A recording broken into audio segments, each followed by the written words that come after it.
Ja, well, it must be probably tough, please. Like, how about the bundles of stuff?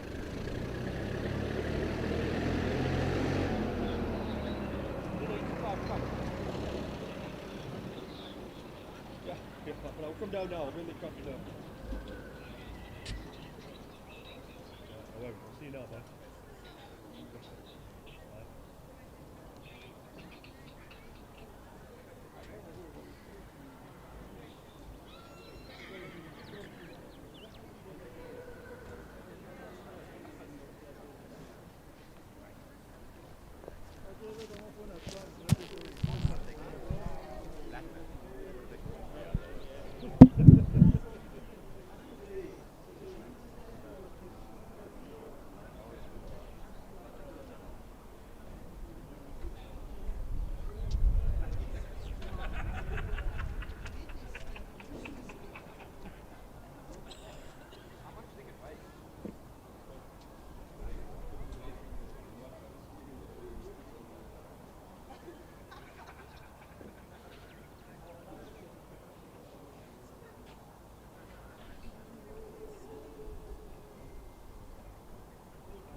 Damn it, you got me.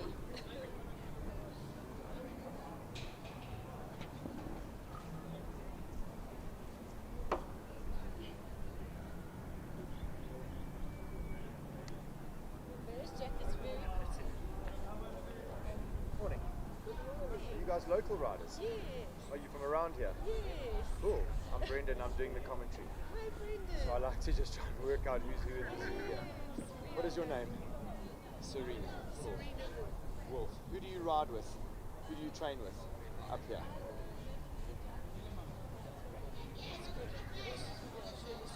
Oh, okay. Shirley Kim, as we all knew her. Yes. Yeah. Mid Tempest. Yes, that's Yeah. Yeah. Okay. So does she come to you, or do you go to her, or how does it work? Either way. Okay.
base pare.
morning, everybody. Welcome to the round stage 2, Thursday, 26th of June, and we will be starting with classes 21, the Iceland sponsored adult 1 meter, the 1 meter 10 age competition.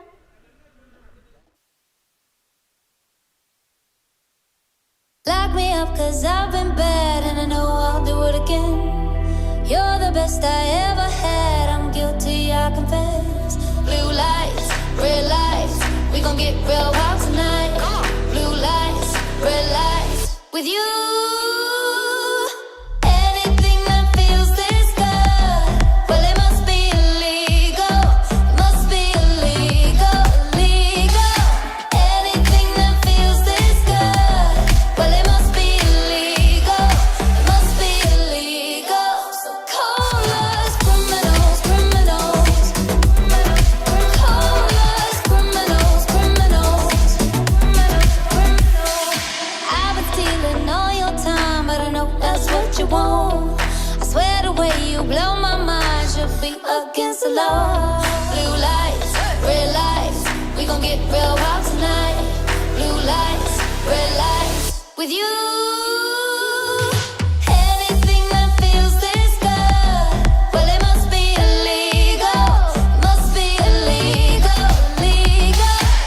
Anything that feels this good, well it must be illegal.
Baloo Country Estate is a secure estate offering 22 kilometers of scenic bridle trails.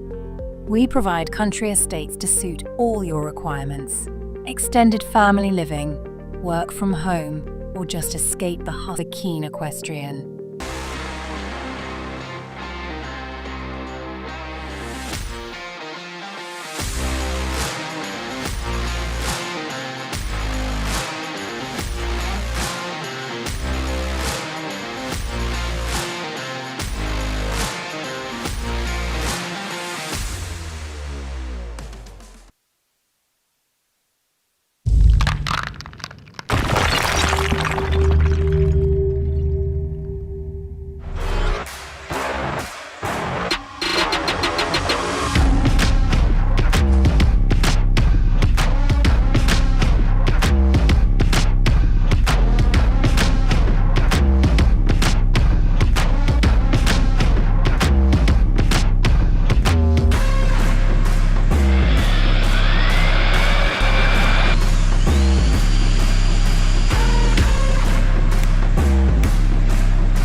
Viewers, good morning and welcome to another exciting weekend of show jumping here at the Ranch Equestrian Centre.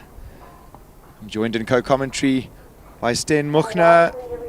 Had a little whip around here yesterday, Sten, on your 130 horse, as we see Ronnie Healy trotting in here. Sten, tell us a little bit about what you feel this arena's like. Oh, it's a lovely arena, Brendan. Nice and open.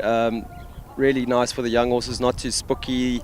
They have space to canter around. Bernardo is always an absolute treat to jump his tracks. Lovely to have him here. I know you caught up with him a bit this morning. He was mentioning a little bit his schedule for the year, what he's built at so far and where he's still due to be building during the course of the year. It's pretty crazy, to be honest with you. You know, I mean, just sort of looking at the level of course designer that we've managed to get to South Africa for this World Cup qualifier. As you mentioned, Bernardo Costa Cabral, who's going to be in charge of putting all the jumps in strategic places this weekend. Again, just chatting to him about what his year's been like.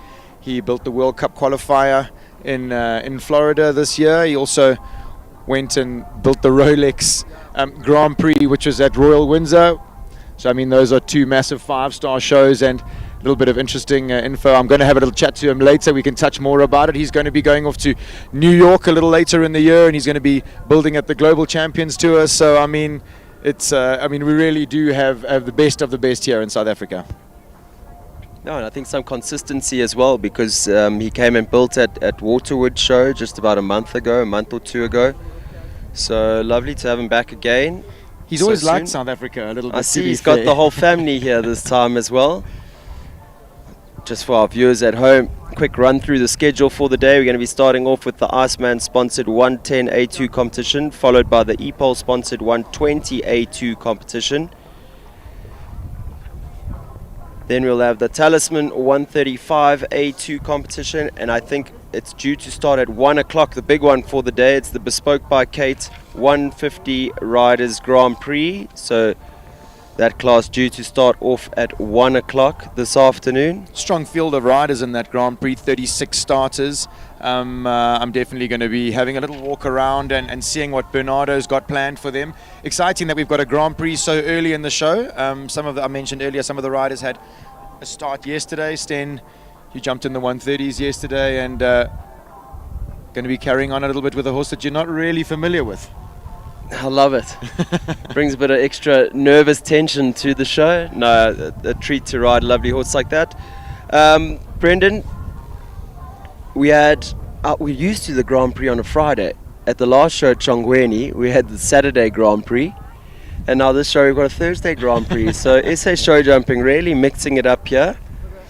I believe we have the great Barry John Taylor to thank or moan for with that. But there you go. Bell to close the course, and it's going to be a Healy affair here this morning in the 110s. Ronnie Healy sits on 3 horses in this class, all his youngsters, that I may say to the viewers, started in the 80 centimeters about 2 months ago. So they've been produced rather rapidly and efficiently by the great Ronnie Healy himself. And then we see the return of the great Aldo, Brendan. Yeah, exciting for Ashley that she's got her fabulous stallion Aldo back in the 110s, getting back into competition, getting ring fit again. He had a little layoff with an injury. Unfortunately, it can happen in the sport, but he's looking like he's fit and well. And making his way back to World Cup level. So, Ronnie Healy, number 1, brings in Blue Turtle Technologies, Blue Turtles HH Mummy Soldier. It's quite a mouthful. Interestingly named gelding, this used to be stallion.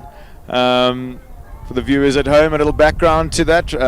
This horse is half owned by Ron's mom, Jane, and one of Ronnie's many nicknames as a young boy was Mommy Soldier. So when the opportunity arose that they needed an M in the name, I think that was the first option that would have been chosen. Mummy Soldier by Capital Magic Boy, who Ronnie has campaigned so successfully right up to the top of the sport here in South Africa, and is currently sitting in quarantine, looking to make his starter's journey on the way to Europe. Oh, huge for South African show jumping. I mean, very exciting times for Ron. I suppose now what he's got to be doing is replacing some of those fantastic 150 horses that are going to be making the trip to Europe, and he's Hard at work doing that these days. Yeah, he has 3 real superstars in the 110s at the moment.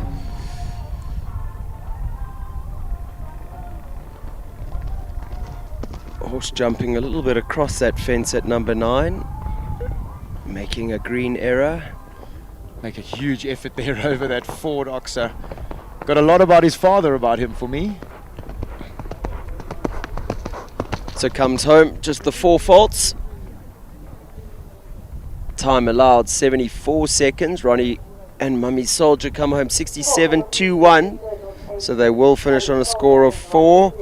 Just 11 horses left to go in this class. Next up, it's Hausberger's Aldo. Ashley Healy riding for Hausberger Financial Services. Mummy Soldier getting a big pat there from Ron. He looks chuffed with how his young horse is feeling.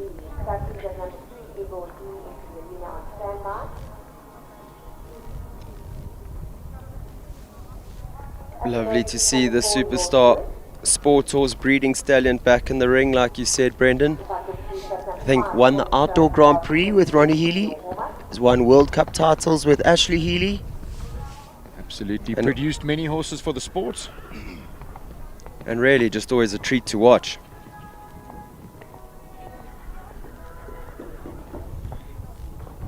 See Ashley's new trainer, Raina Korba, watching carefully from the sidelines there. I'm sure Gonda Beatrix will be watching on closely as well. Absolutely. Often sort of liken it to shaking hands with an old friend, getting back on your really mileaged horses that you know so well. You know them, they know you. Putting on an old slipper. Absolutely. Unlike her husband Ronnie, Ashley executes that line to number 9 perfectly.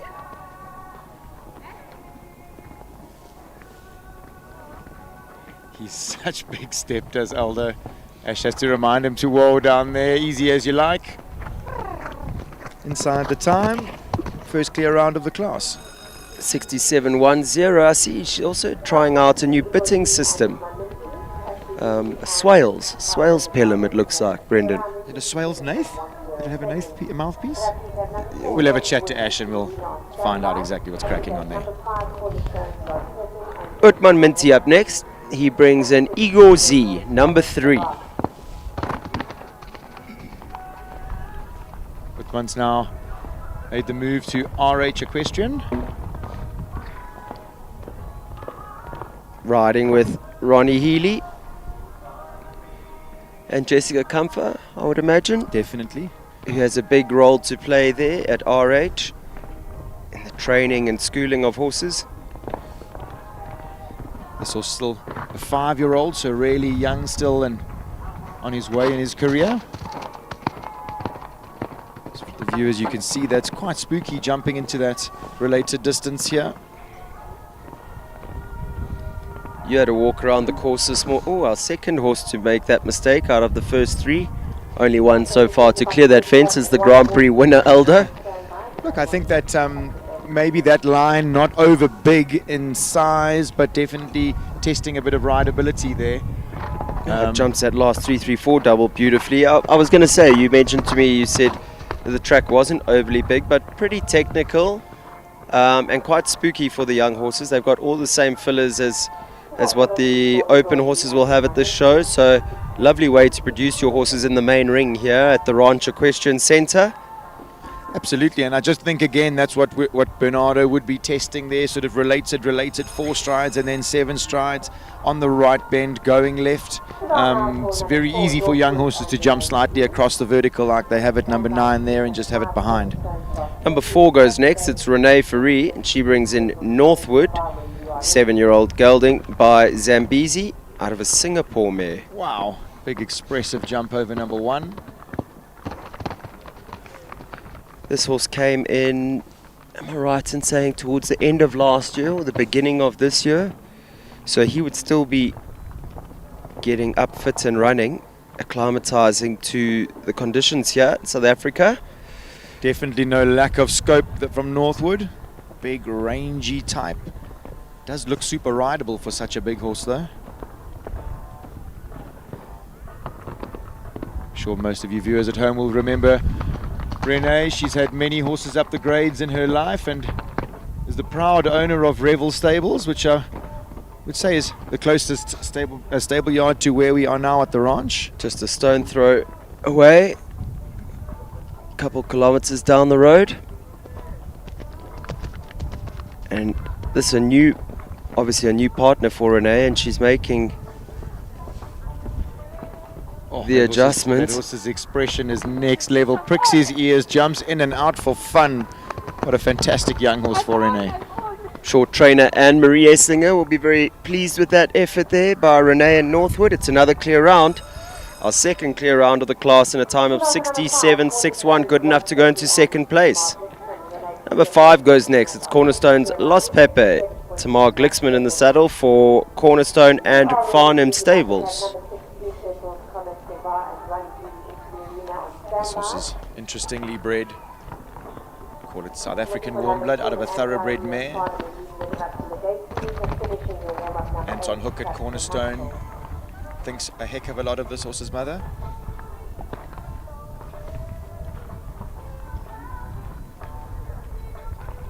So Los Pepe by Brana Consuelos. It's a Consuelo, and amazingly it's another grey with another big back end.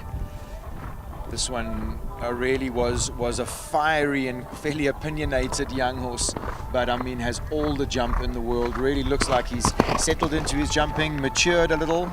Am I right in saying Jody Peters has done a lot of the production work with this horse? Yeah, absolutely.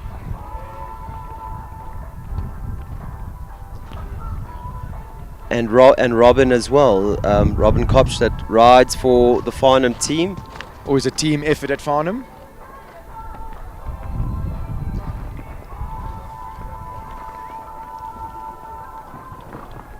Easy as you like and quick. 66.10. Good enough to go into the lead. Tamar Glixman, Cornerstone's Los Pepe. Just under the halfway mark into this class. And we currently sit with 3 clear rounds. Tamar Glixman, Ashley Healy and Rene Ferree. Ronnie Healy's back. Managed to change horses quicker than he can brush his hair in the mornings. This time he brings in number 6. It's Blue Turtle's Comet Sava. Riding for Blue Turtle Technologies. Lovely daughter of Cornet de Miro. Always interesting to chat to Ronnie about what these horses are like at home and what they like to produce and train and that type of thing. And Doris, as she's affectionately known at home, is pretty much the apple of Ron's eye at this stage. He really thinks the world of this mare. She's very green at this level. She hasn't jumped many shows at all. Again, not really wanting to put the mockers on her at this stage, but Ron mentioned that I think she's jumped 15 clear rounds in a row in her production job. Just takes her on the outside line, 8 there, beautifully ridden. She looks super rideable for a young, inexperienced horse, and I think that's what Ron really enjoys. See, it says she's out of a Berggraaf mare. Do you know the mare? Putting you on the spot a bit. I should know because I think I have this horse's brother at home. It's just come to me for a client. 6, 7.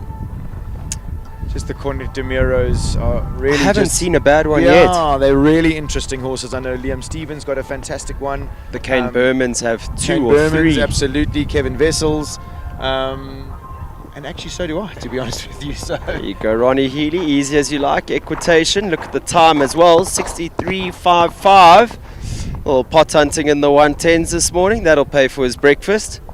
I think she just does her job so easily. And look at her expression there when she's finished. Yeah, Yes, she forward, loves it, and loving he the looks job. like he's smiling. I haven't seen Ron smile like that for a while, to be honest with you.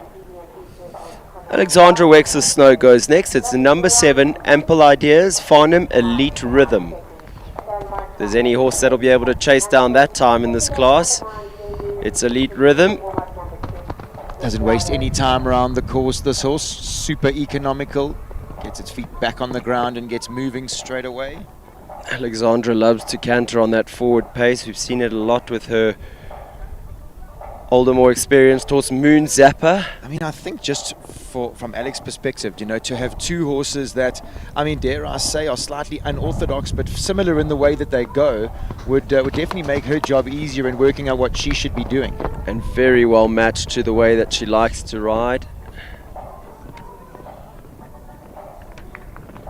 Balance is on the inside line on that 7. She's just 3 fences from home. Time is going to be quick.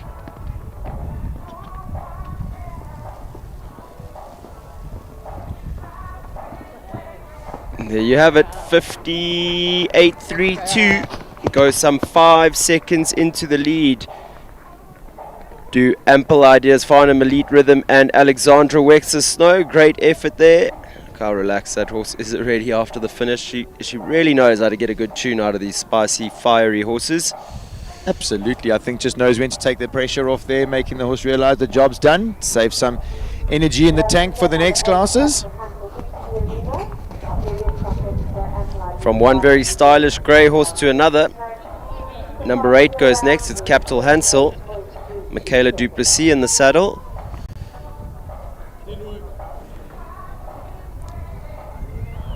Capital Hansel was purchased by the FEIs off the Capital Stud auction.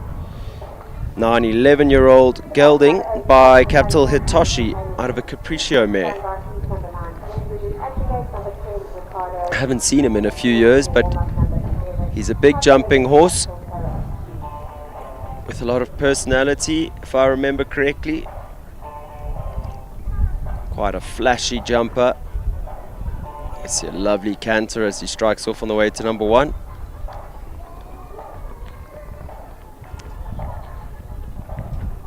Michaela would stable at Rebel Stables with Renee. I'm sure who has a big hand in helping her with this horse.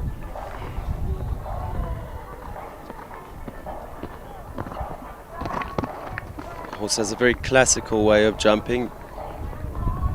Uses his body in a really nice way. Carries himself beautifully in the canter. It's definitely an outside line 8 there. I think what Bernardo's done just to sort of get everybody in the groove for this first 110 track is just make sure that you're testing where you are in the distance, knowing where you are in the distance, making sure that you're not bulging or falling in or trimming the line, so be it.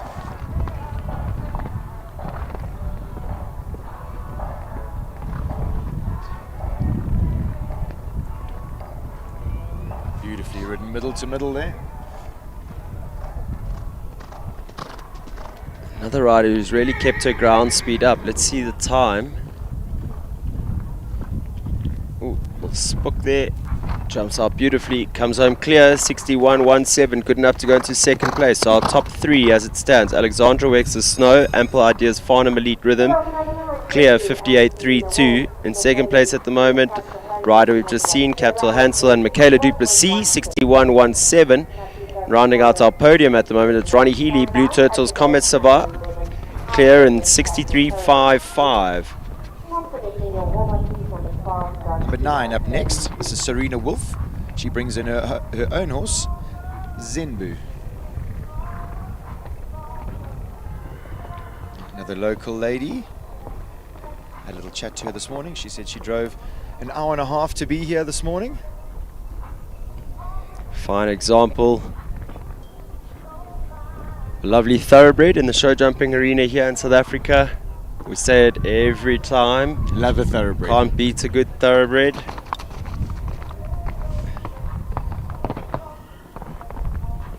This horse has quick reactions, very rideable, always moving towards the fence. It really is super rideable, very athletic and quick off the ground.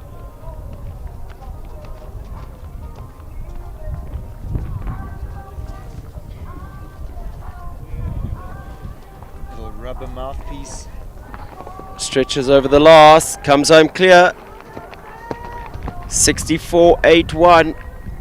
Good enough to go into 4th place. So clear round percentages looking strong here at 77%. 9 horses having started, 7 clear rounds with just 3 horses left to go.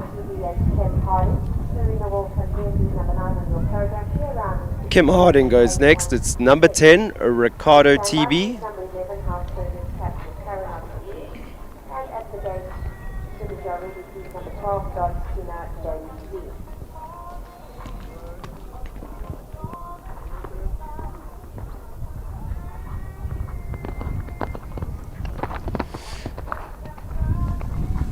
Big effort there at number 2.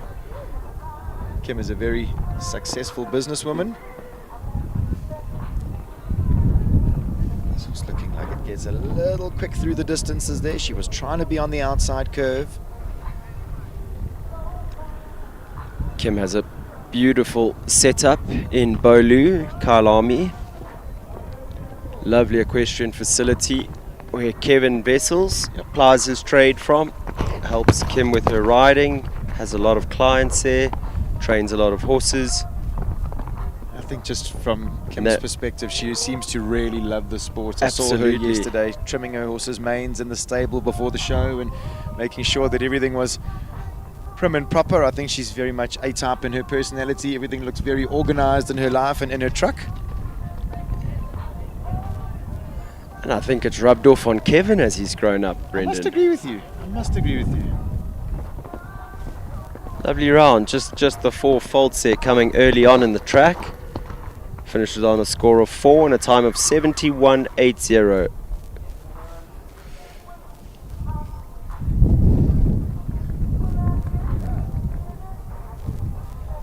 Four penalties for Ricardo TB. Ronnie showing that he can change much quicker than Ashley. Due next we have Ashley Healy, number 11. It's Hausberger's Capital Coronos Z. It really has been a Healy affair this morning. Just interesting for the viewers at home, just taking note that the 150 riders are at the show in the 110s, producing all their young horses, traveling them around. I think that teaching horses to travel is so important. You know, often it's, you know, it can look at being expensive or whatever the case is, or maybe, you know, that you think maybe the horses aren't ready to travel. But for me, if you think a lot of a horse and you think that one day you'd want to travel around South Africa doing the circuit, I think the earlier you start, the better. Definitely sort of with less pressure, allowing the horses to learn and develop as they go. And I think, Brendan, even more so when you have an arena like that, when you have a venue like this where you can be riding in the main ring. You're not riding in the B arena of the competition. Yeah. You're there in the main ring, gaining mileage over the fillers that the open horses would be exposed to. Absolutely. You're getting full value for your money at these sort of shows. I often think Revel Stables is exactly the same. I know we'll be heading off to Plet next, the Robberg Equestrian Centre for the next World Cup. Sure. And the arena is much the same. You'll always compete in the main ring there. So valuable mileage for all these horses to gain. We see Ashley still just jumping her last jump in the warm-up there. Yeah, we sort of got a great vantage point of the arena and the warm-up arena from where we sit. Fantastic to see all the young horses warming up. Caranos does have a very big, expressive jump, and I think is going to take a little bit of Ashley's equestrian skill this morning. But, oh, there we go. As the gentleman that he is, I think Ronnie's decided to come in first on his new imported horse. This is number 12 coming in now, Don Sinner JBZ. 5-year-old gelding by Dual de HSP, Arbacodento mare. Happy life, Ronnie- happy wife. Ronnie really trusts Michelle Van Eck. I think he bought this horse off a video. Says Michelle knows how he rides, so he's not too phased. I think when when Michelle says to him it's a good one, he trusts that. Did you say this horse more affectionately known as Donald? As Donald, yeah. He and Ron says that he is absolutely electric, super sensitive. It's definitely the type of horse that Ron likes. I mean, Cornetto started almost as sensitive as this horse, and I mean, Weasel, absolutely. Yeah, another look, one. Ronnie definitely has an affinity with the sensitive type. So I think this horse is going to suit him down to the ground. What was his good junior horse, the mare? Rocket. Rocket. I mean, talking about sensitive horses. You see this horse explode over number 1. Yeah, Donald leaves the ground with purpose there, that's for sure.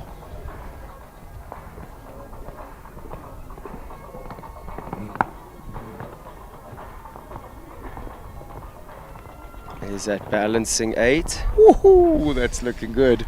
Wow. I mentioned earlier to our viewers that Ronnie's produced these horses quite quickly along the way, but it's amazing because he would obviously also be very involved in Ash's horses. And in the same arena, we see a horse that's probably spent a year longer than these horses, not for any other reason that the horse that Karanos coming up next is just more sensitive. He needed it, yeah, absolutely.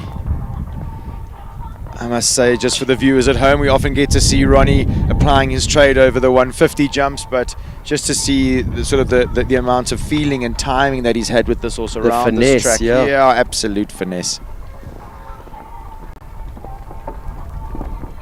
That's a jumper. Out Big and out effort. jumper. Yeah, super horse. Exciting times for Ron. Yeah, and I think before you blink, those horses will be in the open classes. We've seen it time and time again with him, his professional manner in producing them. Next up, we do have Capital Karanos. Hausberger's Capital Karanos Z, with Ashley Healy rounding out this class of 12 in the 110 class, sponsored by the Iceman.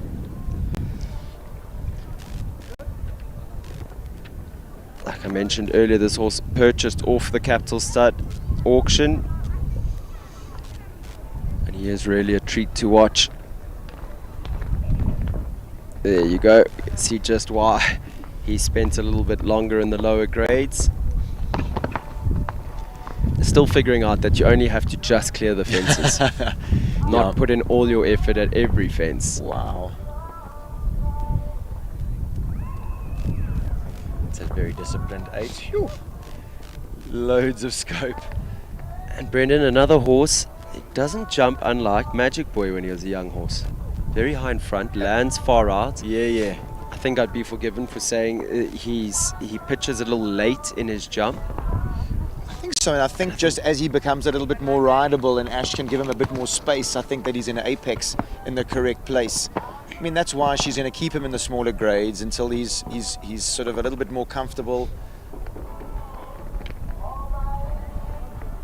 He's definitely still green at this level. And for me, every horse is different, you know. Some horses handle it easier than others. Whoa, he really does not want to go near those poles. There you go, clear round. Time 67.31, not good enough for the prizes today, but that horse is destined for some big prizes in his career. So that brings to an end this 110 competition. Looks like Alexandra Wexler Snow takes the win here this morning in Petersburg. Riding Ample Ideas Farnham Elite Rhythm. Michaela Duplessis, another local lady, she takes second place on Capital Hansel. And rounding out our prizes here today, Ronnie Healy, Blue Turtles Comet Sava. Results for class 6.1, the Iceman sponsored 110 competition is as follows. First place goes to number 7. Ample Ideas, Farnham Elite Rhythm and Alexandra Wexler Snow. Second place to number 8, Capital Hansel and Michaela Duplessis. And third place to number 6, Blue Turtles, Comet Sava and Ronnie Healy. And this will be into the arena for your master prize giving please.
So viewers, there we have it.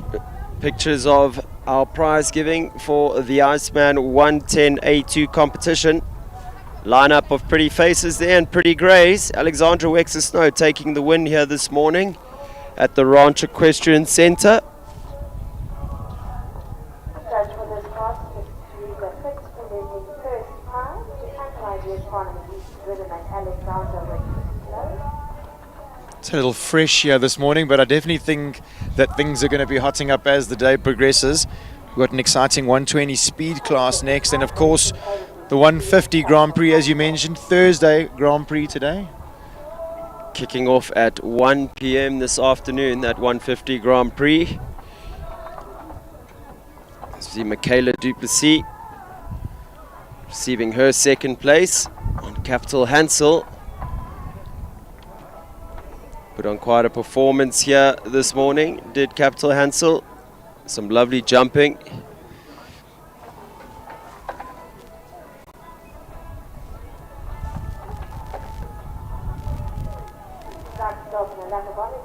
So we see our riders heading off on a lap of honor for this class. So viewers, I think we're going to give the course designers a chance just to ready this track for our next class of the day, the EPOL 120A2 competition.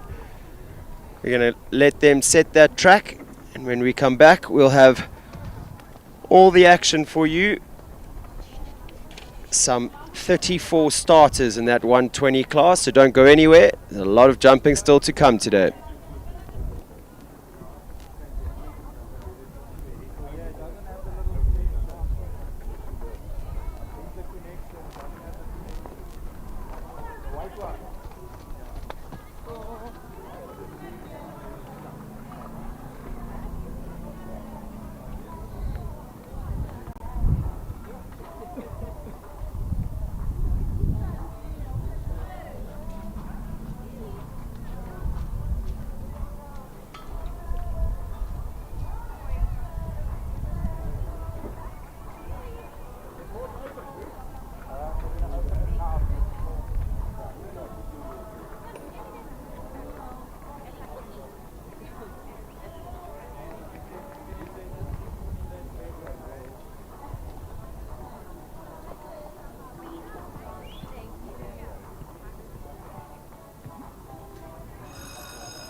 That was about to open the course for inspection for the sponsored 120A2 competition.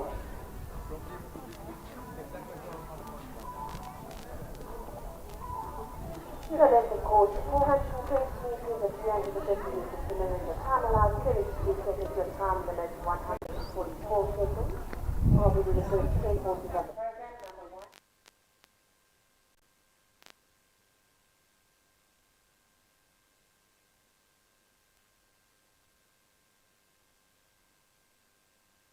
Lock me up 'cause I've been bad and I know I'll do it again. You're the best I ever had, I'm guilty, I confess. Blue lights, red lights, we gon' get real wild tonight. Blue lights, red lights, with you. Anything that feels this good, well it must be illegal. It must be illegal, illegal. Anything that feels this good, well it must be illegal. It must be illegal. So call us criminals, criminals. Call us criminals, criminals. I've been stealing all your time, but I know that's what you want. I swear the way you blow my mind should be against the law. Blue lights, red lights, we gon' get real wild tonight. Blue lights, red lights, with you. Anything that feels this good, well it must be illegal. Must be illegal, illegal. Anything that feels this good, well it must be illegal.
Vos chevaux pensent qu'ils participent au Paris-Dakar à chaque trajet?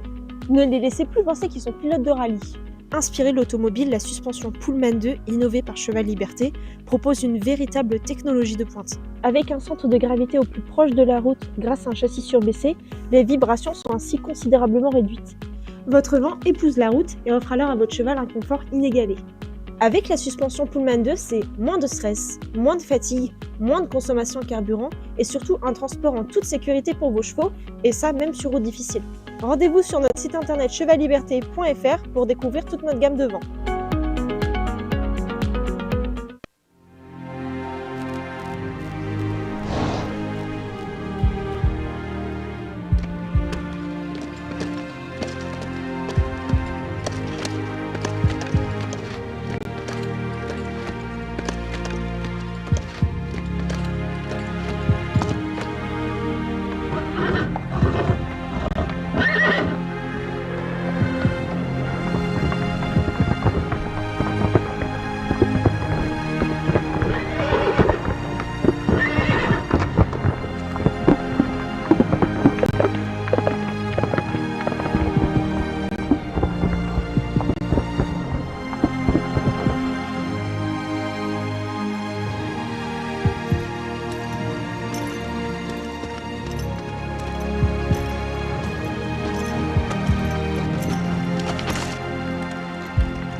Your passion is our passion at Midfeeds and Tack and Togs.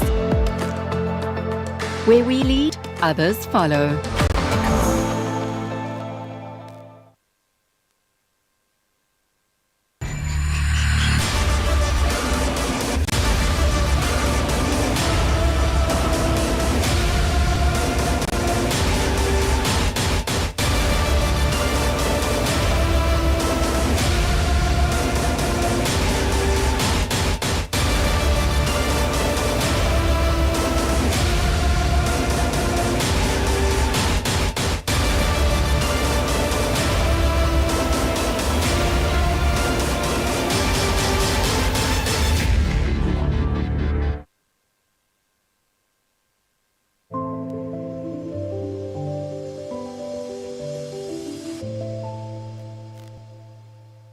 Country Life Properties, a boutique real estate company specializing in sales of equestrian properties, sale of residential, agricultural, and country lifestyle estates in the Greater Kyalami area.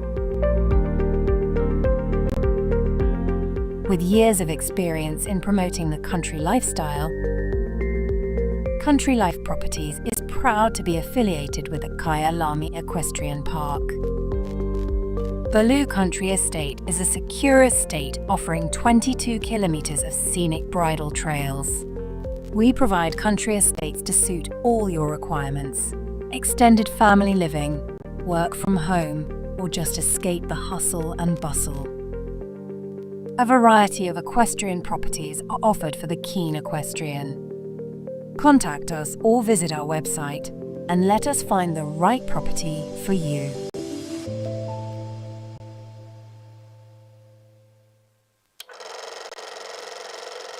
It started with a stride in 1998. For over 2 decades, riders, trainers, and veterinarians have trusted our name. Now, that name evolves. Stride Distributors becomes Stride Equine Research. Driven by science, backed by research, proven in performance. Electrolytes, gut health, parasite control, muscles and joints, and much more. Because behind every great performance is a great stride. Visit www.stridesequine.com and join the next stride.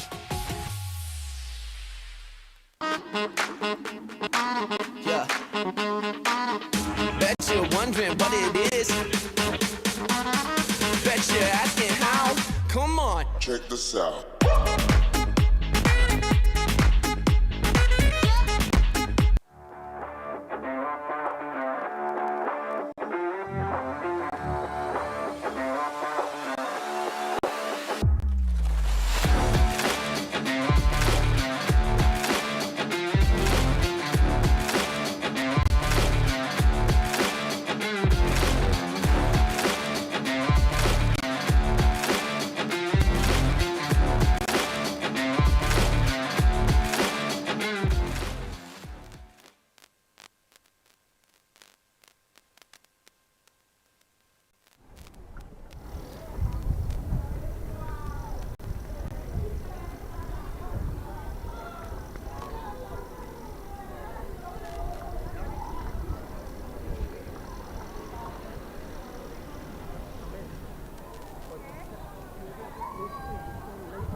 all ironed out as soon as possible.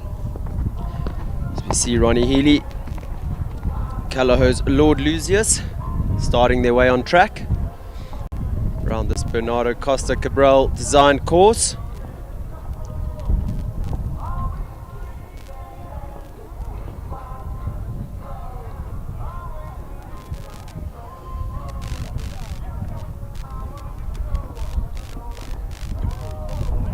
Lord Lucius by Lord Zed out of a Campanero mare. This obviously a very new partnership still, but an exciting one as well. I'm sure the whole of the Callao team are watching on keenly.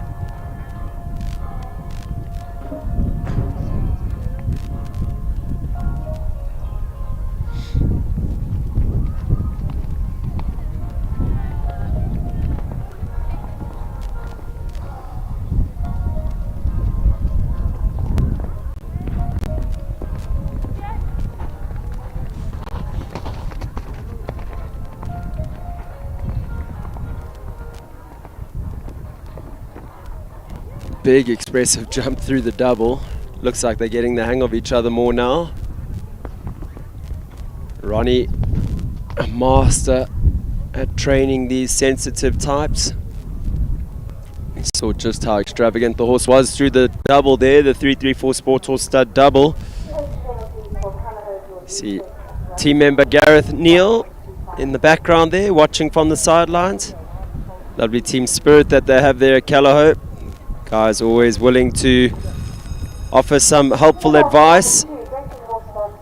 Someone like Gareth Neal in your corner, there's a lot of wisdom to be shared, even for a great like Ronnie Healy. Andrew Olaf goes next, a man in some fine form at the moment. He brings in number 2. It's Denton Horsebox's Myrusa H.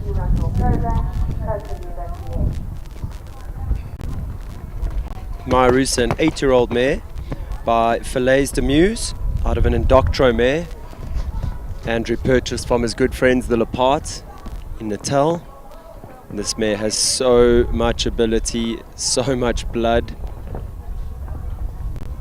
She's really tested all of Andy's ability to work with these sensitive hot horses. Chestnut mare.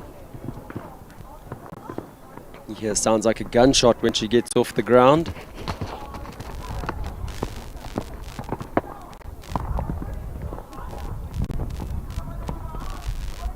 See her locking onto every fence she can see, always wondering, is it this one, is it that one? That's how much she loves her jumping.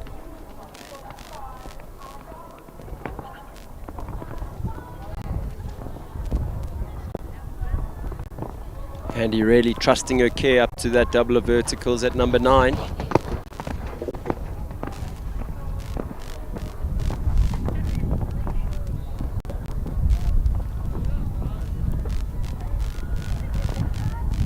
Six strides to the last, easy as you like, comes home clear, 63.83. Time allowed for this class, 79 seconds flat. So Andrew Olaf setting the time to beat early on in this track.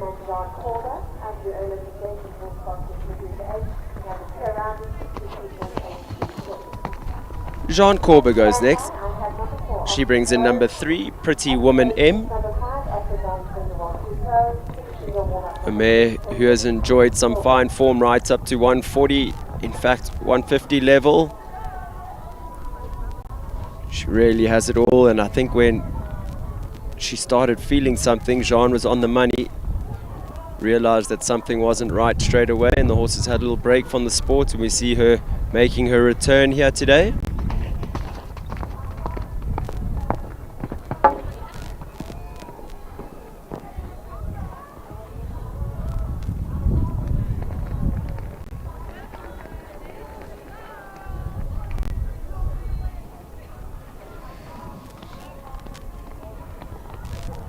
This 10-year-old mare really does have it all. She has the pedigree, the ability, and the mind for the sport too. She is by Venan out of a Voltaire mare.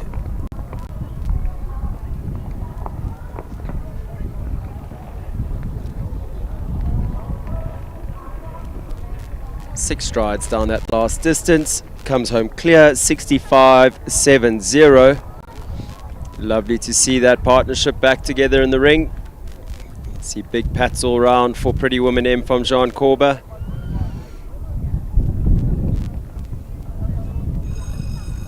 Starting number 4, Oxford Road and the Red Knolls Taylor.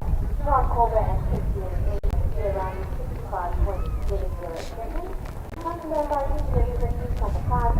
Lorette Knowles Taylor up next. She brings in number 4, Oxford Vogue, riding for owner Brett Latimer. Oxford Vogue, 6-year-old mare by Diamant de Simile. Out of a Diamant de Simile mare. Lorette, a lady who we saw make her return to World Cup level just a week or two ago at Shongweni. Jumped around in fine style on her horse Oriopo, just incurring 1 fault for time. So lovely to see her back up at her very best, riding very confidently and comfortably. As we see her producing another superstar here for owner Brett Latimer.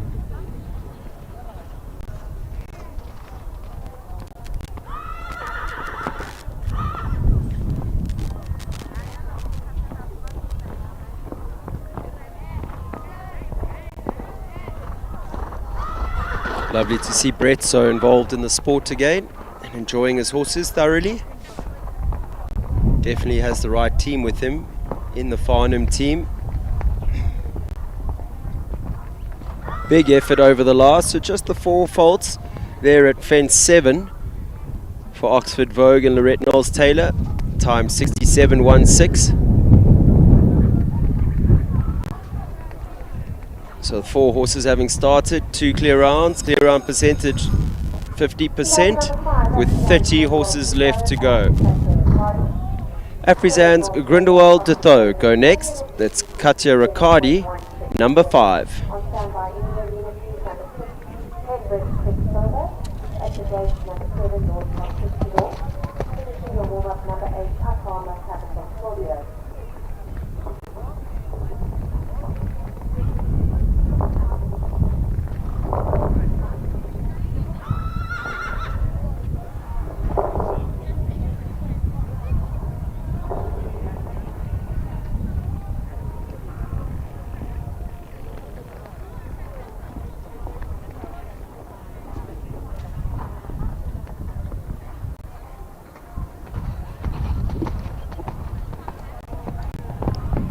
Katja is coached by Rainer Corba.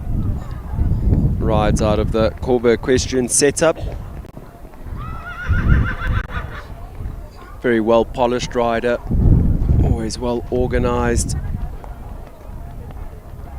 We saw her trainer Ray Corba on her other horse Callao Conda Rebel.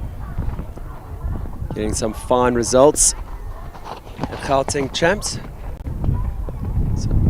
It's looking like Katja wanting to add to those fine results of late for the team from Afrizan. Unfortunately, it's a late rail that goes down at fence 10B. Horse just laying a hind toe on that. Spells 4 faults.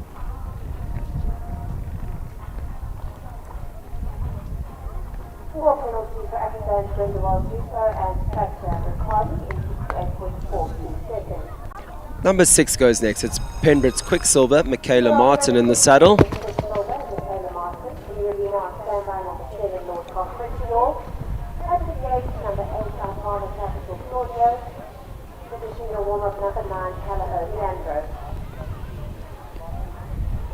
It's amazing at such a young age. Michaela already so mileage, so experienced, right up to 150 level.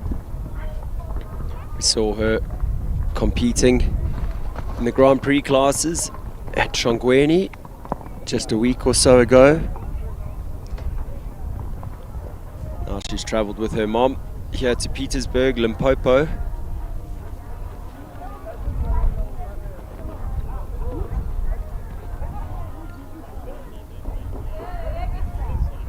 Quicksilver can have a little personality every now and then. Michaela does a really good job at just keeping the lid on her. She has a lot of, for lack of a better word, sass. This mare. Don't think she always makes Michaela's job the easiest. But when they get it right, they're always at the top of the podium.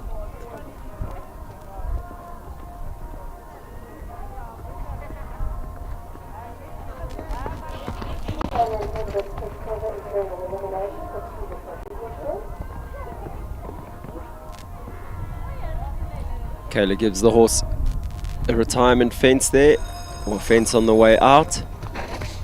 She'll be back to fight another day during the show, as we see Christy Lynn Davis making her way on track now. She brings in number 7, Lord Conquistador. Lord Conquistador by Connoisseur, out of a Wendizi mare, 8-year-old gelding now.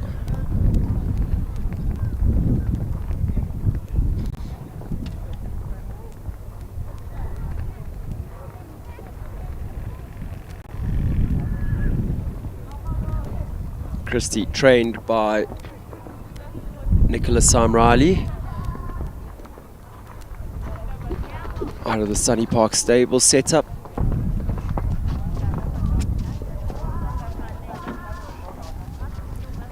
Gives number 6 a rub, but it stays up, balances well for the 7-7. Unfortunately, that goes down.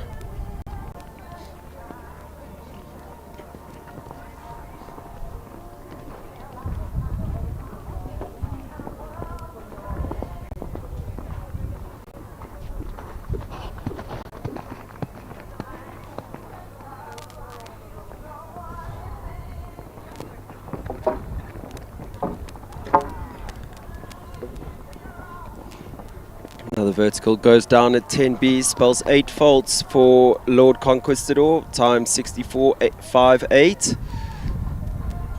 So they won't be good enough for the prizes here today.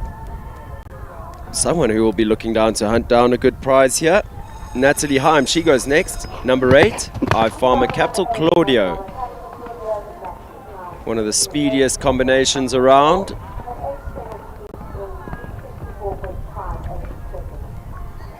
I Farmer Capital Claudio by Consuelo, out of a Capital Chicoletto Z mare. Chicolettos have always been so competitive.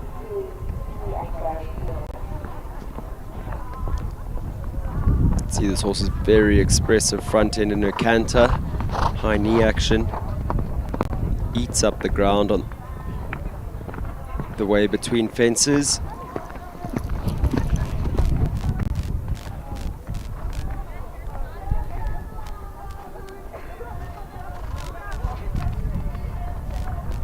Leading time at the moment, 63.83. I think that could be under some threat here with Natalie and I Farmer Capital Claudio. Just this last line to go. She's still clear. Leaves it up, and look at that, 61.75. Some 2 seconds into the lead goes I Farmer Capital Claudio and Natalie Heim. Some super riding there. Claudio looking very pleased with his efforts.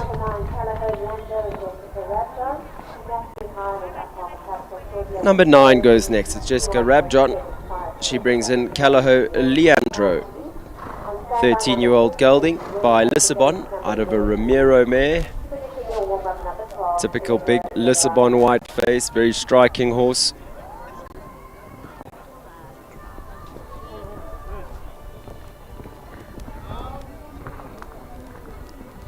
We saw Jessica's mom riding earlier in the 110, so a real family affair here for them.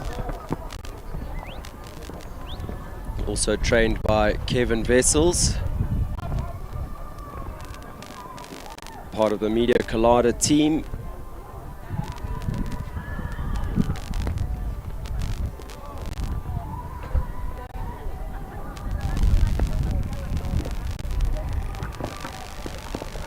Puts in a big effort at the double there at 9. Just 3 fences from home is Jessica.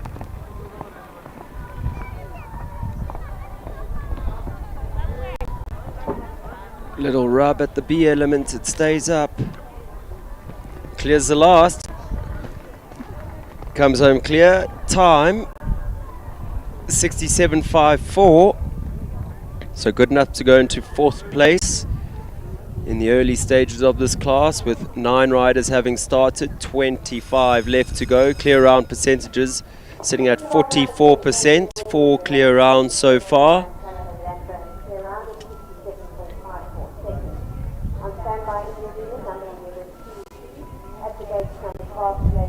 Number 10 goes next. It's Renee Ferry. She brings in her lovely horse, Changing Wind. Now an 18-year-old gelding by Contendra 1. A big solo mare. Saw Renee jumping earlier on her new horse, Northwood, in the 110s. Lovely, lovely type. Looks to have a very promising future ahead of him.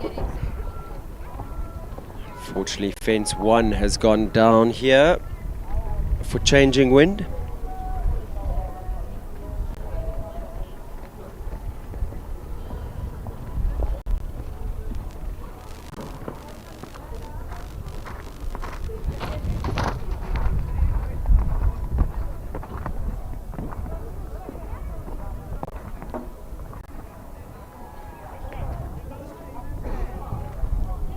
Very organized in the 7 strides from 6 to 7 there. Beautifully ridden by Renee.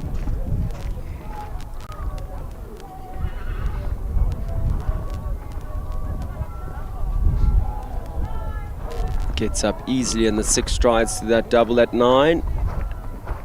So a double to a double. Quite a question here by Bernardo. Renee using her voice to good effect. Clears the last, so finishes with just the 4 faults early on at fence 1. Time 62.90, would have been good enough to go into 2nd place. Unfortunately, that first rail going down.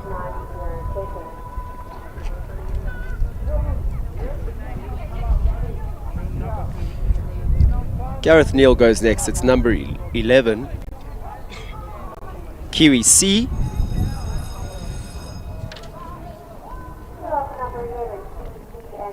Kiwi, a 6-year-old stallion by Kiwi Capital out of a Cascadello mare.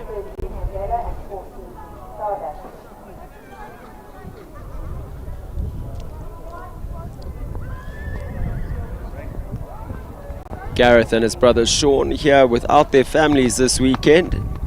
So really mind on the job for these young men. Wives Catherine and Lara at home with the kids. They're usually here giving the boys a run for their money.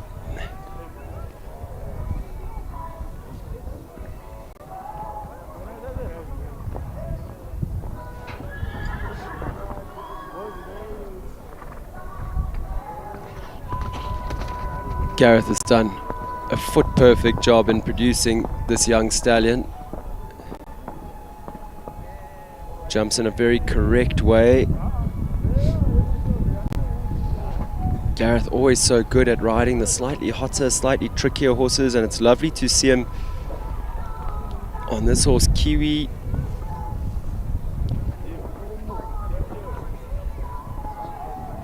Who goes in such a classical, easy way. Makes his life very easy. Horse has a little spook at the last, but uses his jump, clears it by a mile, comes home clear. 64.14, good enough to go into 3rd place.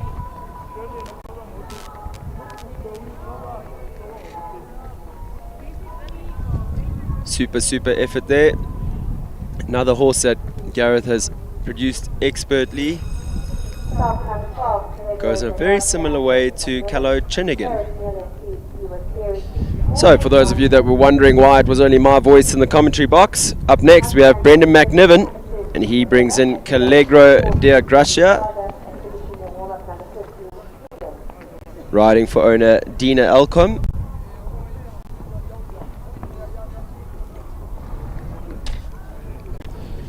Sure, Dina will be watching on closely from home. Good morning, Dina. Callegro, a 7-year-old gelding by Contendro 1.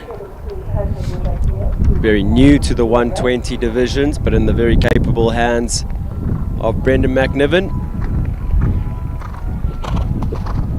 who made his rise to the top of the sport on lovely gelding crystallized that he produced from grassroots up. He was a regular campaigner in World Cups, Grand Prix, the Derby. And lovely to see Brendan well backed again with good horsepower. Getting a lot of help from Jonathan Clark again these days. So again, all the ingredients for another successful partnership for Brendan. And there we have it, easy as you like. Clear round 64.73, good enough to go into 4th place. Lovely, lovely round there by Callegro. Very promising young gelding. Just jumps in such an easy way, finds the jumping very comfortable. Number 13 goes next, it's Tracy Glover. She brings in Havela, 10-year-old mare by Quiran out of an Ascari dam line.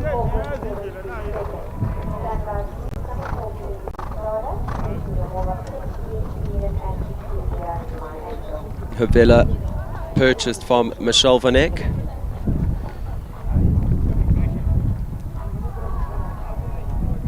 A European dealer that a lot of South Africans have enjoyed a lot of success in finding horses with.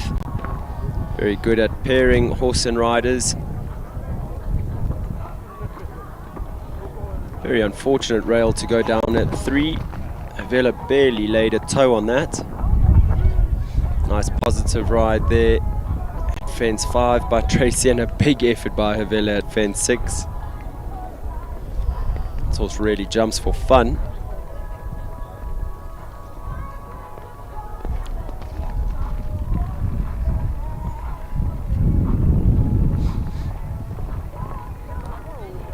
Rolls up in the 6 to that double at 9.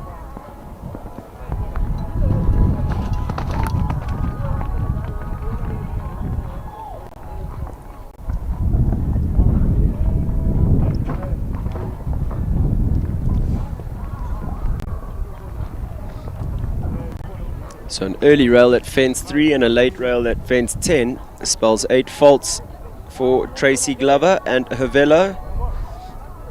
Lovely, lovely horse for the future though. Big jumping, careful, lovely rideability. Exciting for Tracy. Number 14 goes next. It's Ziggy Stardust. Gabriel Lachette in the saddle.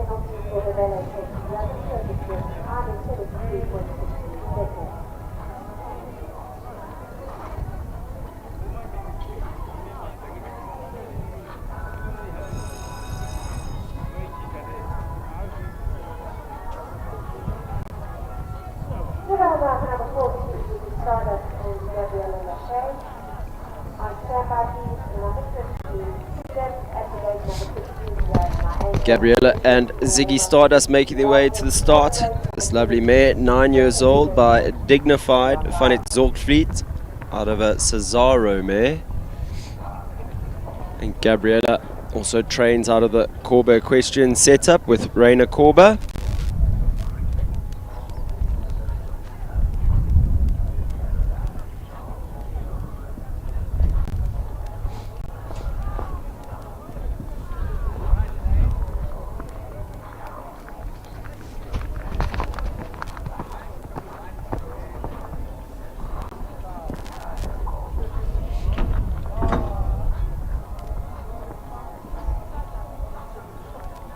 Fortunately, rail going down there at 6, the horse just laying a back toe. Looks like a rider's having to be really aware about the short 7 from 6 to 7. Sometimes the horse is not completing their jump over fence 6.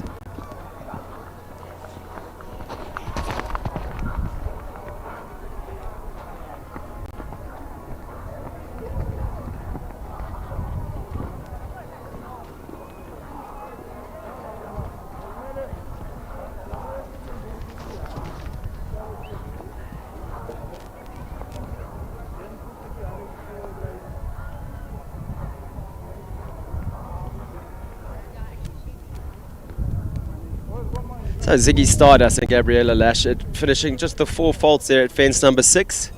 Time 67.82. Number 15 goes next. It's Freedom and Hannah Gaba.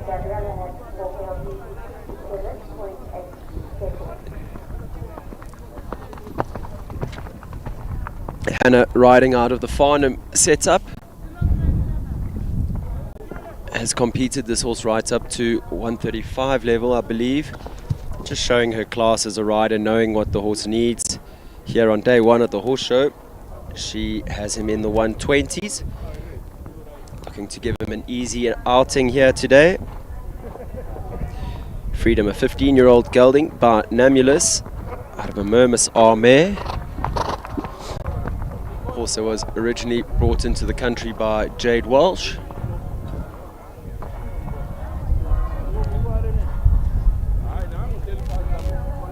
Has been ridden by a few riders.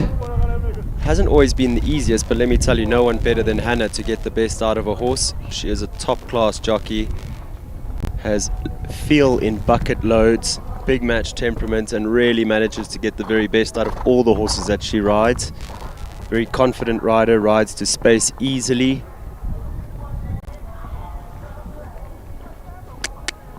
Horse has a little look at the last. She encourages them over. Comes home clear, 63.75. Good enough to go into second place. Nearing the halfway stages of this class. Hannah, a lovely product of the Farnham Equestrian Training setup. Next up we have Jean Corber, riding for Jean and Ray Corber. It's number 16, CS My Angel. A horse that Jean acquired from Carol Nerdin down in Natal. CS My Angel, 6-year-old mare by CS My Chaco Blues son, out of a Consuelo mare. Jean loves this horse so much, I believe she has purchased his or her full sibling, her full brother from Carol. If I'm not mistaken, CS Axel.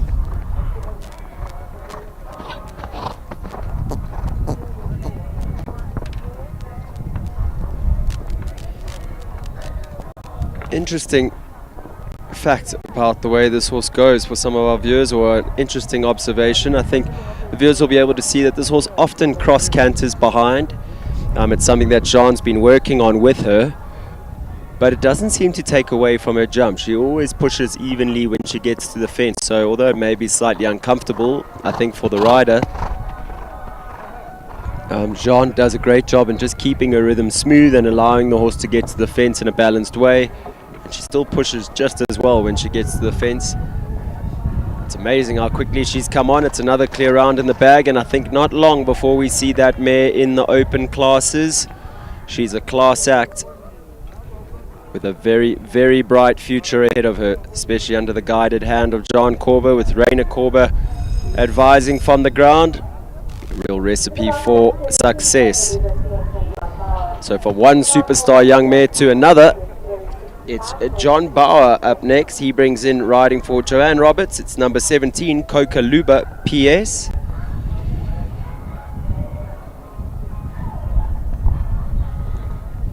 Coca Luba, an 8-year-old mare by Cornet Obolensky out of a Chaco Blue mare, more affectionately known as Polly at home. I've had the privilege of riding Polly on occasion when Joanne has been out the country or otherwise occupied. And the nickname we came up for her was Perfect Polly, because she just does so much right. She's a lovely mare with a big jump. A lot of sass to go with it as well. Those two are usually coupled on the tote though, class and sass. This mare definitely has both in bucket loads.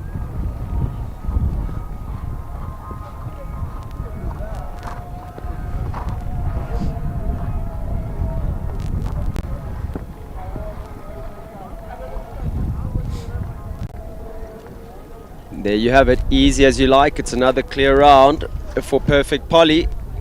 Clear round, 63.38. Good enough to go into second place at the halfway mark in this class.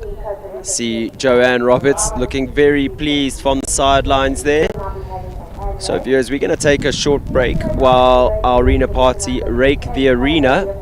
We have 17 horses left to go, 9 clears in the bag so far, clear round percentage sitting at 52%. So when we return, we'll have those next 17 riders for you, looking to chase down Natalie Heim's leading time of 61.75. Don't go anywhere, we will see you shortly.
Do I have Callaway Leopold?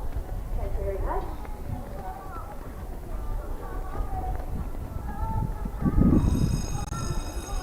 You are for Callaway Leopold and Mika Schroeder on standby Driftwood LC and Robert Yellow. At the gate number 19. Right, viewers on track now. Octavia de Looks like we've got number 28. This is Callaway Leopold. Mika Chalker in the saddle. This horse has been incredibly successful for Mika. Been in all the provincial teams, won many championship class.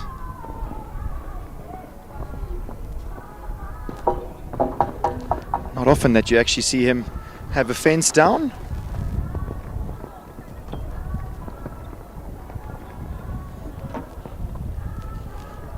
Brendan, you had a trip around this track now. You think maybe the horses, you mentioned something about your horse, that fence at fence 4? Yeah, you know, I've found particularly solid colours could be a little distracting for horses. I must say my horse is so solid and level in his brain, and I sort of noticed that he took more notice of that solid red and black pole than he did of any of the other jumps. I mean, what a treat is it to have Bernardo here, just all related distances, testing your line riding, testing your rideability, all that type of thing. It's really, really exciting for South African show jumping to have such fantastic caliber of course builders around. Brendan, you mentioned Mika and Callaway Leopold are always competitive. Look at the time, 56.41. Yeah. So she had the rail down, but showing that if she goes clear, you guys are in for a bit of trouble here in the 120, some 5 seconds ahead of the leading time at the moment. Just naturally speedy, isn't he? Just a little recap of our top 3 at the halfway mark here. Natalie Harm, iFarmer Capital Claudio, first place at the moment, 61.75. Sitting in second, John Bauer, Kokaluba PS, 63.38. And Hannah Gerber and Freedom rounding out our top 3, time 63.75. Talking about speedy combinations, up next, it's number 18, Robin Ellers in Driftwood LC. I suppose you want to talk heart horses. I must say what this horse has done with Robin as a partnership really has been fantastic. I was chatting to her a little earlier. It was unfortunate that he had a colic surgery a good few months ago, and Robin really took her time getting him back into the ring and getting him back up to full fitness and feeling himself again. It is amazing what modern technology and surgeries can do these days, definitely saving our horses. We saw Driftwood taking his groom for a little walk yesterday, a little amble around the stables. A sensitive horse, Brendan. And a real sort of modern day sports horse, again very fine in his features, just naturally speedy. You have seen Robin hasn't really been going at all, but I mean the time, I would say, just by the nature of watching him go, will be naturally quick. She's going to be in for a win here. Win for a leading time at least. There you go. 57.69, and look at that. Driftwood LC, Robin Ellers go into the lead by some 4 seconds. With just 14 horses left to go. Without even really trying, let's say. I mean, I've seen Robin really put the hammer down with that horse and get cracking. Today she definitely didn't do that, but shows how naturally competitive Driftwood is. Number 19 goes next. It's Andrew Olaf. He brings in Denton horse boxes Octavia Delacour LC. 8-year-old mare by Midas Touch Ovation out of a Bodenhausen Freshlaw mare. This horse was in fact found by Claudia Frettis from Sunland Stables. She told Andy, who is very friendly with Claudia, when he first moved to Joburg, his horse is stabled there at Sunlands, and Andy stayed in the cottage there. Claudia said to him, "I've found you a rock star. Don't let her size put you off. She is proper." And let me tell you, Andy did the right thing in trusting Claudia, because Claudia's got a good eye for a horse. Proper she is, this absolutely. This little mare has springs in her feet. We've also seen Andy get deposited on the banks at Burlington before, jumping out the arena. So another mare that has a lot of personality to go with all her class. Yeah, big expressive jump really suits Andy. Andy seems to get on well with these little fiery ones. I think he gets on well with everything. He can ride anything. Yeah, and agreed. everything. No, agreed. I mean, if you look at him with Costa. He's a class act. Are you going to tell him, or am I going to tell him that his shoulders may be tipped forward there? And maybe By bulge millimeter. diffraction. By millimeter. No, he's got big biceps, you can tell him. Jokes aside, that mare is a lovely, lovely horse, an exciting one for the future. You said earlier about Ronnie producing his young horses that are coming through. I think Andy's are about a year ahead of where Ronnie's at. Yeah, agreed. At the moment, and it's. I mean, his worst horses are going to be top junior horses if he sells them on. You know, if they don't work out for him, good enough for him. As you see him patting Octavia as he leaves, very pleased with her efforts. Danielle Evertser goes next. It's number 21, T.I. I'm Legend. 6-year-old gelding by I'm Special Demuse out of a Lissabon mare. Even on the dam side, that Lissabon pedigree shining through strong, Brendan. Big white face. It looks like a white marking as well under the horse's tummy. I mean, isn't that amazing how that Lissabon gene is just so strong through the dam line there? And am I right in saying a little Lissabon technique being shown here as well? Even shape, to be fair. Yeah. You know, really light and modern, athletic, long legs.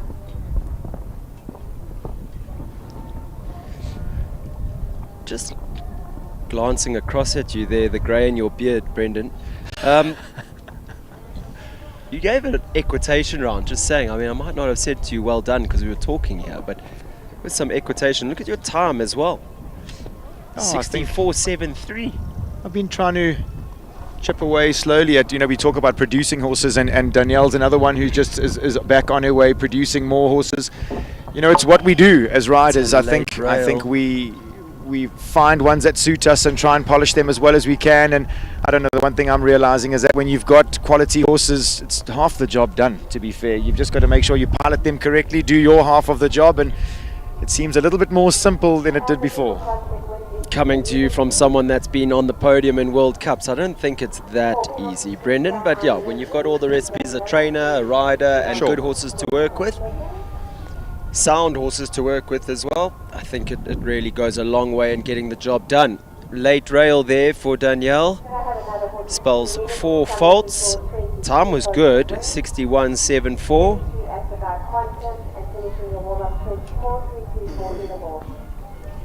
Looks like we're waiting on Lorette Knowles-Taylor up next.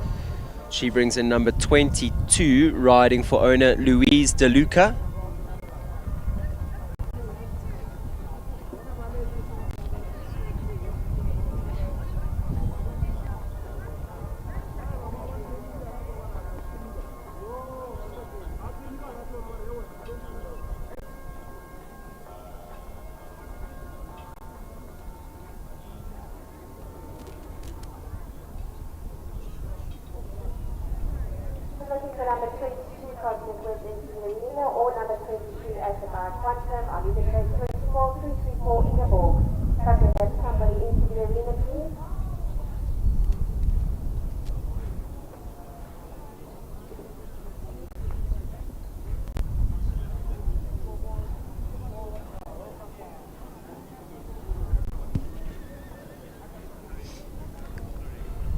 Lorette Knowles-Taylor on screen now, number 22 coming in, bringing in Louise DeLuca's Cosmic Wind.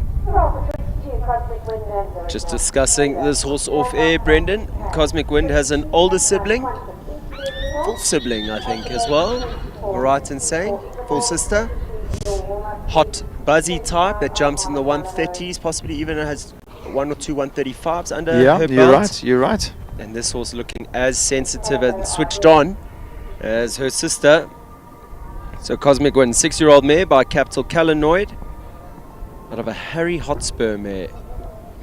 Very fitting name, Harry Hotspur. Lorette just showing her versatility. She can ride all different types. She had a very correct, slightly more orthodox horse that she brought in earlier on in this class for Brett Latimer. Look, I think Lorette's really been working hard as of late. She's really sort of found the professional side of the sport, mentally, physically, with her horses, on the ground, all that type of stuff. She's never... You were busy warming up to just put on a performance there for us earlier, Brendan, but I mentioned lovely to see Lorette at that last World Cup, 1 for time, right Yeah. back where she belongs, riding Amazing. confidently. Yeah. And, No, she's- and enjoying her riding again. She looks like she's believing for sure, and it's coming through with her horses. Good. All have a little look at that. I'm not sure if the viewers can get a good enough shots of what number 11 looks like with that big forward plank underneath it. Fairly distracting for the horses. And possibly camera set up there at the back and some flags behind it coming into play as well. But I saw Gareth on his young horse earlier, also maybe putting his leg on a little down this last line. I saw him put his leg on and thought maybe I should do the same. Getting a little lower, more attached to the saddle as he cantered down that 6 strides. Philip Duplessis goes next. He brings in Assegai Quantum. Quantum, a 14-year-old gelding by Courtster Eclipse. In the Revel Stables truck. See him riding under the saddlecloth as well. Tall young man, has good body control. Gets a fraction deep there, but moves up well on the landing. Been a fairly speedy round so far.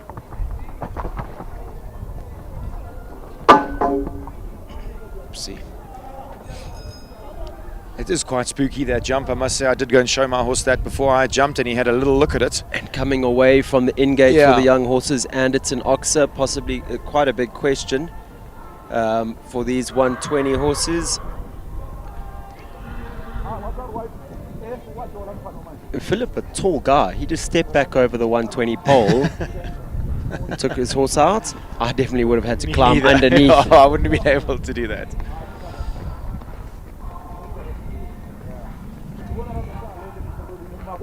So, number 24 up next.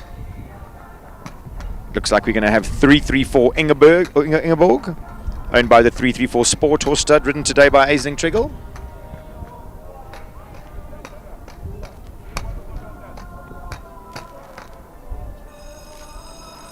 Number 24, 334 Ingeborg and a Fiddle. Assegai Quantum and Philip being eliminated from the unscheduled dismount. After that, number 25 by Farmer Callagher Arden. And the gate 26 Rivella Obedience Green, and finishing your warm-up 27 Captain Costa.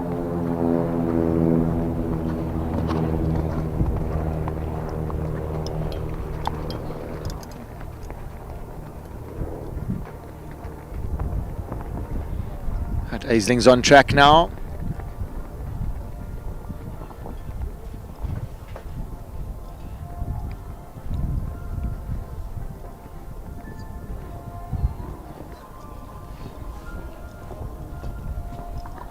Easy 7 down to the Talisman Oxer. Big explosive jump by that mare. I was going to say, she really puts in some effort, doesn't she?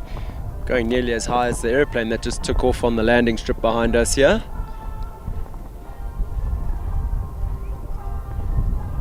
I really think this horse suits Aisling. Just the way that she goes, she's got a positive way. Aisling likes them to pull her along a bit. Oops. Like a Russian gymnast kicking out behind there over the oxer. Lovely temperament as well, unfazed. Yeah, unfazed. Just really enjoys the job. Pricks her ears. The mare as well. Easy as you like, Yeah, and the 6 lovely to the round. last. Clear round, 64.26. Good enough to go into 7th place.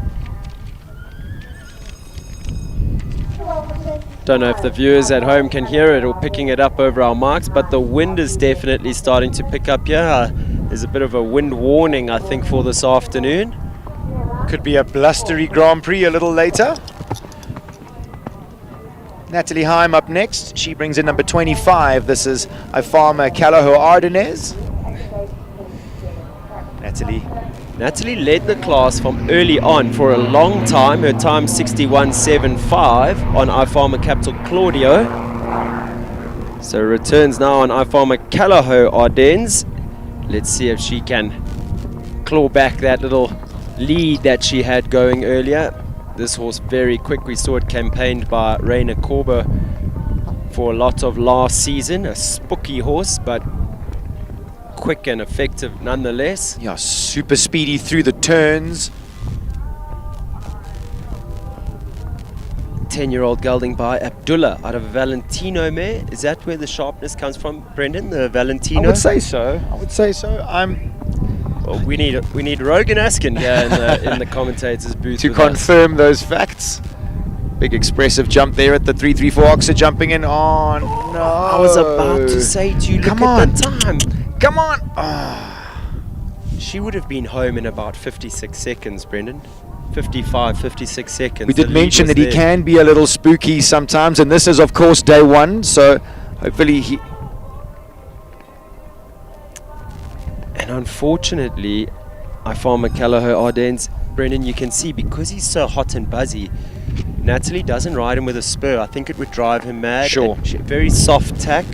But I think then when a horse does go cold on you like that, spooking at a fence, you basically... You don't have much acceleration. I'll leave the first part of the phrase out, but you haven't got a paddle. Yeah. You're up the creek with no paddle. Literally. She's going to take one more bash at this, and my money's on him cantering straight to it because Come it on, doesn't chappie. count now. There you go. Well, that's good for tomorrow. Let me tell you, that is the most frustrating thing. Back in the day when we used to have 3 shots at it to see the. I thought that was quite fair judging from the ladies up in the booth there, letting Natalie get her horse around. This is We day spoke one. about Yeah. it earlier, the young horses or the less Absolutely. experienced horses here in the main ring. So lovely to see the officials being subjective in their rulings, understanding the questions being asked here. Number 26 on track, it's Ray Ducci, and she brings in Ravello Ophelia's Dream. It really is quite a busy affair here at the Ranch Equestrian Centre. We've got some very hot show jumping happening in front of us. We've got aeroplanes taking off and landing behind us on the strip here. I believe there's a graduation ceremony going on at the Protea Ranch Hotel today. Very busy here. We're busy up in Petersburg on this Thursday.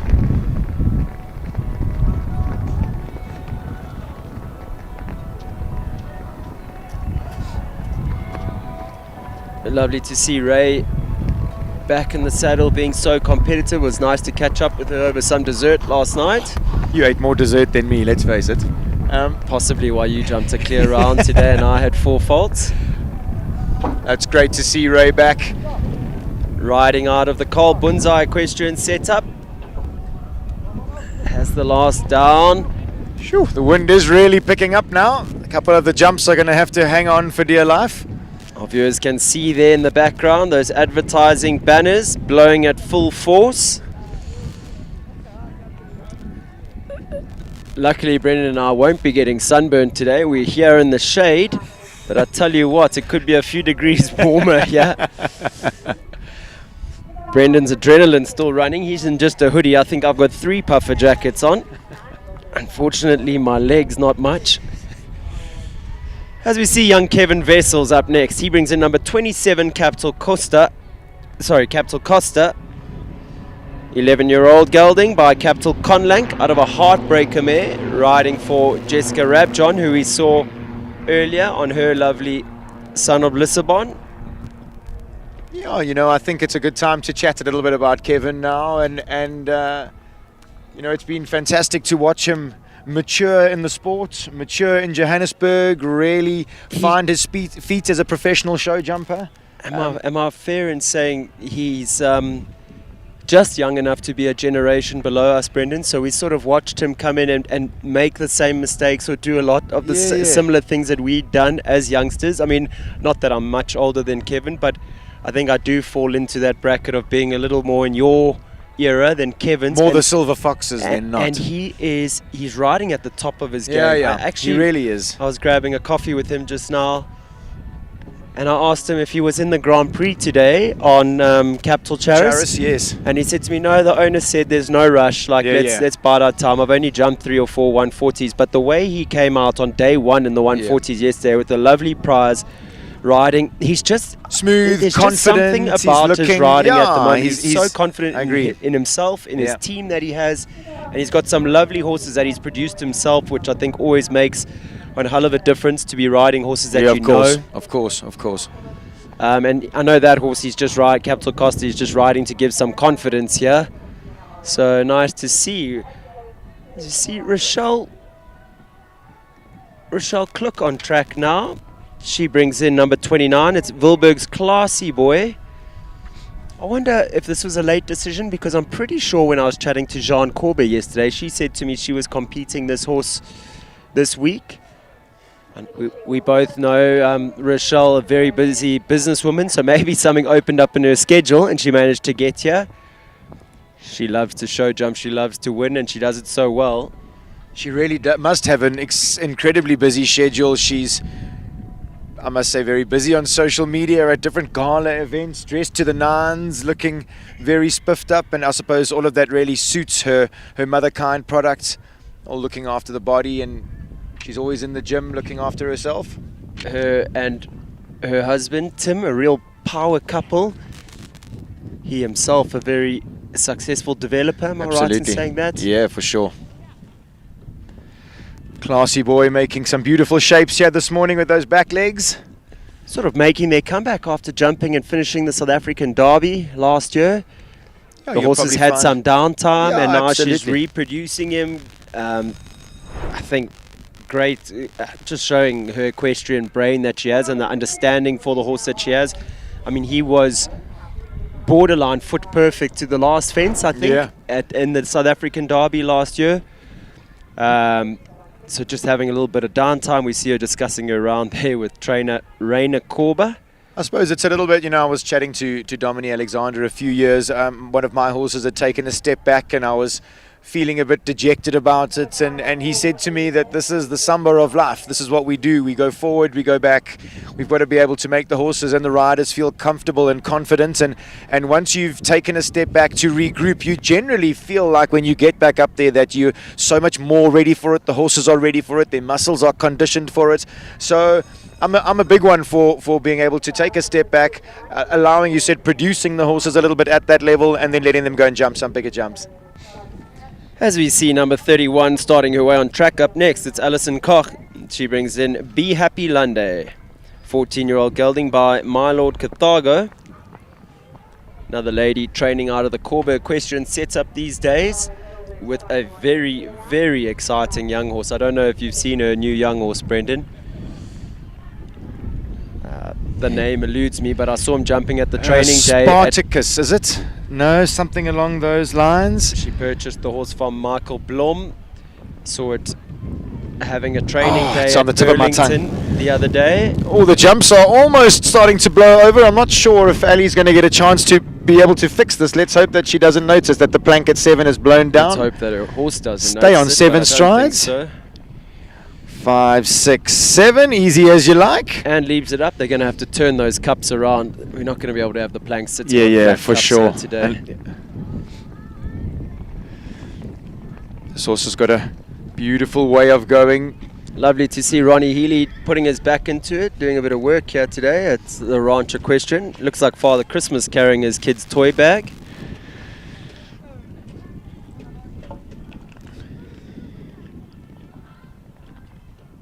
Easy as you like. It's another clear round. Alison Koch, Be Happy Lunde. Come home clear. Time 63.79. Good enough to go into 5th place. With just 4 horses left to go, 29 having started. We have 13 clear rounds in the bag. Clear round percentage sitting strong at 44%.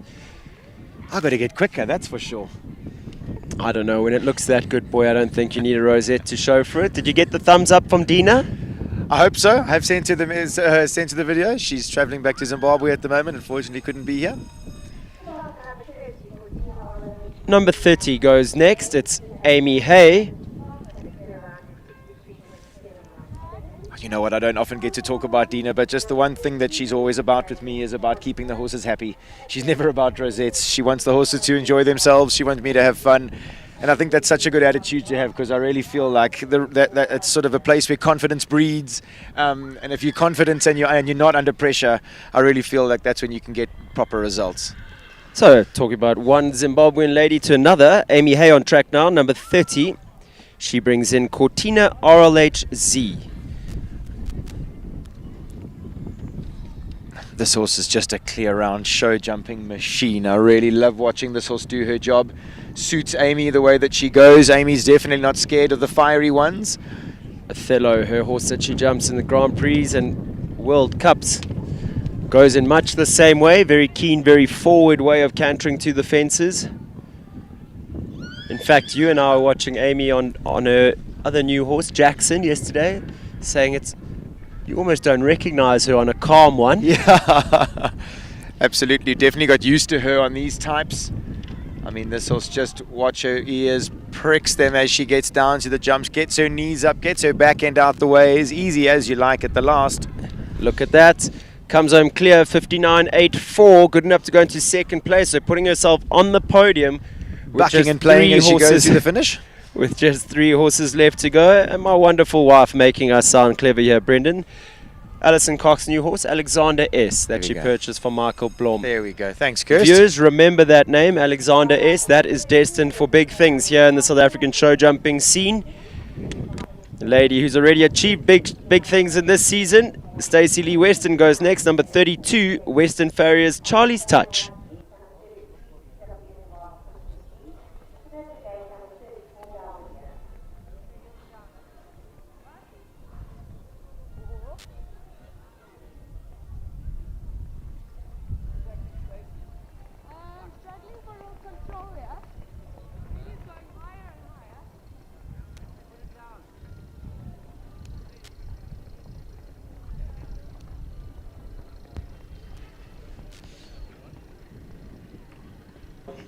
We've become very accustomed to seeing Stacey on her greys. She must have about 4 of them at this stage of her life. And she's managed to acquire horses with quite some pedigree along the way, Brendan. This mare, 9 years old, by Cardento, out of a Darko mare. We see her other horse, Ruby, by Edward, the sire of King Edward. So she's really got some very well-bred horses. And all self-produced, huh? That's one thing Stacey can do, is produce a young horse. Think of Lure de Mal that she's produced right up to World Cup level. A horsewoman of note. You spoke about Lorette Knowles-Taylor having really worked on her mental game in the sport. Stacey does a lot the same.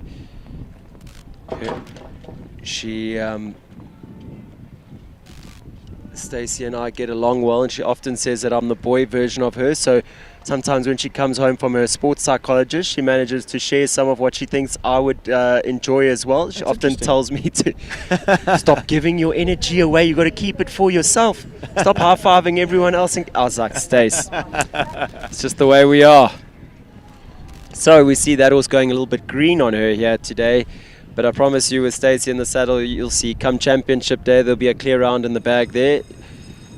That horse will just get better and better. We've spoken about horses benefiting from being able to be here in the main ring. In the main arena, checking out all the spooky fillers that all the 130 horses have become accustomed to.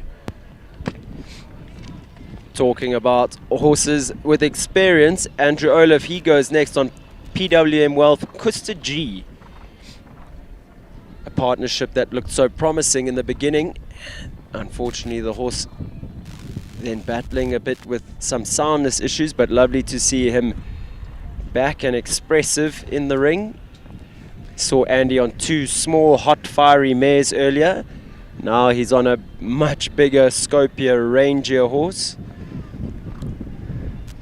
Also can be quite sensitive and bounce for such a big rangy horse, which I think could make him tricky to ride, in the sense that he can sometimes run away with you and other times can bounce. So your options really vary about which distances you're going to be taking, but I don't think a cooler character you'd find than Andy. Cool, calm, collected with a touch of talent, old Andy. Touch of talent, pretty good businessman. Oopsie. You spoke about him being playful, enjoying his time being back in the ring, and you can see he's been out of it for a while, taking heed of those flags in the corner. Sure, Andy's just going to go straight from here. This horse has jumped bigger jumps. That was pretty slickly handled, right? I mean, that's really testament to the horseman that Andy is just doesn't get after the horse. The horse goes from bouncing and spooking, bouncing on the spot there in the corner. I don't know if you saw Andy's body going into that double at number 9. But when Andy sets his hand down like that, I promise you now that horse is towing you like a steam train. Yeah, so yeah. really needs a lot of finesse in the way that he is ridden. Absolutely. But Andy, obviously, he is prodigy of Sean Olaf and Anne Olaf, 2 top-class jockeys and horsemen and women in their own right. So he's got all the talent there in bucket loads. He knows exactly what to do. Our last horse for the class coming in now. It's number 34, Geminal. She brings in Belvedere. Very experienced gelding by Vancouver. Out of a Picasso de la Zolle mare.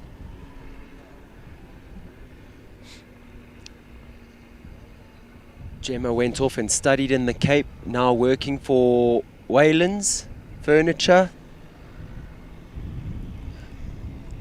Her mother, Melissa Null, horse enthusiast, massive lover of the show jumping scene. I think it's great that she can go away from the sport for a little and get organized and set up in her life and then come back to the sport. She definitely is, as you mentioned, as her mom is an absolute lover of show jumping and her horses. Look how smooth and neat she was there in that turn back from 7 to 8. Presses up to the double, beautifully ridden. He has a heart of gold, this horse, I must say. He's jumped around some bigger tracks with Oliver Bishop. I almost thought she was looking to the wrong fence there.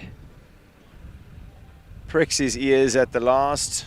Easy as you like, clear round, 62.62, good enough to go into 4th place. As that brings to a close this 120 A2 competition. Sponsored by ePole. There we have it, Robin Ehlers, Driftwood LC take the win here in the 120 A2 competition. Amy Hay, Cortina RLH in 2nd. Natalie Heim, I Farmer Capital Claudio in 3rd. Gemma Null, our rider that we've just seen, Belvedere, 4th place. John Bauer in 5th with Kokaluba PS. In 6th, Freedom with Hannah Graber. 7th, Be Happy Lunde with Alison Koch. 8th place, Denton Horseboxes, Maya Rusa H, Andrew Olaf. And rounding out our prizes in 9th, it's Kiwi C with Gareth Neal. Real superstar, up-and-coming 6-year-old stallion there that Gareth is producing. It looked a class act today. Lovely to see him so well mounted. Yeah, again, it's interesting. You get to see all the World Cup 150 riders in the 110s and the 120s with all their younger horses sort of getting ready for the future. Mr. Time waits for no man, so unfortunately our good horses get older. We need to be able to replace them at some stage.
There we go. Viewers, Judith McLeod coming down to present the prizes to a winner of the class. It's Robin Ellis, Driftwood LC, taking the win here in the EPOL 120 A2 competition. Lovely start to the show for her. I mean, it's great if you can win a class being in second gear, right? Absolutely. She looked like she was schooling around. Schooling that was around. Just using his natural pace. I think she would have been slightly surprised with the win. She wasn't really giving it a full go, like you say. Amy Hay and Cortina RLHZ come home in second place. Another speedy character is Cortina. I was out the accommodation fairly early this morning, having a look around the beautiful facilities that we're at here, and I definitely saw Amy going for a little jog, and then saw her coming back around the stable. So I reckon Amy's done 5Ks already this morning, and then on the podium in this class, having a good day so far. Third place. We don't have... Oh, there we go. Third place, Natalie Heim, iFarmer Capital Claudio. That's not Claudio, that is Ardennes. That Natalie's brought in, hopefully for a little bit of arena familiarization. Yeah, that's a very good technical term there, Sten. Arena familiarization. Just for a horse like that, he could really benefit from hanging out in here in the prize giving and just getting used to. Whoopsie. He is a nervous character, isn't he? Fourth place was Geminal and Belvedere. Then on our screens we see fifth place going to John Bauer, Kokaluba PS. And sixth place, Freedom and Hannah Gaber. Putting in a fine round here today was Freedom.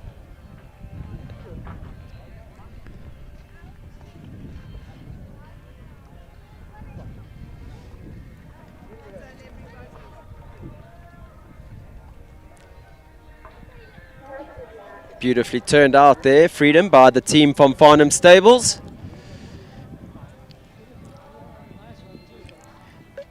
As we're about to see Robin Ellis and Driftwood LC leading them off on a lap of honor. Lovely win here, lovely start to her show. Viewers, up next is going to be the 135 A2 competition sponsored by the Talisman. And then following that, 1 o'clock start for the 150 Grand Prix today, sponsored by Bespoke by Kate. Wonder if there's a little bit of jewelry involved there in the sponsorship. I know they often do, so all to fight for here today, 1 o'clock in the 150 Grand Prix. I think we're going to take a short break while the course designer Bernardo Costa Cabral and his team ready the course for the 135 A2 competition. Viewers, don't go anywhere. We've got a full afternoon of show jumping still to come.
'cause I've been bad and I know I'll do it again. You're the best I ever had, I'm guilty, I confess. Blue lights, red lights, we gon' get real wild tonight.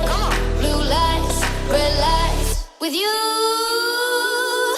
Anything that feels this good, well it must be illegal. It must be illegal, illegal. Anything that feels this good, well it must be illegal. It must be illegal. So call us criminals, criminals.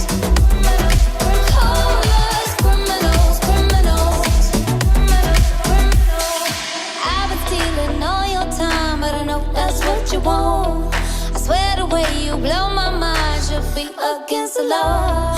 Blue lights, red lights, we gon' get real wild tonight. Blue lights, red lights, with you. Anything that feels this good, well it must be illegal. It must be illegal, illegal. Anything that feels this good, well it must be illegal.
Your passion is our passion at Midfeeds and Tack and Togs.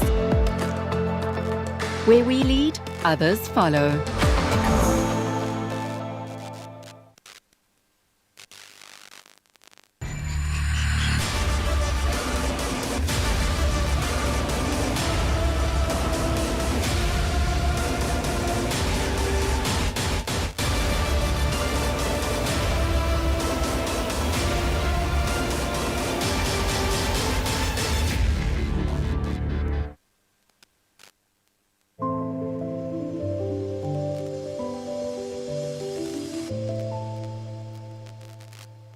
Country Life Properties, a boutique real estate company specializing in sales of equestrian properties, sale of residential, agricultural and country lifestyle estates in the Greater Kyalami area. With years of experience in promoting the country lifestyle, Country Life Properties is proud to be affiliated with the Kyalami Equestrian Park. Baloo Country Estate is a secure estate offering 22 kilometers of scenic bridle trails. We provide country estates to suit all your requirements. Extended family living, work from home, or just escape the hustle and bustle. A variety of equestrian properties are offered for the keen equestrian. Contact us or visit our website and let us find the right property for you.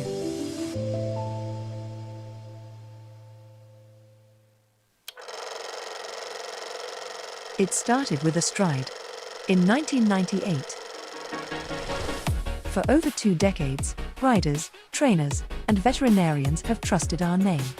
Now that name evolves, Stride Distributors becomes Stride Equine Research, driven by science, backed by research, proven in performance, electrolytes, gut health, parasite control, muscles and joints, and much more. Because behind every great performance is a great stride. Visit www.stridesequine.com and join the next stride.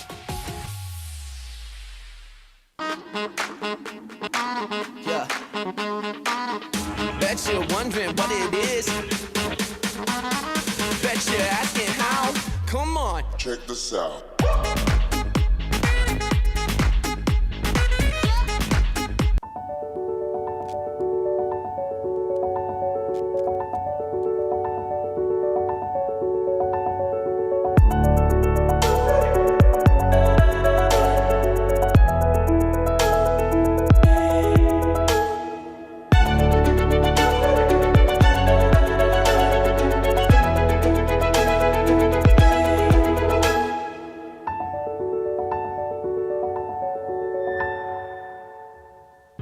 Vos chevaux pensent qu'ils participent au Paris-Dakar à chaque trajet? Ne les laissez plus penser qu'ils sont pilotes de rallye.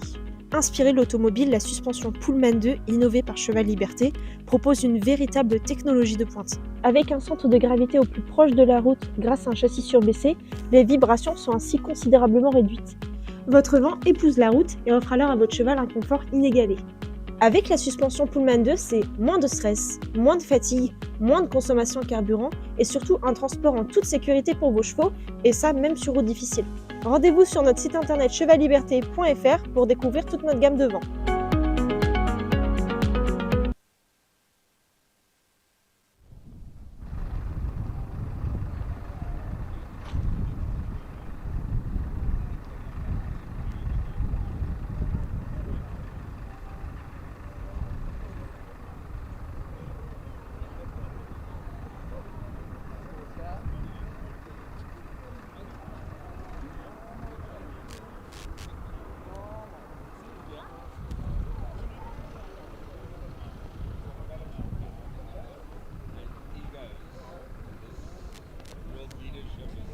Just wasting it as flips on the ground. I just want to know, why does politicians comment just a great big change into middle of nowhere, and then you've got to pay the bill for the food prices and the politicians didn't think. It's crazy. Exactly.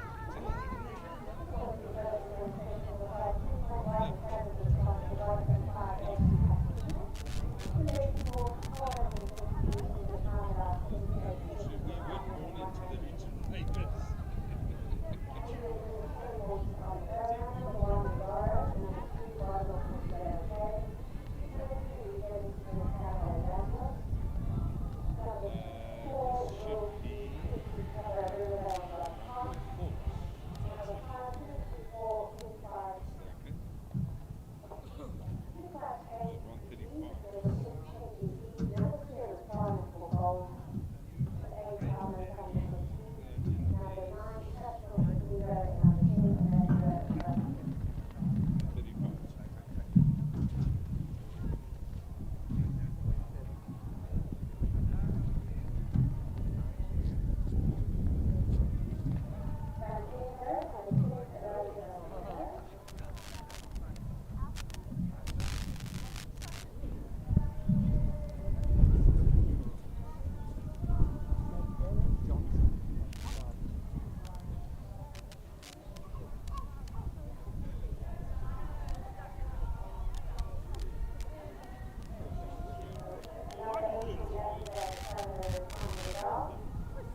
Welcome back, viewers, to the Talisman-sponsored 135A2 competition. Our main man, Mike, bringing all the images to you from Equilive. We are aware that there's been some technical difficulties earlier on in the day, viewers, so the team is on it, doing their very best. I think we're battling a little bit with the internet connection here in the veld.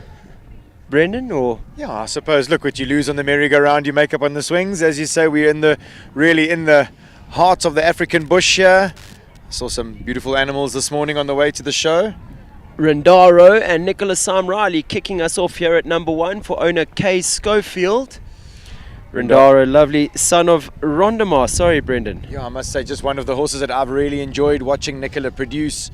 He seems like a real athlete. Nicola, of course, has an unbelievable knack of getting the best out of her horses. Right, with fantastic ground speed and balance. Super support there at the ranch. Vertical, horse giving an exhibition over that one.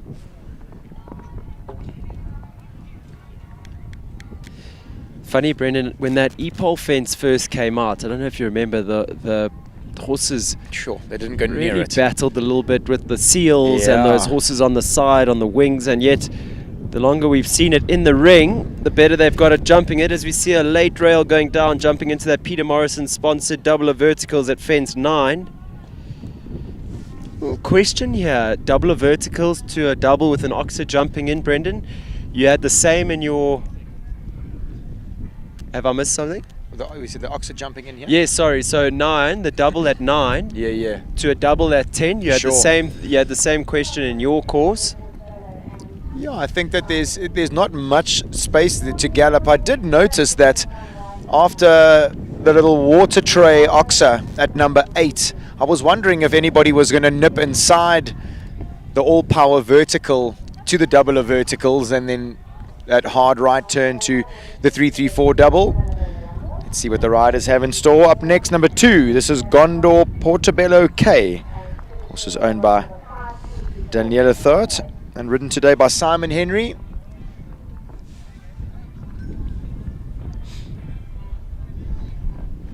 Simon, cool and balanced as always he is. Runs a very competitive barn, H Equestrian. H Equestrian, absolutely. And him and his partner Shanley Marshall are here at the show in full force. We saw her riding in the 140s on her lovely mare Callow for Tasca.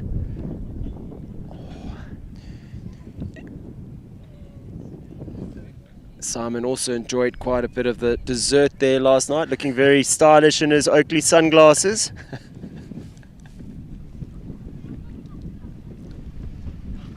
Simon really has unbelievable feel through his entire body for these horses that can be a little unorthodox. He's got such good body control.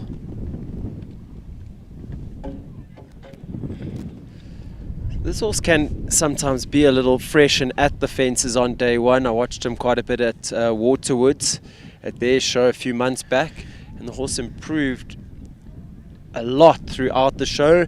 I think he looks like he's very relaxed and calm. I think Simon has a big role to play in that. Absolutely. He makes the horse, he hides a lot of what the horse is feeling at the time. But the horse seems to get better and better as the shows go on. So I'm sure we'll see an improved performance come tomorrow or come Saturday and Sunday for that horse. This is also the first of the 135 classes. Yesterday, before we started the streaming, we had the 130s and the 130 and the 140s. Sorry, so this would be the first time Portobello would have had a little whip around the Ranch Equestrian Centre main ring with all the sponsored jumps out on display. Looks like the officials are just taking a moment to discuss that time allowed, I would imagine. Whether they'll be extending that time allowed or not.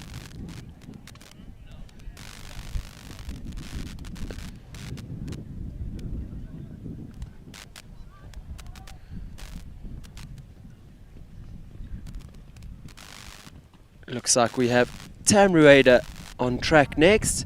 She brings in number 3, Regenesis vet Callaholiantos. who, if I'm not mistaken, is currently leading the World Cup Qualifier Series. I don't think you are mistaken. I think those facts are correct.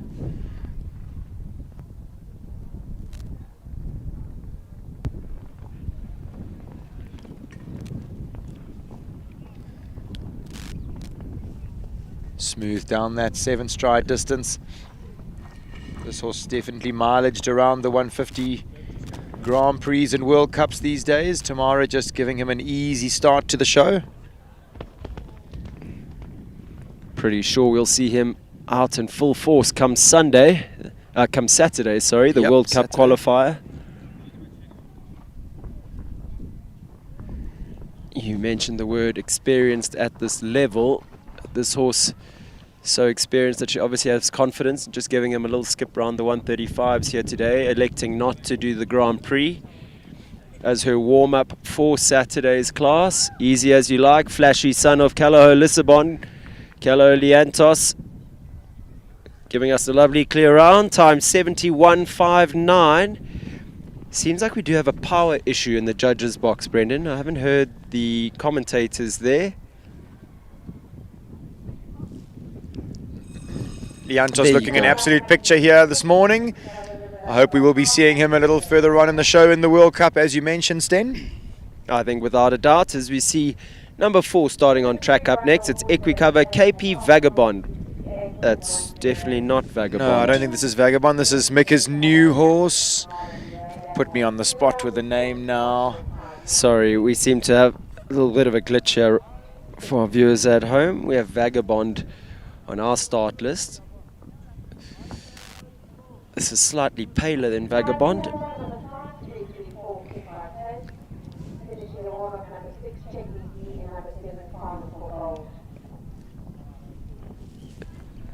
Mika, trained by Oscar Nube.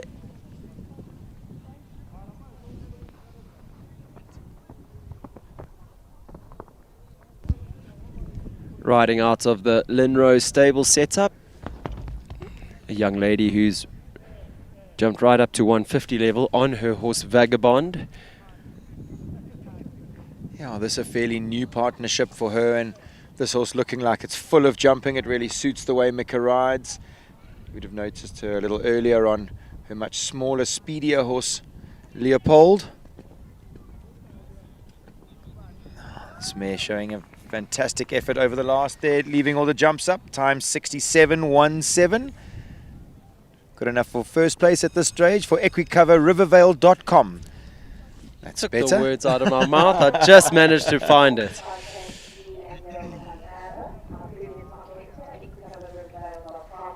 Number 5 goes next. It's 334 Kiss Bate Z. Leona van der Merwe riding for the 334 Sport Horse Stud. So Kiss, she's more affectionately known, being rather energetic in the warm-up earlier. I don't know if she spotted a giraffe out there in the bush or what the story was, but look, there's all sorts of different distractions here at the Ranch Equestrian Centre. As you mentioned, we are definitely spending the weekend out in the African bush, and there are all sorts of antelope and animals hanging out around the show arena, which is always fairly distracting for the horses. woken up by the roar of lions this morning, Brendan. Yeah.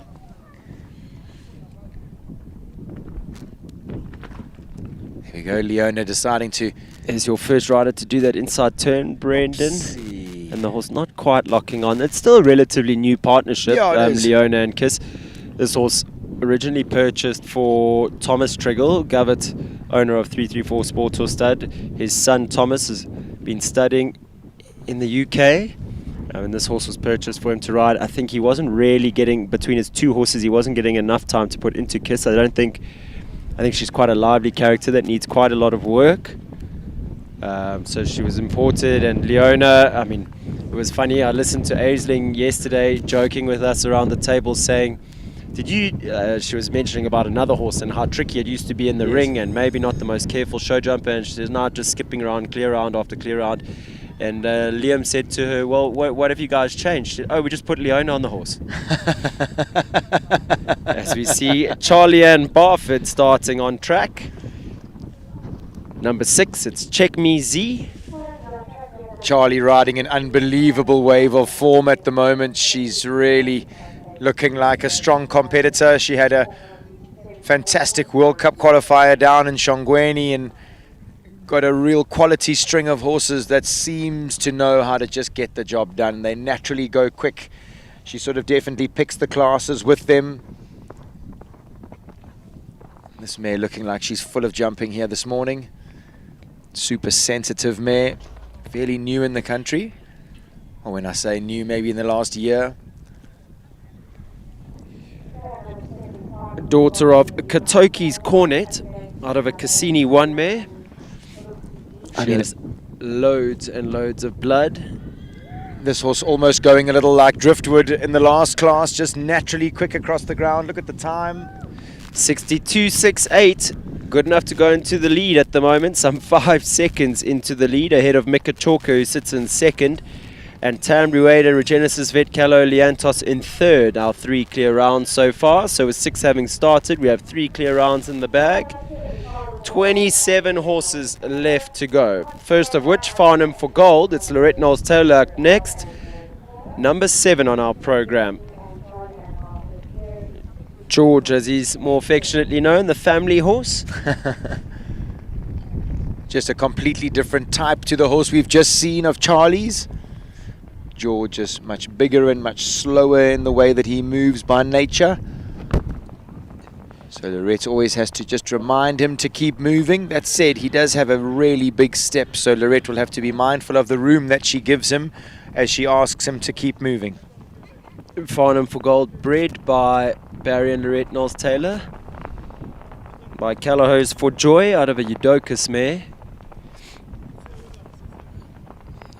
Not sure if our viewers at home will see on your screens, but there's quite a lot of advertising for a new initiative from the Farnham team, Farnham online training. I suppose that Barry's stepping up his game into the new technological world. I was very fortunate enough in my years to have spent many years at Farnham, 7 or 8 years to be honest with you, training under the watchful eye of Barry and Lorette. And I think now just sort of moving up to the new age, how everybody seems to be doing this online training, it's really interesting. Farnham obviously putting their hand up there. They've got lots of really interesting information that they can share with all the viewers around South Africa and the world for that matter.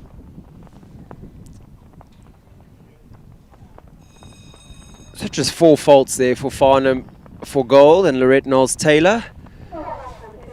Anyone looking to find out more about that Farnham training system, farnham.co.za. I think you can subscribe. It's a monthly subscription.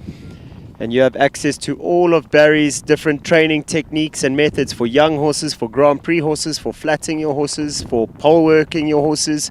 Yeah, I think something that's always interested me with Barry is his exercises. I think that he's Nail sublime on in the way that he trains with his gymnastics and that type of thing, teaching the horses about the front rail and the back rail and all that type of stuff. So it'll be a really interesting... I think nail on the head, Brendan. You said with all his exercises that he has, I think Barry has a very unique system and a unique way in training horses, which has been a very successful recipe in him becoming one of South Africa's greatest. As we see Rainer Korber, another one of South Africa's greatest at the moment. He brings in number 31. It's Afrizan's Callahoo Conda Rebel. Tied winner of the Gauteng Championship recently. Yes, as only Ray can do. I mean, he's unbelievably quick against the clock without even really trying. And this horse really looks like it suits Ray's smooth, easy way of going. Let's see if he's going to nip inside here. Elects to go around. Afrizan's Callahoo Conda Rebel. Perfect advert for what Callahoo breeds by Concoriano out of a Lissabon mare, 2 of their foundation stallions. Light rub jumping into the 3-3-4 double, but leaves it up. Look at the time. 65.29 clear round, good enough to go into second place. Almost looked like they were popping champagne here next to us, Brendan, ready for the win. But Ray does go onto the podium. Speaking of champagne, on the right hand side of our our commentary booth. It looks like there's a champagne bar getting ready, hopefully getting festive for the 150 class, which is going to be happening after this. One man who has no problem getting a little festive up next. It's Harry Butcher. He brings in number 9, Capital Casmigo. 14-year-old son of Capital Castigo out of an Optimum van der Wellington horse, mare. This horse was purchased off one of the very first Capital Stud or Equi Sport auctions yes, by the Neal Gareth family. Neal, yep. Then produced by Simon Henry for some years. Then competed by Gareth Neal. I think then purchased by Simon Murray. Yep, there were a couple Simons involved in this horse's production, absolutely.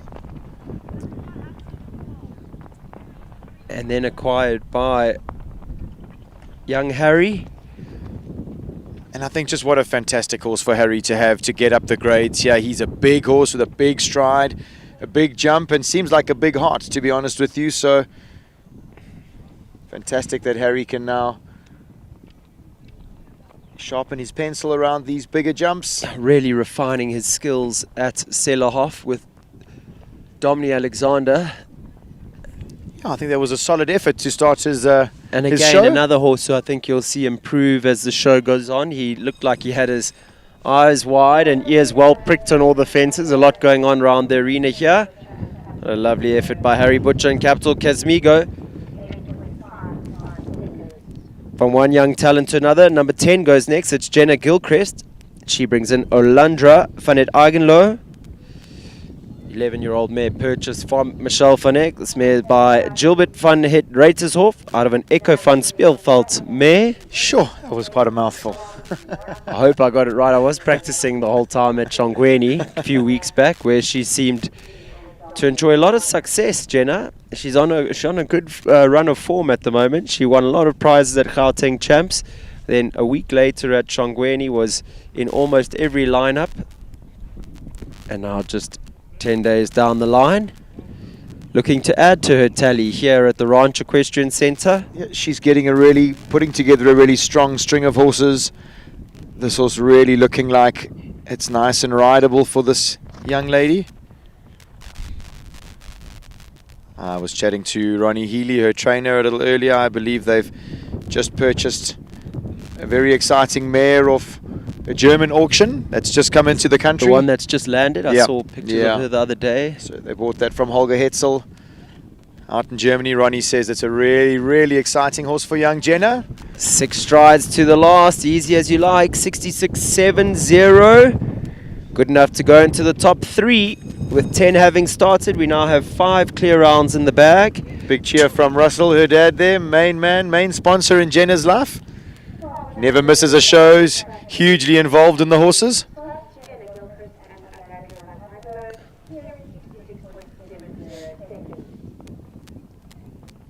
Gregory Scott up next. He brings in number 11, riding for owner Linda Ellerine. It's the Back on Track entry, Back on Track BBS.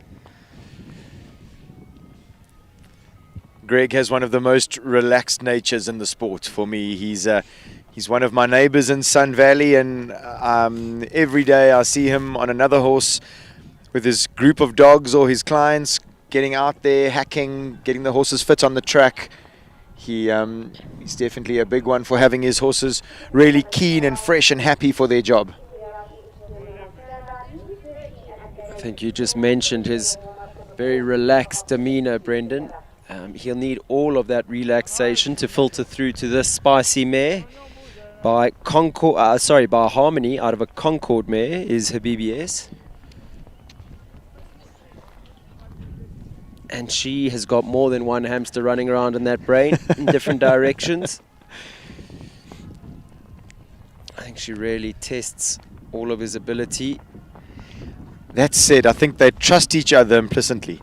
They sometimes when she's a little unorthodox can put herself in tricky situations, and Greg never fusses or bustles her. He always just lets her get on with her job. She can see the poles, she knows it. A little bulge there. Easy as you like. Balances to the last. There we have it, 66.68. It's another clear round. And into third place they go.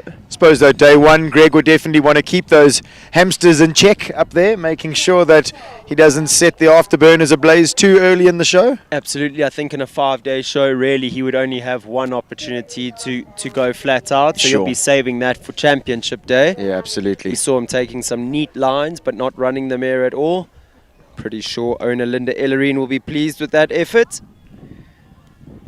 On screen now, up next is number 12. This is Jackie Cochran. She brings in her own horse, Issey Miyake.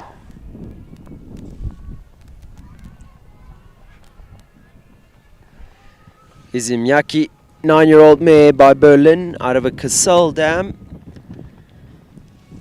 We spoke earlier, Brendan, about riders being well mounted with similar types that suit them. Well, Ray Korber, her trainer, has done a fantastic job in making sure that Jackie sits on many horses that all go in a very similar way. They suit her way of riding, these horses that take her to the fence. That was a little uncharacteristic of that horse. It is day one. Almost like lifted her head a little bit on the way to that fence, like she was looking at something beyond the jump. We've said there's a heck of a lot going on outside the arena. Lots of flags blowing, lots of advertising boards. Going back a little bit to the type that Jackie enjoys, we saw her burst onto the scene on that fantastic mare Beauty van der Pannenhoever. Yep. I mean, I want to go one further than that and say that back in juniors, 500 years ago, she had a very exciting blood horse called Roadrunner that went really similarly to these horses. So clearly Jackie has had a type that she likes in her life.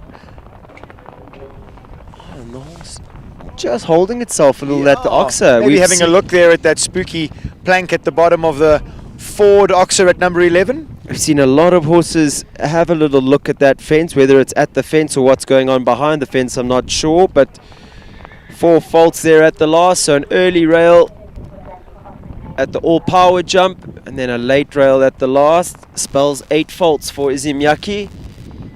Time was good, 66.87, would have been good enough to go into 5th place. Talking about people in fine form, Dominic Alexander, winner of the recent World Cup qualifier at Chongweni.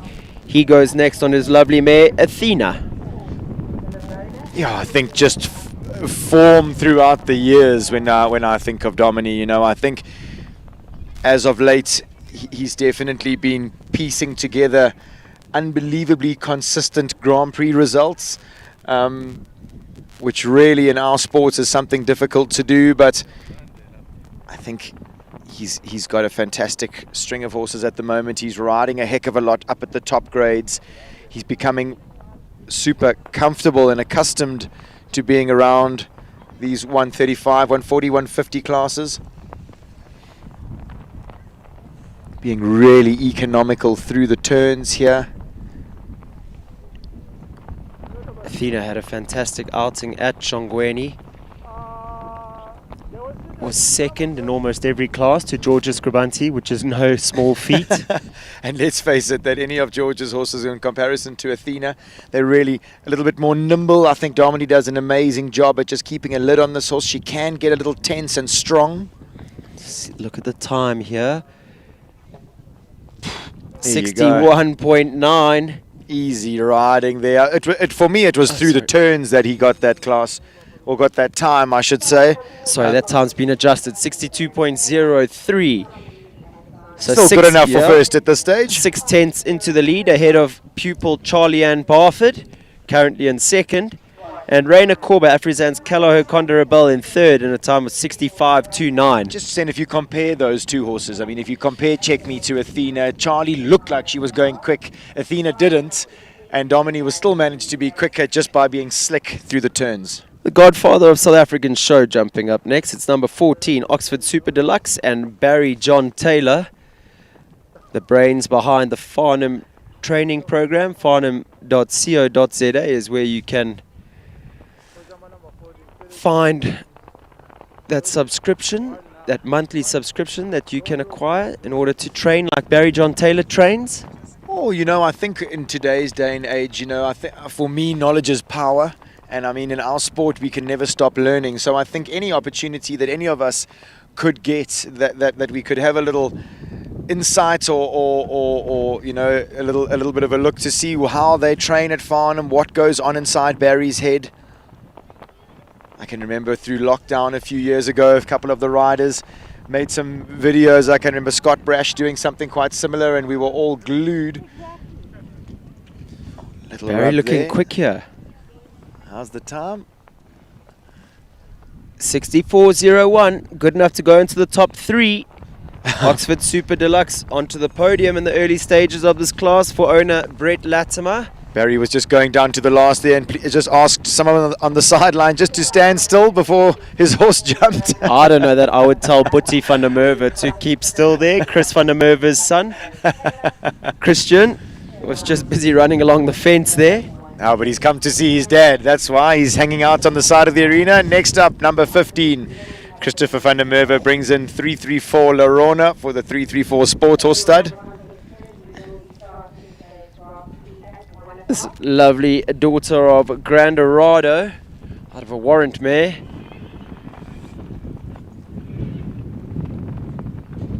Has to be one of the favourites on the South African show jumping scene at the moment. Yeah, she's just an absolute fireball. Ears pricked.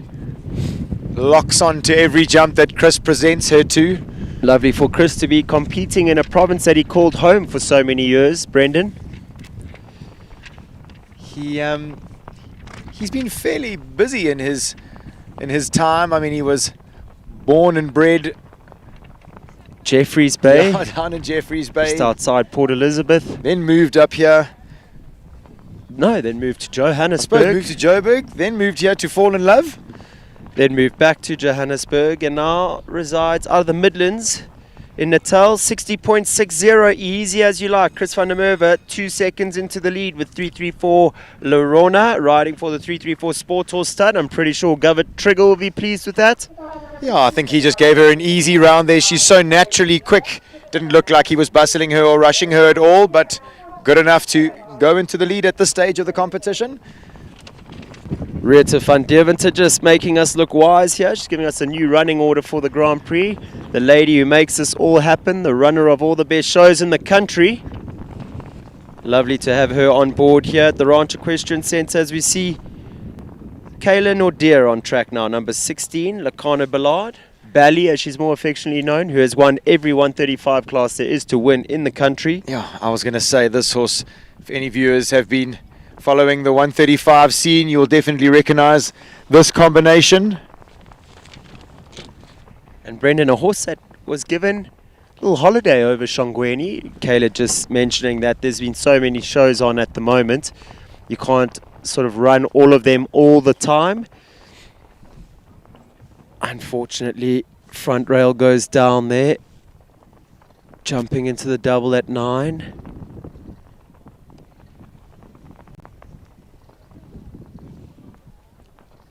Seven to the last, but leaves it up.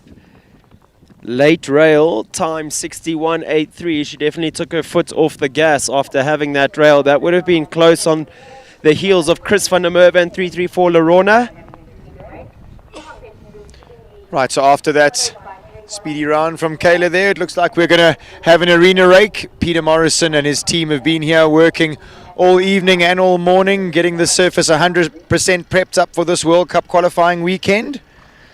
So after the arena rake, we're going to kick off with 334 Nunu and Kaylee Pissarro. So viewers, don't go anywhere. Still lots of show jumping up next.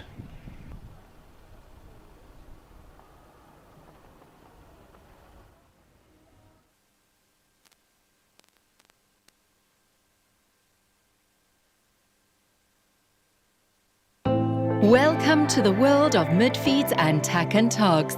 South Africa's largest animal feed retailer and a haven for equestrian enthusiasts and animal lovers. Friendly and knowledgeable staff are at your service. We pride ourselves in offering a vast range of premium products that we know and trust. Your passion is our passion at Midfeeds and Tack and Togs.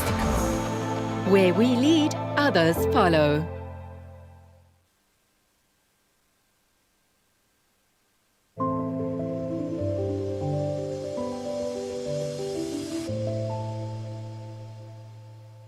Country Life Properties, a boutique real estate company specializing in sales of equestrian properties, sale of residential, agricultural, and country lifestyle estates in the Greater Kyalami area.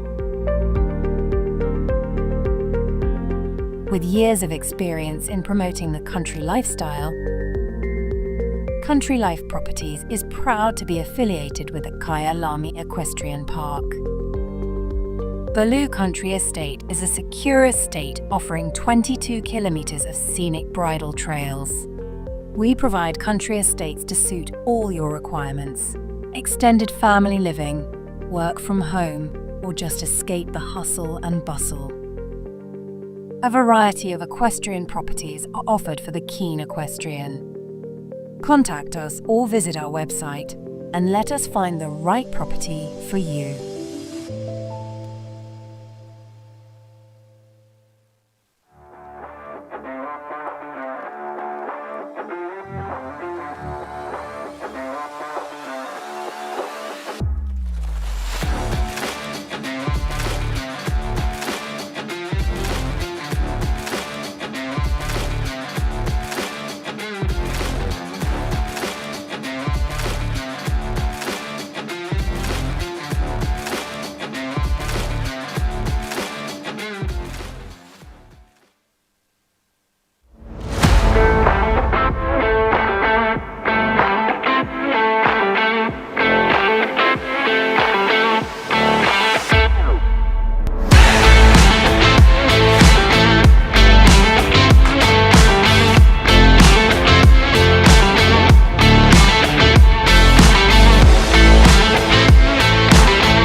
Lock me up 'cause I've been bad and I know I'll do it again.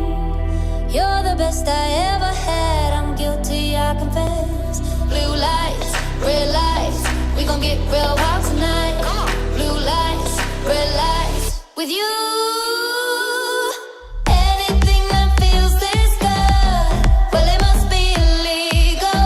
It must be illegal, illegal. Anything that feels this good, well it must be illegal. It must be illegal. So call us criminals, criminals. Call us criminals, criminals. I've been stealing all your time, but I know that's what you want. I swear the way you blow my mind should be against the law. Blue lights, red lights, we gon' get real wild tonight. Blue lights, red lights, with you. Anything that feels this good, well it must be illegal. It must be illegal, illegal. Anything that feels this good, well it must be illegal.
Welcome back, viewers, to the Talisman-sponsored 135 A2 competition. We have 17 horses left to go. Looking to kick us off for the second half of this class, Kaylee Passara. She brings in number 17 for the 334 Sport Horse stud. It's 334 Nunu.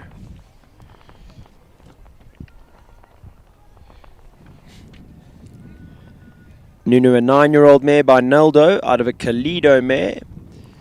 Came into the country and was originally produced and campaigned by Chris van der Merwe. With a name like Nunu, far more suited to Kaylee than Chris. You would think, right? And they've struck up quite an amazing partnership, these two already. The horse suits Kaylee down to a T.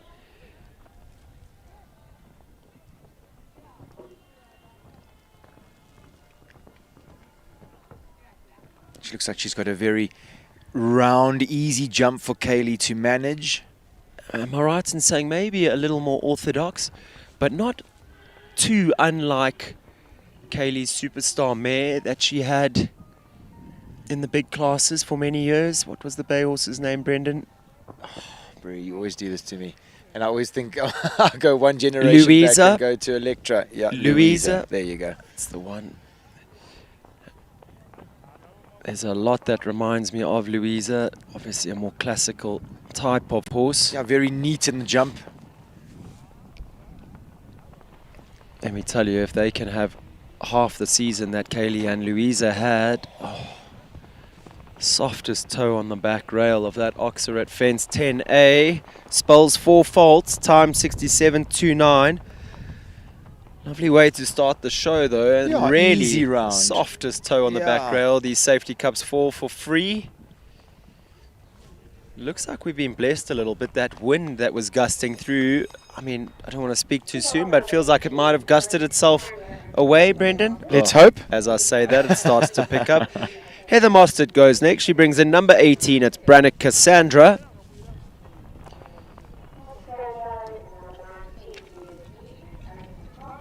I must say, this mare's just got a fantastic shape in the air.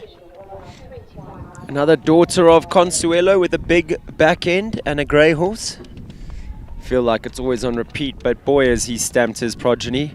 Yeah, he really did. And sort of for years and years now, we've had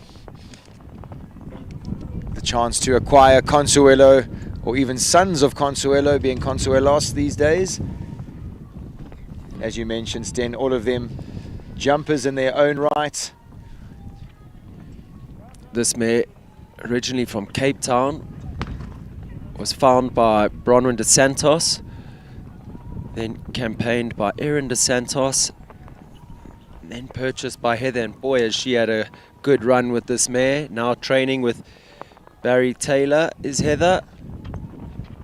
This is looking like a good round. She's naturally quick, this mare. Oh, no. Rolls the back rail off. Heartbreak at the last. Look at the time, 62.25. Would have been good enough to go onto the podium. Unfortunately, a late rail. It's a big smile from Heather. She had a little spill yesterday, very unexpected. It was a weird moment. I think it's the hardest thing for a rider when you've done everything right and your horse has actually felt good and then made a mistake and you come off. I think can be quite disconcerting. So a lovely round to bank here today. Yeah, absolutely. Put Get a bit of yourself confidence back into a for confidence sure. zone. Yep.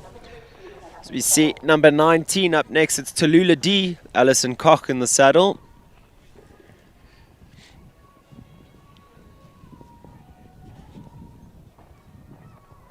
Ellie is affectionately known as the Flower Lady in the Sun Valley area.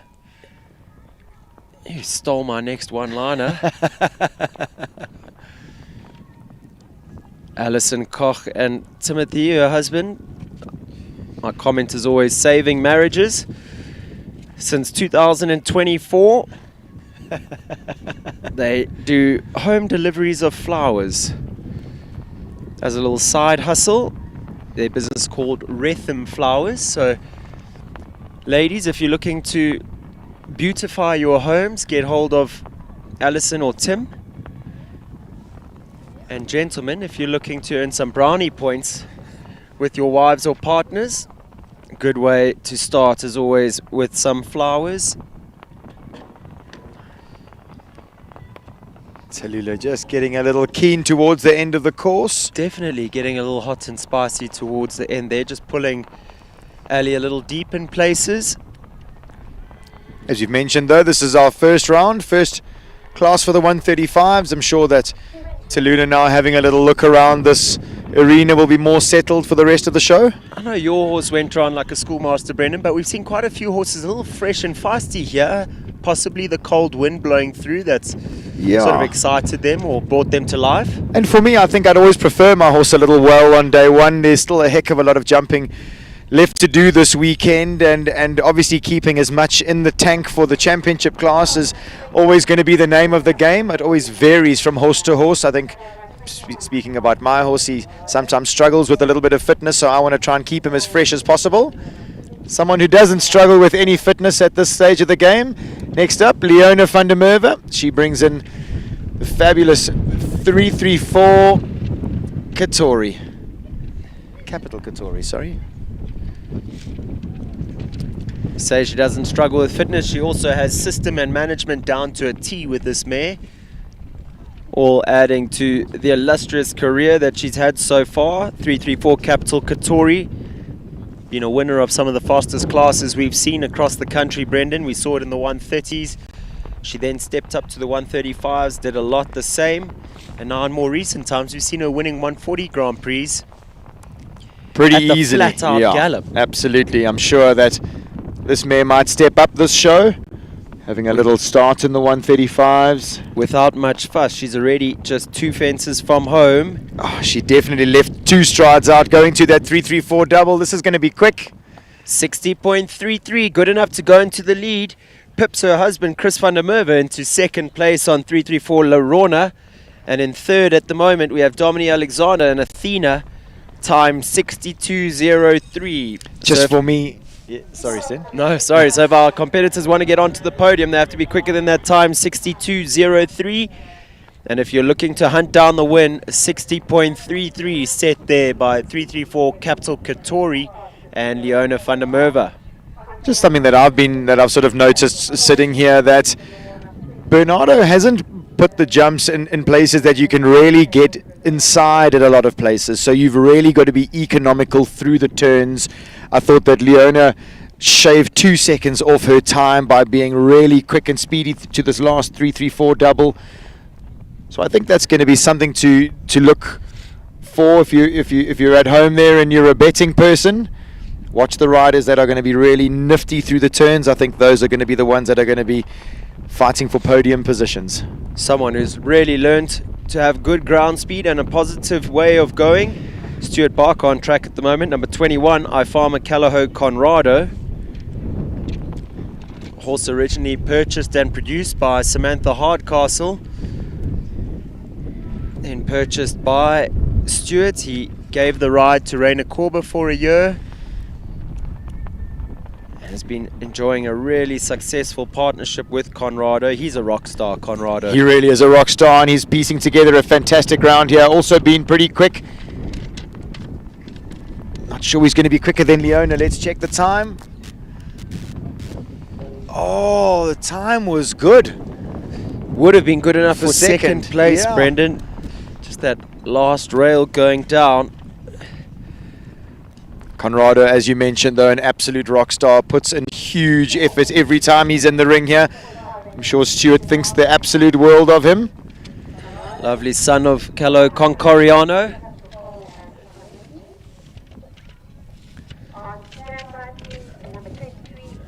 Number 22 up next. Young Utman Minty. He brings in this big, fabulous gelding. This is Capital Cole. Sten, I think you may have had a little hand in this horse's production. Yeah, I had the privilege of riding for Bronwyn de Santos, our South African superstar now these days. Absolutely. She purchased this horse off the Capital Stud auction. In fact, this horse and another Capital Stud horse, Capital Kamoni, that I rode for her. Oopsie. Little miscommunication there at number 3, unfortunately. I say it so often, but Cole is by Capital Chicoletto, who I'm not quite sure why wasn't used a whole lot in the Capital Stud breeding program. But He wow, he was a fantastic horse, wasn't he? Chicolettos, well, he was a fantastic horse, and his progeny have all been great jumpers. Just maybe a little miscommunication, like you said, coming away from the gate there. Plus the fact that Utman riding in a new system has just moved to RH Equestrian, riding with trainer Ronnie Healy. I think it always, you've always got to give yourself time to settle into a new system and trust the new system that you're in. Never an easy move. And I think while we do have a few moments while the course builders are putting this jump together, just to touch on Bronwyn and what she's done and how many people she's inspired around South Africa and how many new fans Babisi's got now. One step further that, are we allowed to say how many people she's inspired around the world? Absolutely. She had the very best of the best bowing to her at that World Cup final, Brendan. No, she really did so. Oh, Cole looking a little gate bound there. Obviously not really feeling it here today on day one at the Ranch Equestrian Centre. Yeah, that is right away from the gate, as you mentioned. Can be a little tricky if the horses are distracted. So with 22 having started, just 11 left to go. We have 10 clear rounds in the bag. Clear round percentage sitting healthy at 45%. Current leaderboard, it's the Van der Merwes at the top of the log. Leona Van der Merwe, 334, Capital Katori. Our current leaders, time 60.33. In second place, 334, Lorona, Chris Van der Merwe, 60.60. And the master himself, Dominic Alexander, winner of the recent World Cup qualifier at Chongweni, sits in third place at the moment, 62.03 on his lovely mare, Athena. Someone definitely capable of chasing down that time. Up next, it's Simon Henry, pupil of Dominic Alexander. He brings in Fran Laren Elito for the Fran Laren stud.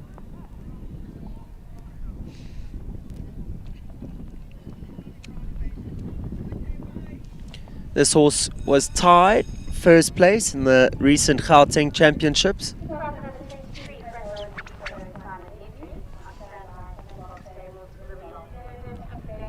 To a rider we saw earlier on in this class, Raina Korba and Callo Conde-Rebel. I must say, watching Ray and Simon in the jump off is always exciting. See what Fran Laren Elito has in store for us here today. Sort of become accustomed over the years to watching Simon on these little fiery Van Laren horses. I think this horse had his first away show earlier on this season at Waterwoods.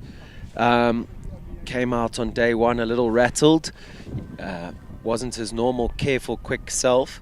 And Simon just put it down to the horse not having travelled.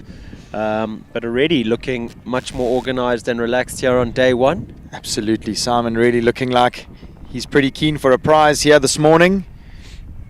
Thinks very highly of Fran Laren Elito. Good. Oh, maybe a little strong jumping in there.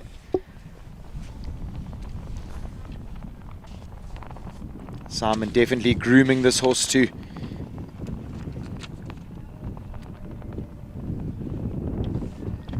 probably took his foot off the gas. Still came home in a time 62.73, so he's quick. If he goes clear, they'll have to be watching him come Sunday's jump off. Oh, and as you mentioned, maybe the horse still getting used to travelling and that type of stuff. Looking at pretty solid in the first round today. Looking like making the easy trip from Johannesburg to the ranch. Very much in his capabilities. So 10 horses left to go. First of which, number 24 up next, it's Nicholas Syme Riley, riding Sunny Park Stables, Rivendell Theoden. Interestingly bred horse this. 7-year-old stallion by Titanic out of a Lorino mare. And I must say I've really enjoyed watching Nicola get this horse up the grades because he is an absolute cracker. She had a good laugh with us yesterday, Brendan, when I said to her she's going to be bored at the show. She's only got 6 horses here, I think. She did say to me, though, Theoden needs to be worked 3 times a day, so that makes up for 2. That takes the tally to 8 a day. He's a spicy character. But just under Nicola's cool sort of instruction and way that she does things, they suit each other down to the ground. Almost looks a little bit like Quintessence as he zooms along here. I was going for another look. I was going to say like a slightly bigger, scopier version of Crispin. Crispin, even Sharp Colt Blade. Absolutely.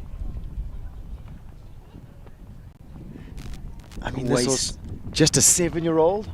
I mean, really looking like he's so mileaged at this level already. Easy as you like. Clear round 65.99. Good enough to go into 7th place. Super round there from that young horse. I think viewers watch that combination in the future. It's definitely going to be one that's going to be up fighting for those podium positions. So at the moment, we have 9 prizes for this class. Sitting in 9th place, Alandra van het Eigenlo, Jenna Gilchrist, time 66.70. So you have to be quicker than that to get into the prizes here today in this 135 Talisman sponsored A2 competition. Tamaru Ada up next. She brings in number 25. It's Regenesis Vets Lidorado FG. Brendan, I saw you catching up a bit with Tam yesterday in the warm-up arena. And I mentioned to you that we had 4 days of live streaming left to go, so don't waste all your words in one afternoon. How's she feeling about her string of horses at the moment and where she's at? And yeah, I think that she's had a little move from where she used to be back to Ray Corber, her current trainer at the moment. So getting settled in there now. I think that she said that she feels happy and ready for the rest of the shows for the year. This horse is always, she's always just sort of making the beginning of his show real easy, not putting too much pressure on him. He's a real big horse, but he's super sensitive in his way. You see her just electing to go around, settling him down, letting him see all the flags and all the parts of this quite distracting showground. and almost a good schooling round for later on in the week. She really allowed him to just get a little deep to that double. She didn't protect him, let him get a little deep and use his body there. Sure. And that'll be a rail that he'll remember going through the show. I mean, those light rails fall for nothing, those new lightly weighted poles on the yellow cups. So gentle school for him there. And that can only improve his form for the next few days to come. Right, we go up the program now, back up to number 4.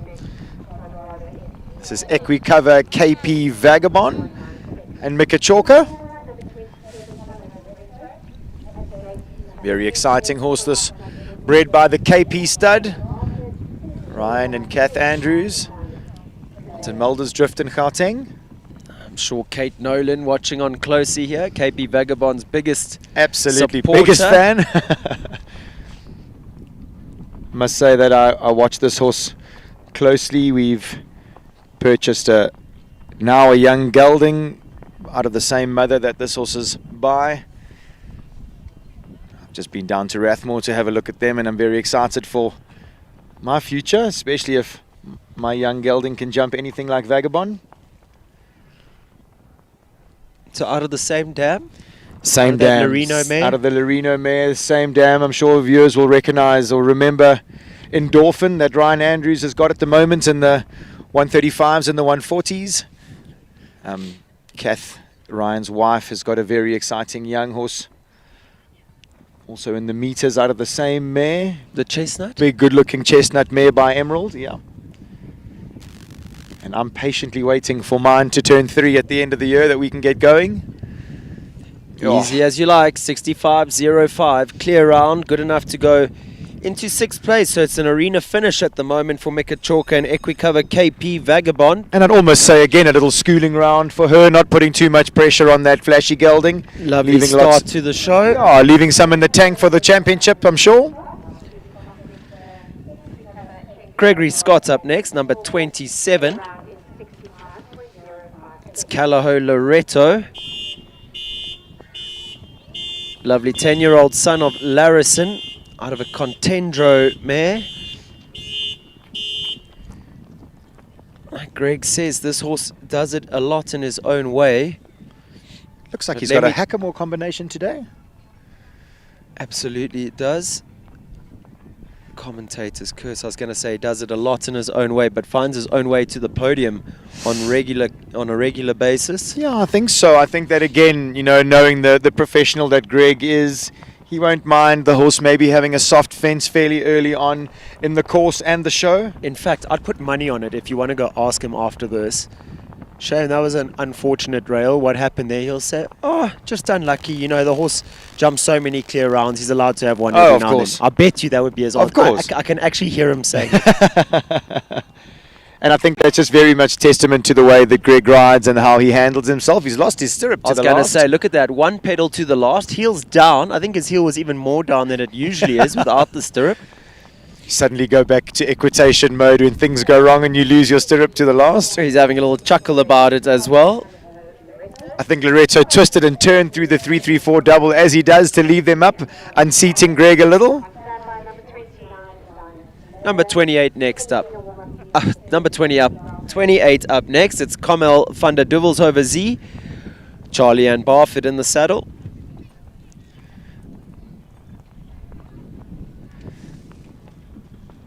This mare's come on really in leaps and bounds. She was a little tricky when she came into the country. Obviously Charlie's been hard at work with trainer Dominique Alexander, and I believe she gets a little help from her international trainer Jerry Flynn, who comes from Ireland occasionally to give some clinics at CC Equestrian.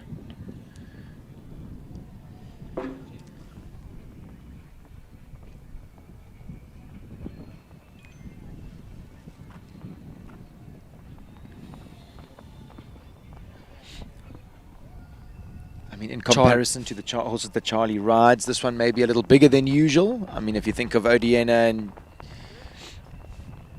Possibly, but I mean, she's so well mileaged. You think of her time that she spent on Epimar. Yeah, I suppose. Yeah, Big, she knows big exactly how to striding handle mare. these bigger horses.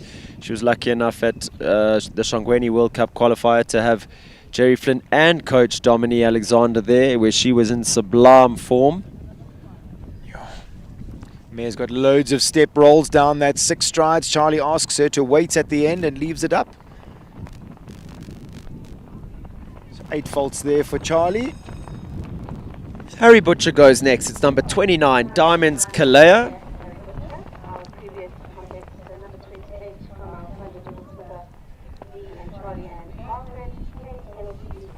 Diamonds Kalea, 8-year-old mare by Kanan out of a Carrick dam line. And Harry also piecing together a fairly impressive string of horses here in the open grades. We see him go from Capital Casmigo, schoolmaster that's sort of shown him the ropes a little bit, to Diamonds Kalea, who he's produced himself up to this level. Look, Sten, I mean, I'm sure you'd agree with me that just when you're sort of developing your skill and all that, to be able to get on a real schoolmaster type to instill some confidence before you get on your younger horses is definitely something that can help. Priceless for the young riders to have that in their development. Something that we could all do with more of, I think. Absolutely. This mare very new to this level. Like I said, Harry's done all the work, all the production. You can see how well he knows her. Sure, though. absolutely. That will There's be a good understanding between the two of them. I think that's just always the bonus when you produce them yourself. You have so much more of a relationship. Makes light work of that last line. I think the Kanan's fair in me saying the Kanans are known for being slightly later developers, and I would that say. mare only 8 years old, so a lot still to come from her. Oh, we saw Gregory Scott in the arena just a little while ago. Douglas McLaren Picketh goes next, and he was lucky enough to have Greg schooling his horse here for him yesterday. I think he could only come up later yesterday or early this morning. Yeah, Douglas is a equine dentist by trade. So I'm sure he was trying to get all his horses that he'd have booked for this week done and filed and ready for action before he nips off for the rest of the weekend to come and do some top-class show jumping here at the Ranch Equestrian Centre. On his lovely mare, Lady Valkyrie, 12-year-old by Brannock Viking out of a Randall Z mare. He really has burst onto the scene, has Douglas. I wonder if he has a fantastic partnership with yeah, this he horse. really does. And I wonder if viewers would remember this horse's father was ridden by Roger Hessen and almost had a very similar way of going and a similar color as well. Ridden by Roger Hessen. Am I right in saying Stacey Weston for a short time as well? I think maybe even was Stacey riding for Roger then? Yes. Yeah.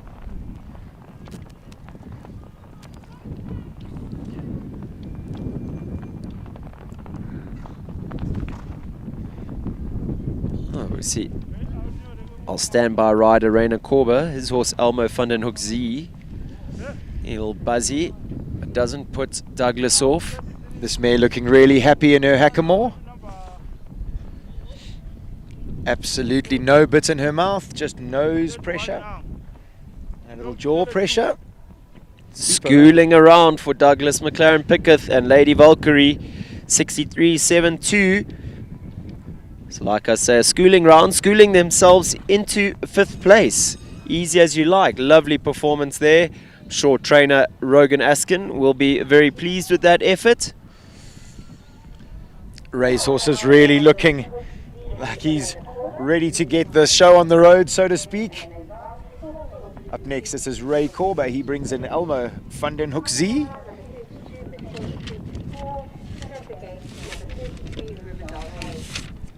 For owner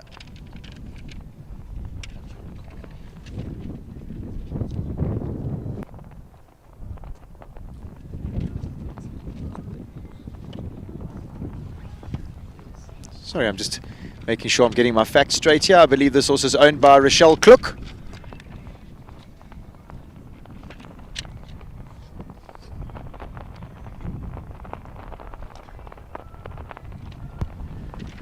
On the money, Brendan.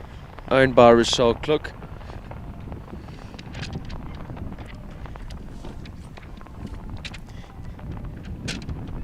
Just by the way that this horse started looking like really fired up, I'm sure that Ray will want to just get this round done in the sense that he could get a little bit of adrenaline out of the horse's brain, get him set up for the next 2 classes.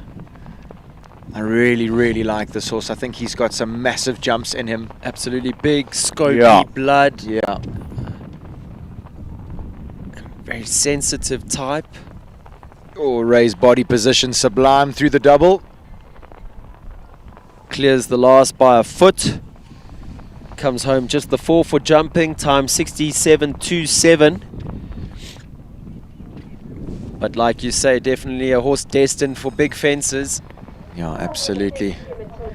Right, next up, Leona van der Merwe brings in number 32. This is Matilda 334 for the 334 Sport Horse Stud. And Sten, am I right in saying that when the 334 girls went for a little walk yesterday, Leona was taking this one for a little hand walk? This was the chosen horse for a hand walk yesterday. Matilda 334, the front runner for the 334 Sport Horse Stud breeding program. And at the risk of repeating myself, just for our viewers at home, that 334 stud prefix, they put it as a prefix when they've purchased the horse, so it would be 334 Brandon. And then for all the horses that they have bred, it becomes a stud, would I say suffix, Matilda 334. So this, their first horse that they bred, and a mare that's already jumped very successfully into the 140s. Yeah, she has got jump for days, and I think holds a special part of Leona's heart. And I'm sure viewers will remember that Leona's grey mare is definitely one of my favorites. But this one's just looking like she's just developing each round. She just oozes class. She jumps so easy. I think that we give Leona a few more months and another season or 2 with this mare, and she's going to be up there in the 150s. Yeah, I think at just 8 years old. She's well ahead of the curve at the moment. Lovely clear, 67.17.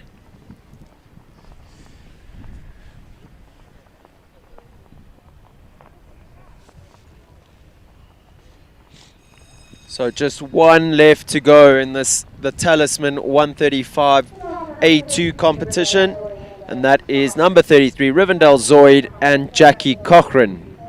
looking to hunt down that time set by Leona van der Merwe and 334 Capital Katori. That leading time, 60.33.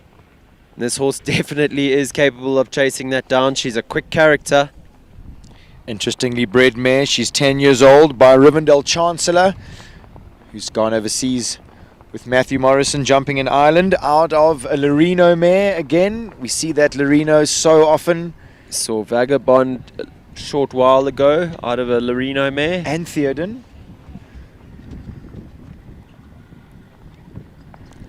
Jackie's horses that we've seen in this class, Brennan, immaculately turned out. Her groom's Platts looking on point. I must say that Isumiyaki, you're right, and this horse both looking like they're going showing.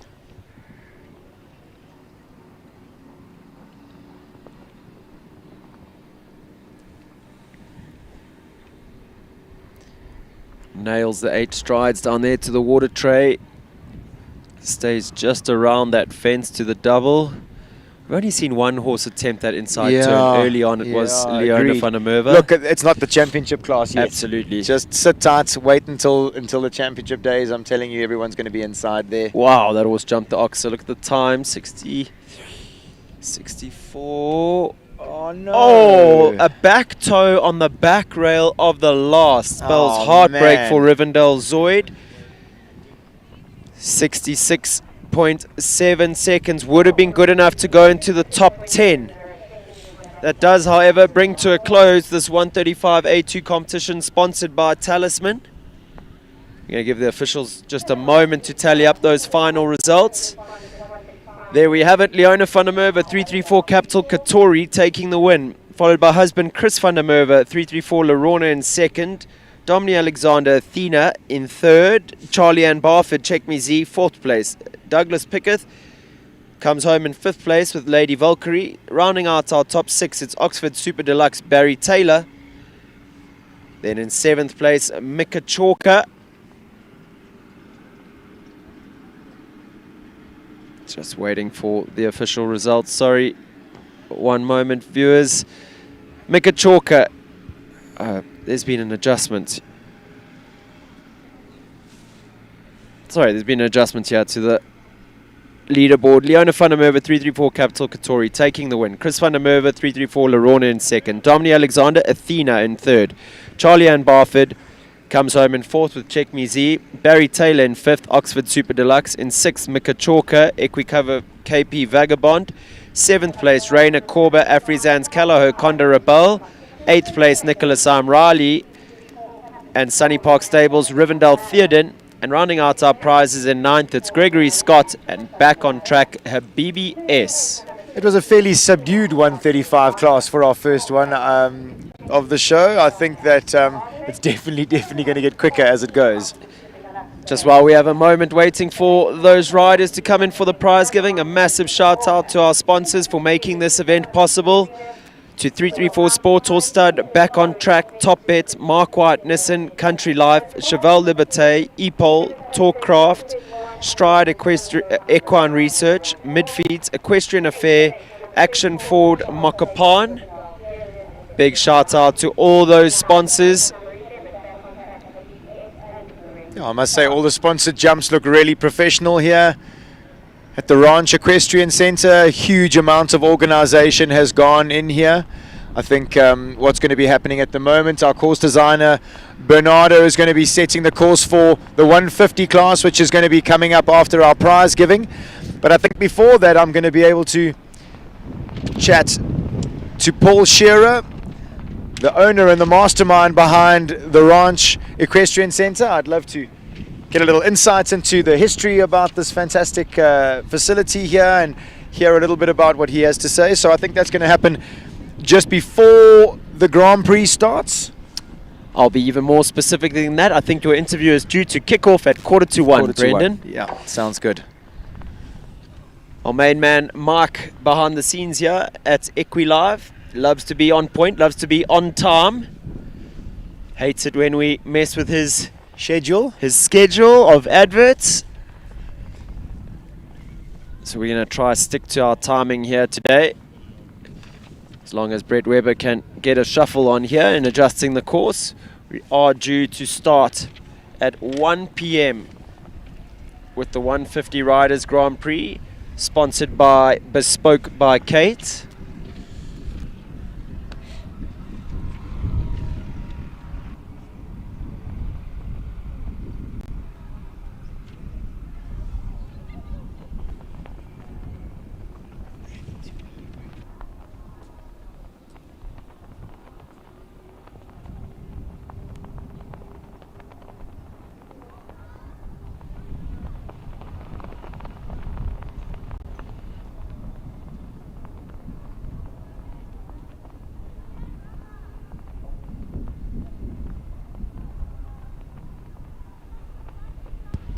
So there we have it, viewers. Looks like it's going to be a happy Van der Merwe hotel room here this evening.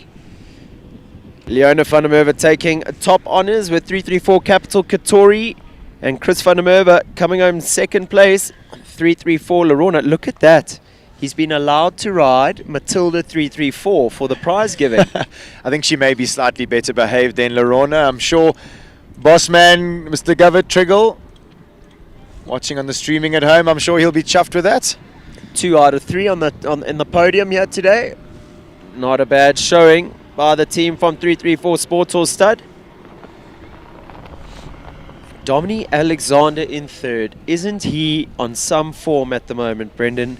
Just can't. He seems to be in the prize on every single horse in every single class. I think it's got to go down to sort of a bit of confidence and belief. You know, when you start winning those classes and you start really believing, I think that your confidence goes to another level, and I think that's when you sort of are in the positions where Domini is in now, where it almost seems like everything you touch turns to gold.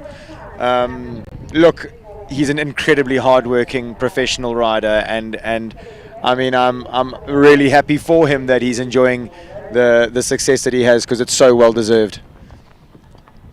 I'm sure his coach, Gonda Beatrix, will be watching very proudly. Here we go. One of her longest term pupils. I would say. I think Domini even worked for Gonda back in the day. It's almost gone full circle. So Domini in third and Charlie in fourth. Fifth place going to Barry Taylor in Oxford Super Deluxe. Sure, Brett Latimer very pleased with that horse's efforts over the last period of time. Really has stepped up to the plate. And sixth place going to Equicover KP Vagabond Mika Chalker. Another horse who never seems too far away from the prizes, Brendan. Yeah, he seems to really love his job. I think that him and Mika know each other inside out these days, and I'm sure you're going to see him in the 140s for the rest of the show. So viewers, we're going to watch Leona Van der Merwe take us off on a lap of honour, the winner of this class, 334 Capital Katori. But don't go too far, because in a short moment, Brendan's going to have Paul Shearer in for an interview to tell us all about this establishment and how the whole equestrian centre began here at the ranch. We'll see you shortly.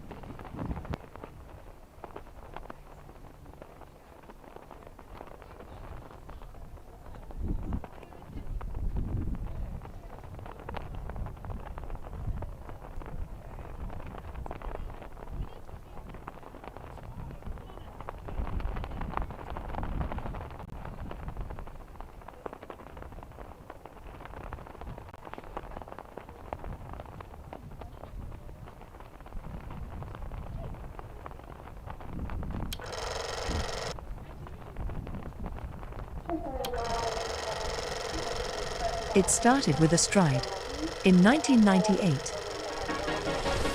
For over 2 decades, riders, trainers, and veterinarians have trusted our name.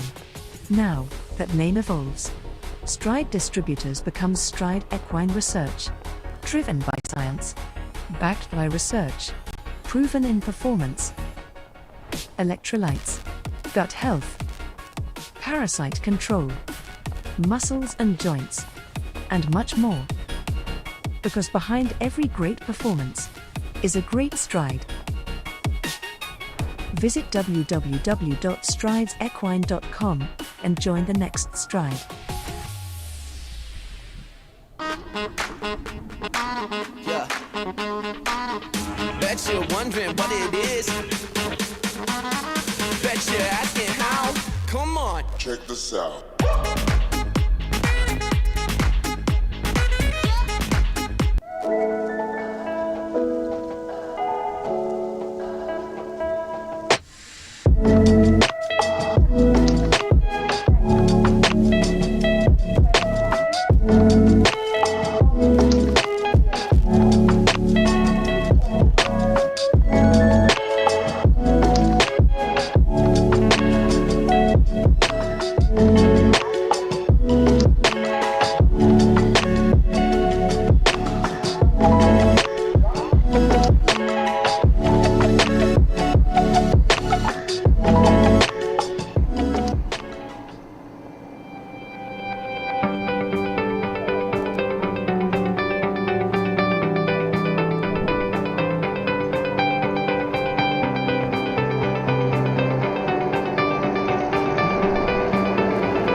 Your passion is our passion at Midfeeds and Tack and Togs. Where we lead, others follow.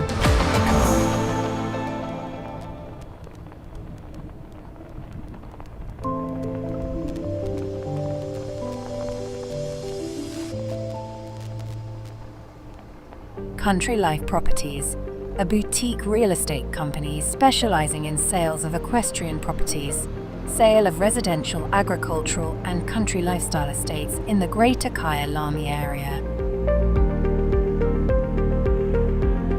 With years of experience in promoting the country lifestyle, Country Life Properties is proud to be affiliated with the Kyalami Equestrian Park. Baloo Country Estate is a secure estate offering 22 kilometers of scenic bridle trails. We provide country estates to suit all your requirements. Extended family living, work from home, or just escape the hustle and bustle. A variety of equestrian properties are offered for the keen equestrian. Contact us or visit our website and let us find the right property for you.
Lock me up 'cause I've been bad and I know I'll do it again. You're the best I ever had, I'm guilty, I confess. Blue lights, red lights, we gon' get real wild tonight. Blue lights, red lights, with you. Anything that feels this good, well it must be illegal. It must be illegal, illegal. Anything that feels this good, well it must be illegal. It must be illegal. So call us criminals, criminals. Call us criminals, criminals. I've been stealing all your time, but I know that's what you want. I swear the way you blow my mind should be against the law. Blue lights, red lights, we gon' get real wild tonight. Blue lights, red lights, with you. Anything that feels this good, well it must be illegal. Must be illegal, illegal. Anything that feels this good, well it must be illegal.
Thanks for joining us, folks. It's nearly 1 o'clock. We're getting ready for the 150 Grand Prix in the background here.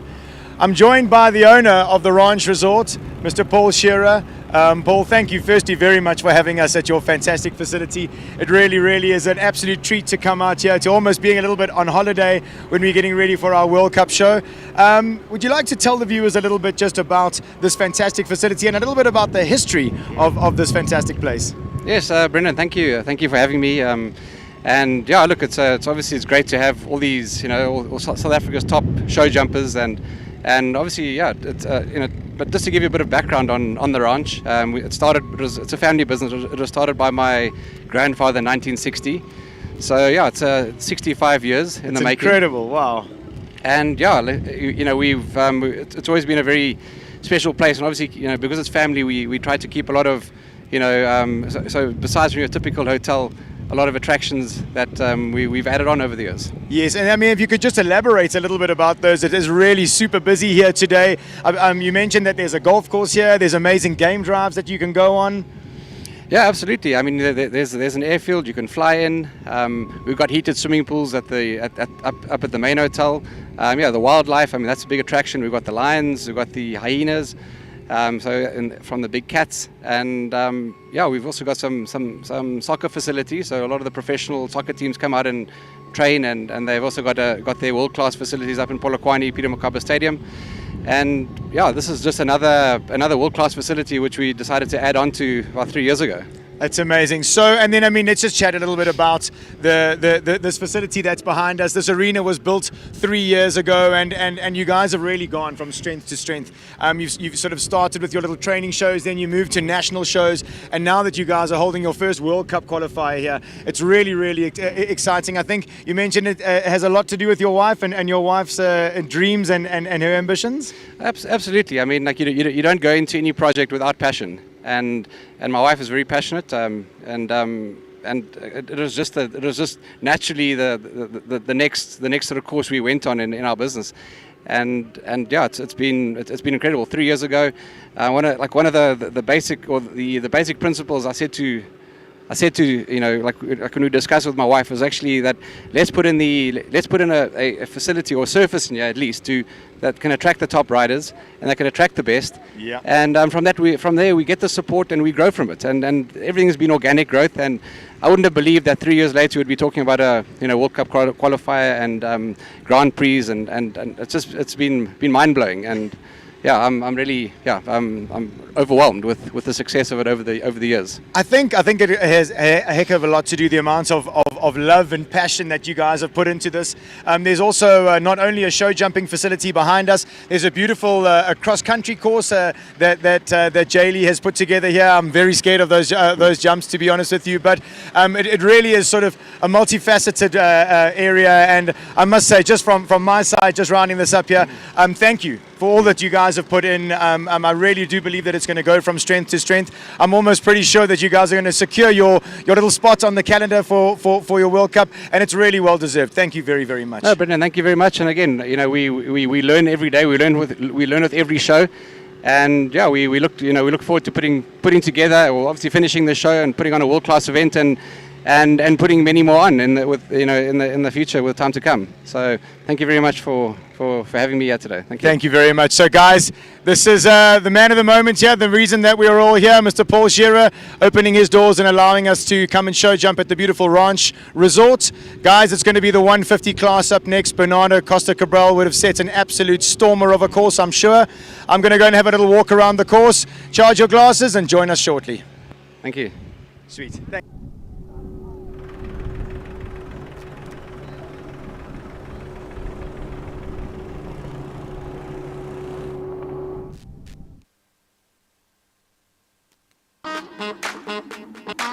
Yeah. Bet you're wondering what it is. Bet you're asking how. Come on. Check this out.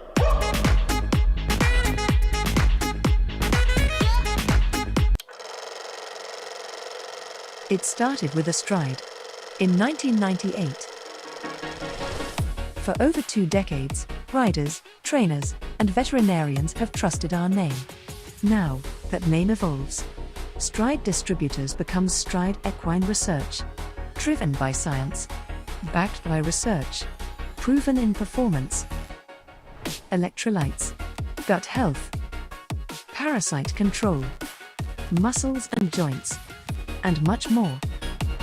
Because behind every great performance is a great stride. Visit www.stridesequine.com and join the next stride.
Your passion is our passion at Midfeeds and Tack and Togs. Where we lead, others follow.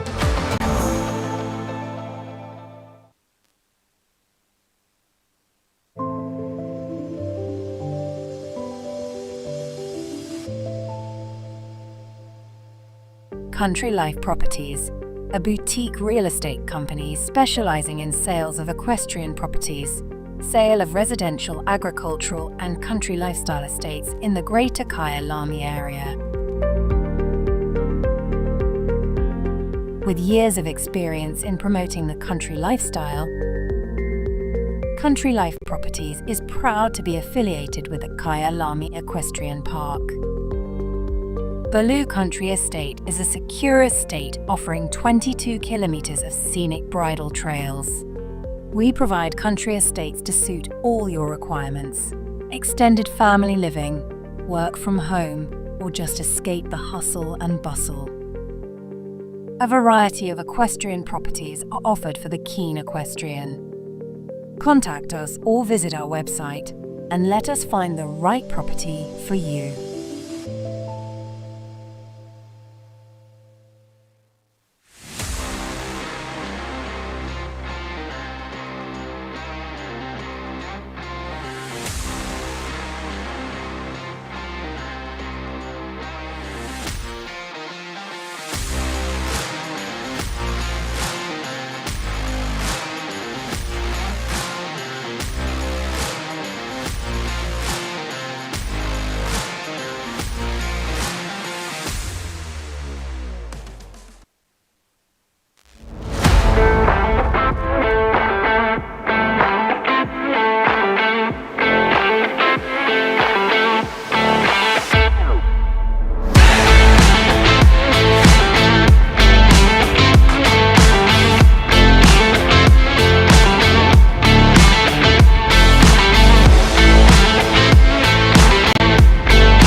Lock me up 'cause I've been bad and I know I'll do it again. You're the best I ever had, I'm guilty, I confess. Blue lights, red lights, we gon' get real wild tonight.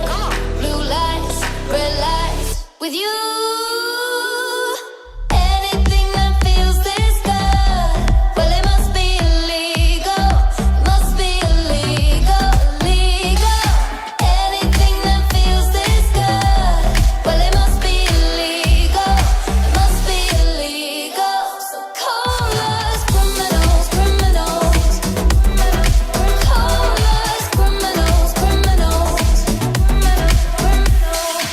I've been stealing all your time, but I know that's what you want.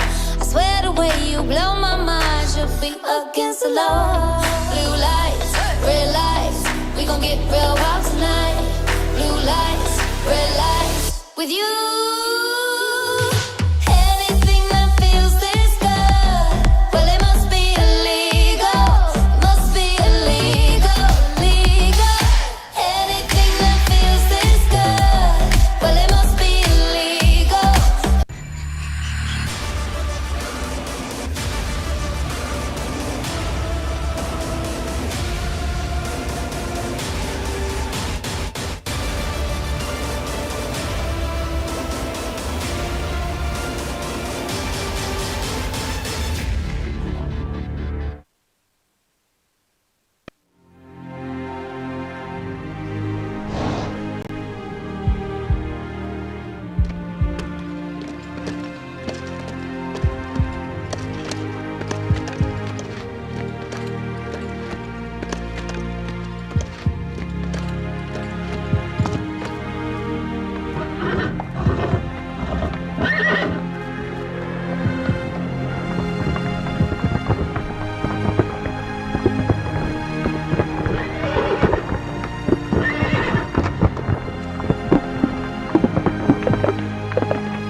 3.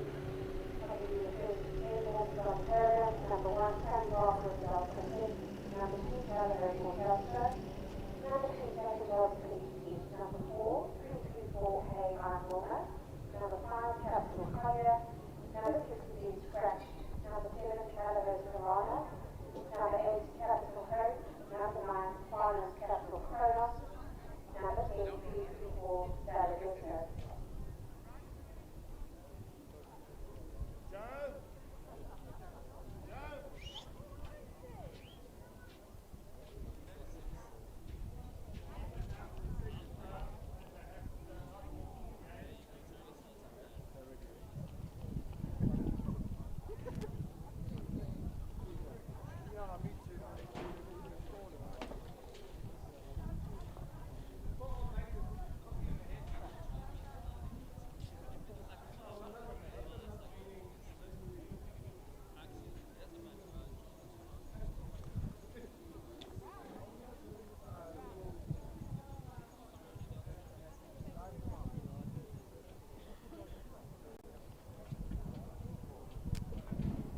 Subject to speed take note, your second round will be over fences 8, 9, 10, 6, 3A, 4B, 12A, 12B, and 14. There will not be a second crosswalk.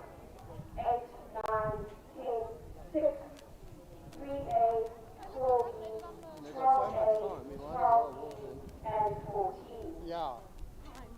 Because there's only 34 horses, or 30.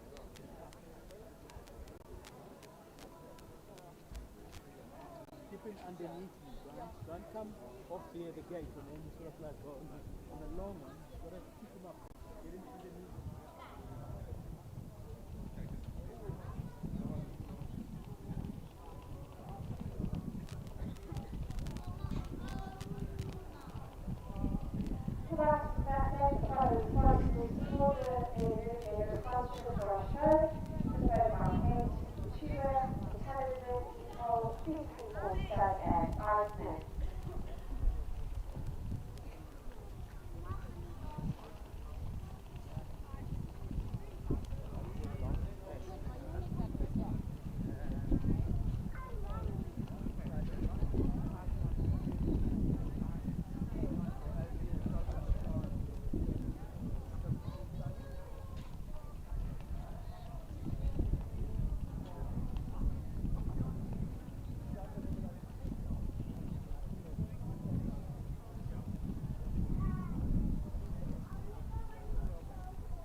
Welcome back, viewers. It's game time. The Bespoke by Kate sponsored 150 Riders Grand Prix here Thursday afternoon at the Ranch Equestrian Centre.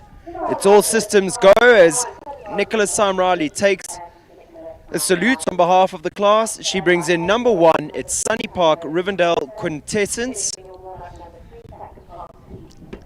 Yes, Dan, I must say I've been super excited to see what Bernardo has pitched for us here this afternoon, and I must say I think that he has so much feeling as a course builder. He puts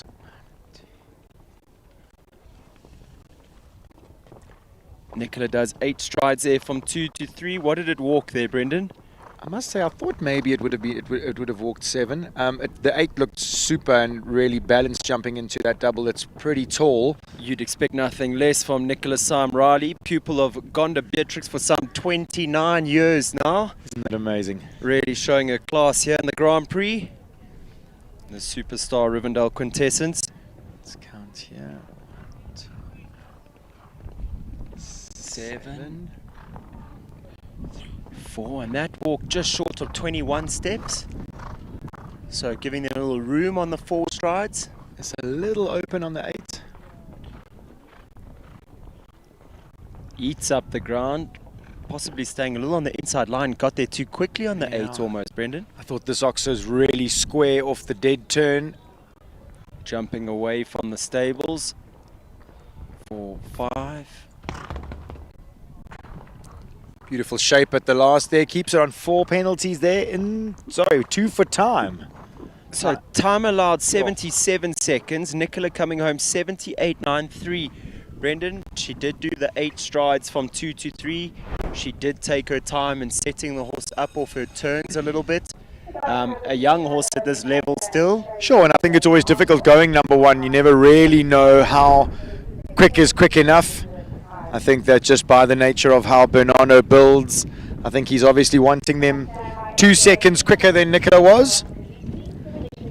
Up next, number 2. This is Callahoo for Tasca. Shanley Marshall brings in this fiery mare. 13-year-old by For Joy out of a Quedens Reuben mare. Brendan, would I be right in saying this is her first Grand Prix? 8's definitely going to work there. Definitely on the curve. First I would Grand say Prix for this definitely. pair? Yeah, definitely. I think Shan's been slowly piecing everything back together. The mare had a little break with an injury. Oodles of step, almost gets there a little quick on the 6. Falling victim to her length of stride there, this mare.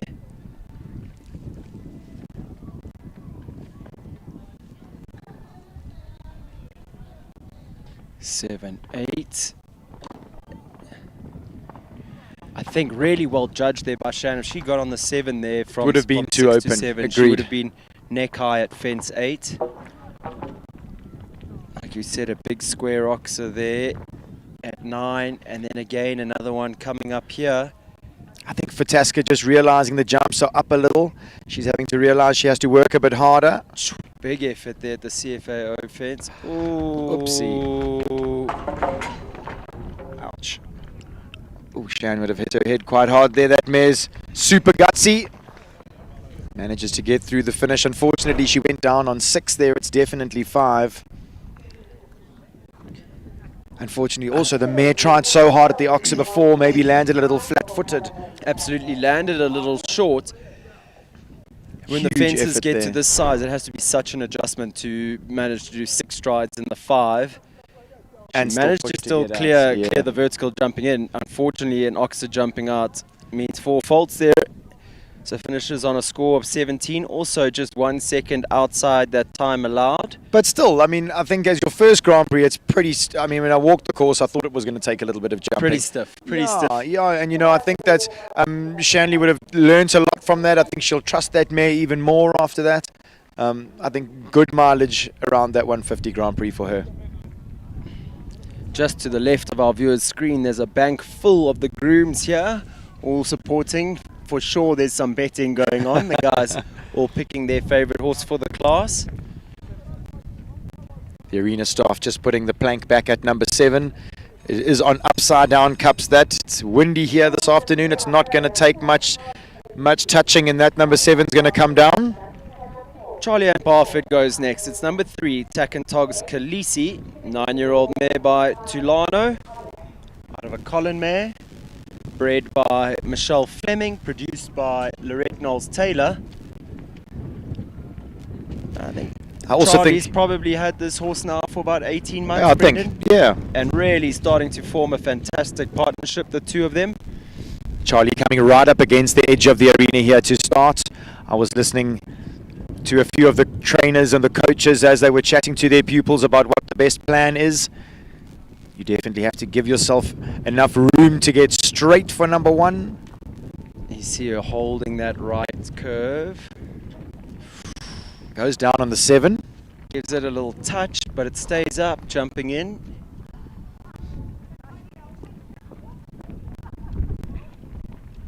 Wow, how did that mare use her body there?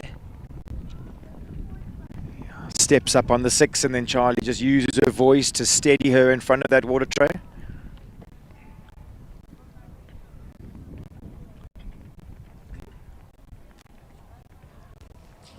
Yeah, beautiful 7 riding. to the plank. Balancing 4 to 8. That mare kicked out over the... But Charlie, at 8. she like galloped on the outside curve. She kept the momentum, and then she could steady in front of that big vertical at number 7. Same again, steadies. Oh, just a toe on that. Horse just didn't really bounce off the ground there as she backed her up to the vertical. Time allowed 77 seconds flat. Charlie is going to be inside that for sure.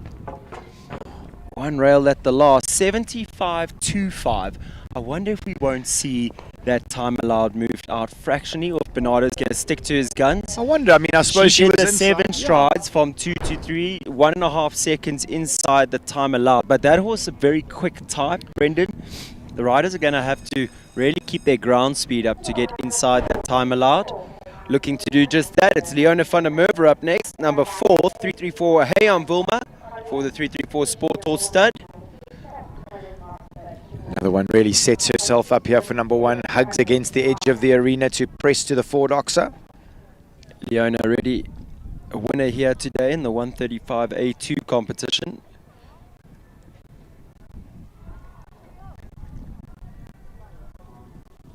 Rolls up in the 7.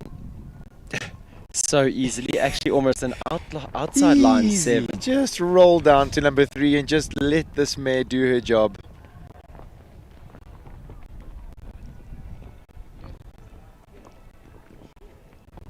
Leona really keeping a lid on her. She's not using too much pressure to jump.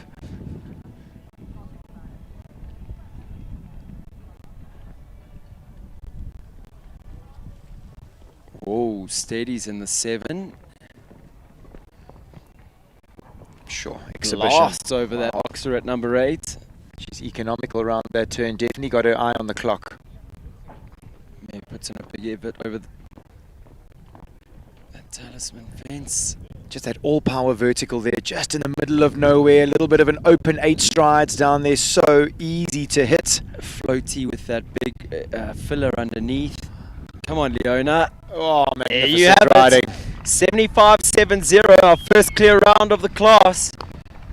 Leona van der Merwe 334 Hey on Vilma, take a bow. Foot perfect. I'm pretty sure that's exactly how Bernardo would have wanted that course ridden when he built it. Absolutely perfect. Really, really quality riding. Leona knows that mare so well. She doesn't overpressurize her when she's a little far off. She knows that the mare's a jumper. She knows that she wants to get to the back rail. Magnificent start to this Grand Prix. Number 5 goes next. It's Dominique Alexander. He brings in Capital Collier, son of Kronos, who we'll see coming later on in this class. Collier clear in the first round of that recent World Cup qualifier at Chongweni. Had the very last rail down in the jump off in a very competitive class. So he's in great form. We see him here today in the Hackamore again. Domi plays between the pelham when he jumps the horse down a little bit. And then that Hackamore setup, which was made famous by Ken Farrington and Gazelle some years ago in Aachen. And I must say, I really believe that this horse is due a big title one of these days. I think that Dominique's getting everything correct. I think that he's got the horse on his side now. I think the horse is becoming really mileaged at this level, looking confident. I mean, I always thought as a young horse that he was a big time horse, that he was an easy jumper in the way that he did it. He was just super sensitive in his production.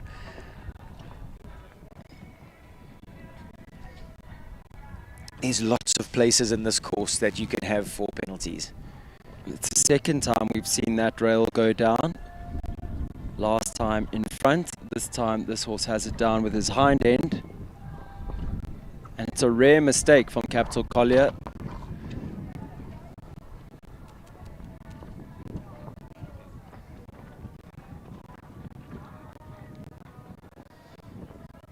This horse owned by the Smith family. Dominic always very appreciative of being supported by such a great horse enthusiast like Conrad. It's quite strange that Oxer down the last line is Jumps big. It jumps For massive. everybody. Everyone's Absolutely got so slow far. around the turn and a little open look. It sets you up to get down the 5 strides to the ranch double at the end. But it takes a heck of a lot of jumping quite late on in the course. Do you think possibly with the judges box and that viewing deck next to the judges box as well, Brendan, that the horses, it's a lot for them to see as well Yeah, when maybe they come a round little the turn? distracting. Yeah, absolutely. I do think though that it's a big square Oxer at the end. You don't want to be going backwards to that. So your next option is to move forwards, I guess. Exciting moment up next. Kalaho Tulano, Jean Corba, they come in at number 7. This lovely daughter of Tulano, Vanet Rito. Out of that Argentina's down on that's been so successful in the Kalaho breeding program. And this would be this pair's first Grand Prix outing together. Still sticks to the 7.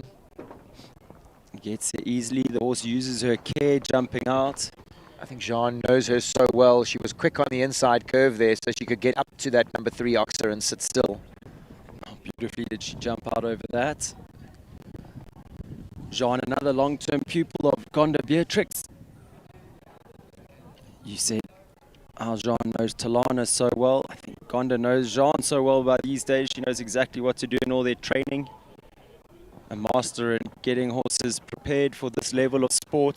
Wow, Isn't what an this effort. mare giving an exhibition here today? He was that number 8, even though I thought it was quite big and spooky. It's jumping magnificently. Mare fighting her down in the 8 strides to that fence. Gets there easily. Now down this last line, this big Oxer left to jump. There's a good shot. Makes light work of that big Oxer. Come on. Mare pricks her ears. Oh no! The lightest toe on the front rail, those yellow flat cups, proving the downfall of Kalaho Talana. But what a debut at Grand Prix level. What a I'm round. sure they must be so pleased with that mare's efforts. Big pats from Jean. Wow. She really dug deep, the mare. She realised that the jumps were up a little. She's allergic to wood. She doesn't Jump want to hit better them. for it. Yeah, agreed. I must say she looked confidence in the level change. I think often horses can go green sometimes, but that horse is really mileaged in the 140s. Jean's been really diligent about her production job, and you can see it there definitely. Another being very diligent in her production. Up next, it's Kayla Nordia. She brings in Capital Hope, number 8. Just Hope's second appearance at Grand Prix level. Gave a great showing of herself at Shangweni around a very testing Grand Prix track. Unfortunately, she's had an early rail down at fence 1. Like we say, valuable mileage to be gained here.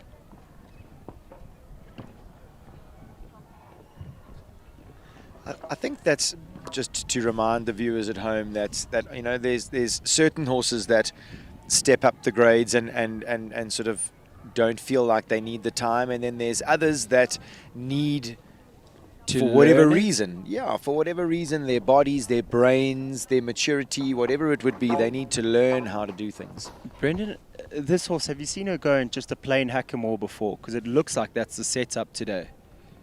And possibly Okay. Kayla deciding maybe not the correct setup for this horse Maybe after needing a having bit more few support. down. Yeah. But to me, it looks like she's in just a Yeah, hackamore, the no straight hackamore. mouthpiece. So not Kayla's day today, unfortunately. Not going according to plan, as we see the lovely Farnham's Capital Kronos making his way into the ring. Has so much presence, does the stallion. We saw one of his sons making light work of the Grand Prix just a few moments ago. Let's see what Tamar Glicksman and number 9, Farnham's Capital Kronos, have in store for us here today. Touch on the stallion's pedigree. He's 15 years old. He's by Darko, out of a Cashmere. And I must say, give credit where it's due. Tamar has struck up almost a dream partnership with the stallion. I don't think anyone in the South African show jumping scene would mind me saying, I think following in the steps of the great Nicole Horwood, yep, it's probably one of the most difficult things to do. She I is a suppose masterclass in everything. herself, not Yeah. taking anything away from Tamar. Yeah. But has Tamar not made the partnership grow from day one? Yeah, They've been perfect. Our current South African Indoor Grand Prix champions, winner of a World Cup, the first World Cup of the season. And I mean, if you'd spoken to Tamar 6 months ago and said, Tam, you're going to be, you know, winning World Cups and you're going to have won the Indoor Grand Prix, she would have said, oh, never. You know, I'm so invested in this partnership since the day that she won that title. I remember her sitting next to you, bawling her eyes out with gratitude and love for this horse and her team around her. And I think then we go back to belief. You know, I think that when you get that monkey off your back and you start creating that real language between you and your horse, that it just sort of starts working so easily, I think you get into the position that Tamar is in right now. Eats up the 7 strides here to the 3-3-4 double. Interestingly enough, no treble combination in this course, Brendan. We have a double to a double and then a double to finish the course. So 3 doubles. 3 doubles. One. 2 of them on a related distance. We have oxa vertical, vertical, vertical, and vertical oxa. So testing everything there is to test with the horses and their double jumping ability. Is Bernardo Costa Cabral here today? Just, little soft fence there. Tam was reminding him to whoa. I don't think she'll be too stressed about that. I'm sure she's going to have her eye on the World Cup. Also, not a bad fence to have, Brendan, in the sense that it was from the horse being a little keen, running out of room there to fence 7. You know, just chatting knowing to that Tamar. in 2 days' time he'll be more relaxed, Of a little course. easier to ride. Easier for him, sure. Just chatting to Tamar about her preparation and what she's done with this fantastic stallion. She said that she just made his body feel as good as it possibly could, and he just keeps on getting better and better and better. Maybe not a perfect round today, a little small little fence down along the way, the lightest of touches at number 7, but But Brendan, with a tight time allowed of 77 seconds, she comes home with just the 4-fold 75.50. And then, as she's just said to the people watching on the on the bank here, sitting in the sun, she said, "I was too deep there." She owned the little mistake that she had. I don't know. I would say Kronos was maybe a little deep. I did hear her saying, "Whoa, 3 strides Sure. away," but he wasn't that keen on listening. As you said, that plank on one of those flat upside-down cups, so. I would go as far as saying even if their tail brushes that plank, in this wind it's going to fall. In the Petersburg wind here this afternoon, it's not going to take much touching, that's for sure. Number 10 goes next. It's Chris van der Merwe riding for the 334 Sports Horse Stud. It's 334 Balabetto. Balabetto been busy at stud over the last couple of years, got some really exciting young stock on the ground. 8-year-old son of Beludurue out of a Diorado mare, so no wonder he's been used widely in their breeding program.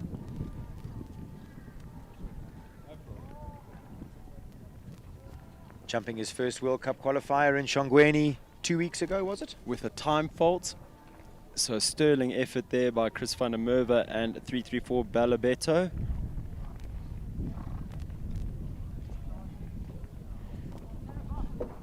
It's not often you see Chris letting that stallion use his entire step, the range of his step through his body. He has got a huge stride, the stallion.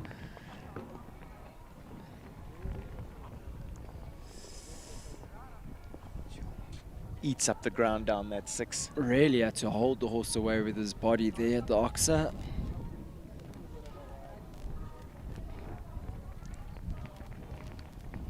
Gives him a foot of room at the plank. He's looking relaxed today, I must say. Good through his body.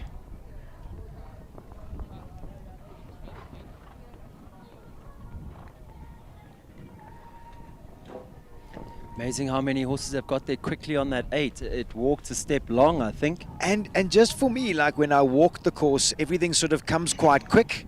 And then he gives you a little bit of a breather, and then that long canter down on 8. It's interesting. It definitely has ridden more tricky than I thought. Great effort there. Good showing by 334 Balabetto. Finishes inside the time allowed. Big jumping horse. Amazing. I was just watching Brendan, it caught my eye. Dominic Alexander has just got off his horse. Not really involved in Chris van der Merwe's training or anything at all. He was watching that horse like an eagle. Dominic was. Yeah. So just his interest for the sport and his interest in his co-competitors. Yeah, agreed. I suppose the love of the sport, love of the horse. Lorette Knowles-Taylor goes next. It's number 11, Oriopo de Emma. A pairing that debuted in a World Cup qualifier now at Shongweni just 2 weeks ago. She definitely looked like she was planning the 8 when she jumped that. She jumped a little right. You saw her use the space. Finished in that World Cup qualifier with just 1 foot time, showing that Oriopo is in some fine form at the moment. I suppose just touching on the variance of this distance here for the viewers at home, I would say that it's very much down to the horse and the rider partnership and combination as to how many strides you do in From between. 2 to 3? Yeah, for sure. You know, I think that if you feel like you want to create a little bit of balance before the double, you definitely give yourself a bit of space going on the outside curve. You know, if you see a horse like Balabetto with a big step, Krista would definitely prefer to go down on the 7. It would have suited him that much better. How good was Lorette there to the plank? She floated up, lovely distance, and the horse just gave it oodles of room. He's a jumper, is Oriopo. Good ride. Come on, Law, hold your shoulders. It's going to be tight for time. Oh dear. Oh man, beaten by the clock. Clear round for jumping. Unfortunately, 77.78, just 7.8 tenths of a second outside that time allowed. Puts them on 1 for time, but Brendan, with 10 having started, we only have 1 clear round in the bag. Leona van der Merwe and Hayam Vilma going out early at number 4, making this track look relatively easy. Lorette Knowles-Taylor, the rider we've just seen with Oriopo de Emma, currently in second place with that 1 for time. Is this run on the 25% going through to the Grand Prix, the second round? So at the moment, sitting in a strong position is Lorette. Yeah, for sure. And I think just again, you know, jumping around a big Grand Prix like this with a clear round, it always sort of, the writing's on the wall there that your training is correct, your belief is correct, you got to keep on doing what you're doing. Othello van het Kaiserhof up next. Number 12, ridden by Amy Hay, riding out of the CC Equestrian Centre. Sorry, Brendan, I cut you off. Yeah, but like you say, you've really got to just believe in your system, and this is a young lady that believes in the system that she's involved in and has enjoyed great success with it as well. Amy using her voice, jumping out the double. Othello keen down the 6. Uses his body impeccably there.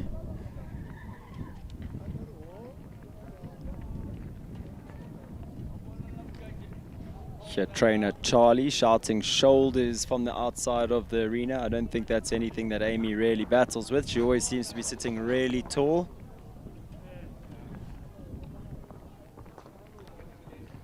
Did she just say yo as she jumped that oxa?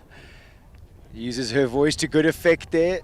Just this last tricky line left to jump. And she can take her time. She's not under pressure. Whoa. Whoa. Othello backs up there. Oh no, that last double definitely proving to take some jumping right at the end of this course. And I think caused by exactly what you said, Brendan. The horses get a little dead in that turn to that second last fence, the big oxa. Sparkling round, just though, couldn't get it nonetheless. back on his hocks. It's soft rail late on in the track. Finishes on 4 faults. But look at the time, 72.33. So if it does come down to our 4 faulters going through to that second round, she's put she'll herself be in right at the top of the list. Absolutely, yeah, agreed. So from the pupil to the teacher, looks like Odiena van Berrymar up next with Charlie Ann Barford. Second at the World Cup qualifier recently at Chongweni in their debut at World Cup qualifier level. To coach Dominique Alexander.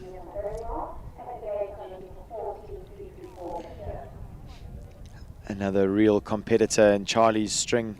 She really is a tiger, this mare. Just for our viewers at home to speak to the loyalty that Charlie has to Zimbabwe, where she grew up, where she hails from. She was at their inaugural, is it hunting, shooting, fishing, shooting, yeah. Which actually has nothing to do with hunting for our viewers at home that are a bit worried. It's a fun horse event. Yes. Am I right in saying that? Yes. And a very festive like target weekend. shooting. Yes, a very festive weekend for the Zimbabweans and their guests. Charlie had committed to that as an invite earlier on in the year, so she was there during the week. And then here she is jumping around the Grand Prix just a few days later. Oh, she did sort of mention that while she was there trying to enjoy her holiday, in the back of her head, she just had this World Cup qualifier looming and didn't really think that she could have too much fun. She was kind of trying to keep her head in the game. She has a fantastic string of horses and she'd really want to do her absolute best to give them the opportunity to jump clear rounds. Let me tell you, she does them justice. She is a class act through and through. Look at this round. Gets her shoulders up. Good balance. Oh, little toe on it. 73-1-0 clear round.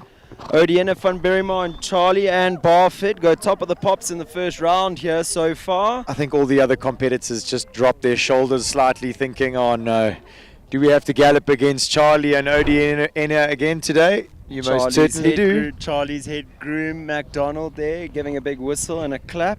And all his fellow grooms there on the sideline look a little dejected, knowing that their horses are going to have to beat Odiana. It's no small feat. Number 14 goes next for the 334 Sport Horse Stud. It's 334 Becure, Leona van der Merwe in the saddle. Leona's Barbie pony, as she calls him. I mean, are we allowed to say that she's now been on this horse for about 2 weeks, I think, possibly honing in on 3 weeks, and has already jumped 1 Grand Prix and a World Cup.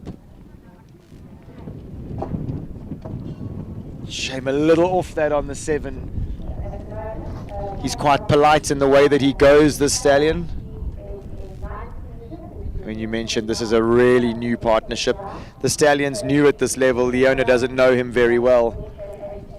Man, he makes an exceptional effort over that water tray, though. He's still full of jumping, that's for sure. Just touching on what you said just now, how polite he is, how light he can be in the contact, Brendan. You actually saw Leona just softening the rein towards him there through the turn, making sure he stays in front of her. I noticed that Leona's got real good support of the stallion's mouth on takeoff. It looks like he gets a little bit of comfort from that almost, and a little bit of confidence. Extra balance almost. Very interesting. Leona's unbelievably technical in the way that she goes about her riding. So current cutoff to go through to that second round, 8 faults, 75-5. Beautiful round there for a very interesting new partnership, I think, viewers. Watch that name. I think that Becure and Leona van der Merwe look like they've got a fantastic understanding of one another. Already in the early days of that partnership, I think you're right, Brendan. A lot still to come.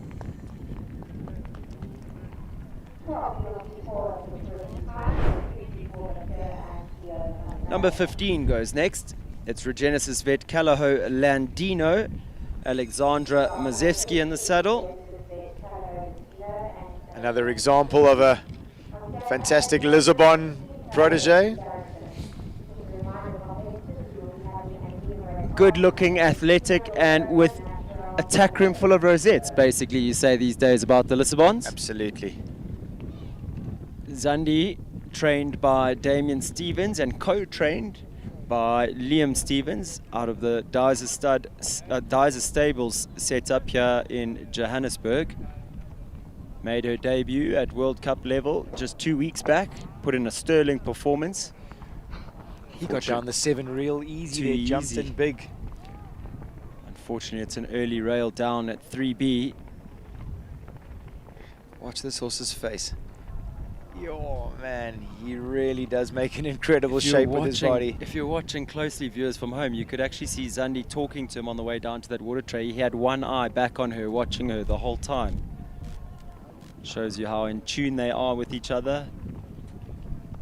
That very classical Lisbon technique that we've become so accustomed to. He has huge step, this horse. Absolutely. I mean, he rolled down that 4 stride like almost like it was nothing.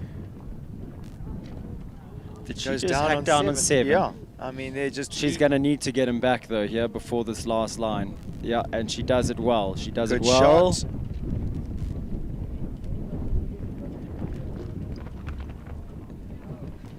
He's a fantastic horse. He Every really, day really is. Every day is a school day here in this commentator's booth. That horse has massive step, which I haven't really picked up on that much before, Brendan. But unless he's just a bit on his bicycle today, I mean, it being one day earlier than what we would normally have the Grand Prix, I guess.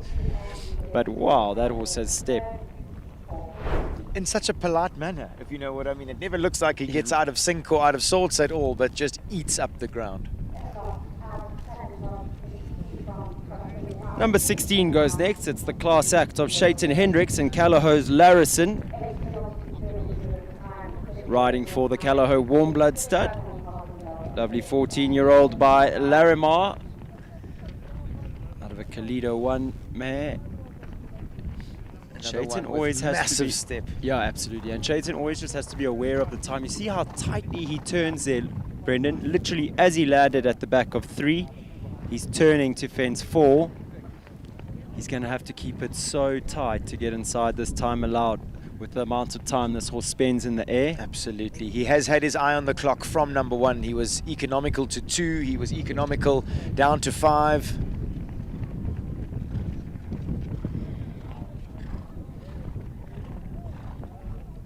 Shaitan now training with Ronnie Healy these days out of the RH Equestrian setup. Struck off a great partnership, those two gents. 4, 5, 6. Very disciplined down there. Big, beautiful jump at that tricky vertical. Larison having a little play around the turn. Which Come will on, be buddy. costly in terms of time allowed. Let's see. 4, 5. Little press. There we have it, just outside the time allowed though, 77.33. Just as he was going on, Brendan, when I watched him do the 8 strides from that talisman jump to the all-power fence, my mind went straight away to, I don't think he was going to, well, let's see. I'm not 100% sure that he's going to jump the second round. It looks, because that horse could have hacked down in 7 there for sure. I wonder if this isn't a round preparing him for the World Cup. Shaitan's very organized. He's always got a plan. He's come out with one horse and with one thing in mind, I think, and that's the World Cup come Saturday. I agree. I just feel like the 7 strides would have been on if this was the class that he was pitching for that horse. Absolutely, especially seeing how easily he got down the other distances. Ashley Fox goes next, riding for the 334 Sport Horse stud. It's 334 Franzi Yu, number 17 in the class. Just a partnership that I've really enjoyed watching over the last few months. Ashley's really got her confidence up with this horse. Franzi, daughter of Cassell, out of a Laurentine mare. Am I right in saying that Hello You, Ashley also rides? Full sibling, full sister to Franzi Yu. So just having a soft fence there, jumping into the Peter Morrison double. She was fairly economical around that turn, just obviously worrying about the time allowed.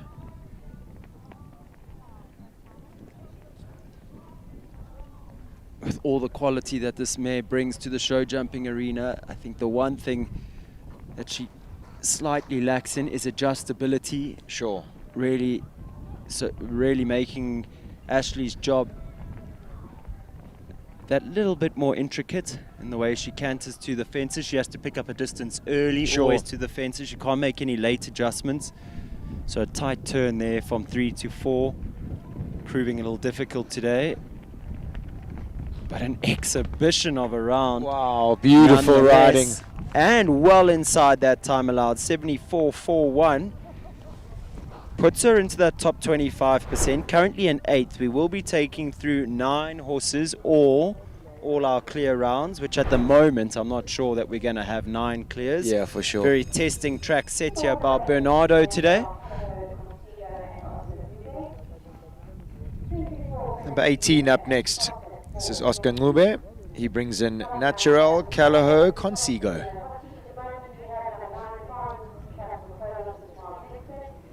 Oscar's produced this horse right from the beginning all the way up the grades. Great to see Oscar in the 150s again. This lovely chestnut son of Ocon Coriano. Very expressive jump through that double at 3 A and B.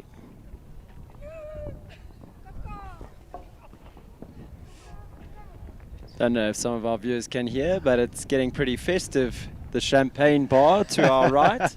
Renee Faris enjoyed a pleasant lunch there with some champagne.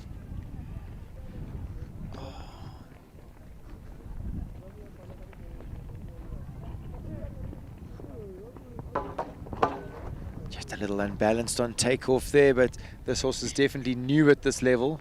Absolutely, and Brendan, I think something that will give Oscar so much confidence with this horse. We've seen him at 150 level before, Oscar, sure, but absolutely. many a time on catch rides. Yeah. This is one, like you said, he's produced from the beginning. He Good knows shot. the horse backwards, and it's one that he's going to have for a long time to come. So he doesn't have to rush the job. He can get used to it, and you can see a firm crowd favourite there. Big cheer from the groom section. So 8 faults, that brings to an end his competition today. He won't be good enough to go into that second round. But Brennan, a really good showing there. And like I say, I think an exciting one for Oscar to have his own horse that he can keep, and he's going to have a good future with that horse. There's a lot still to come. I think that horse has a lot still to show. I agree with you. So I mean, the little mistakes that he made a little were green. You know, I think hitting the front of number 8, the horse looked like it took a step to the left. I think maybe as Oscar gets Thinking more of turning, a little bit more mileage, he'll make the horse stay straighter. There's always paying your school fees, as we call it. So with 17 having started, we do have 2 clear rounds in the bag so far. Clear rounds sitting at 11%. That top 25% currently in 9th. Farnham's Capital Kronos, Tamar Glixman, 4 faults, 75.50. So that is the cutoff mark. That is what our riders will be looking to chase down to get inside that top 25%. Viewers, we're going to take a short break while the arena party ready the arena for our next 19 riders that we still have to go. So don't go anywhere. There's a lot of action still to come.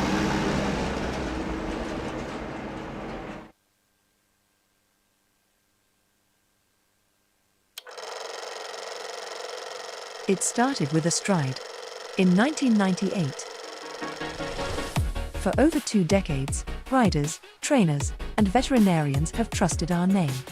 Now that name evolves, Stride Distributors becomes Stride Equine Research, driven by science, backed by research, proven in performance, electrolytes, gut health, parasite control, muscles and joints, and much more. Because behind every great performance is a great stride. Visit www.stridesequine.com and join the next stride.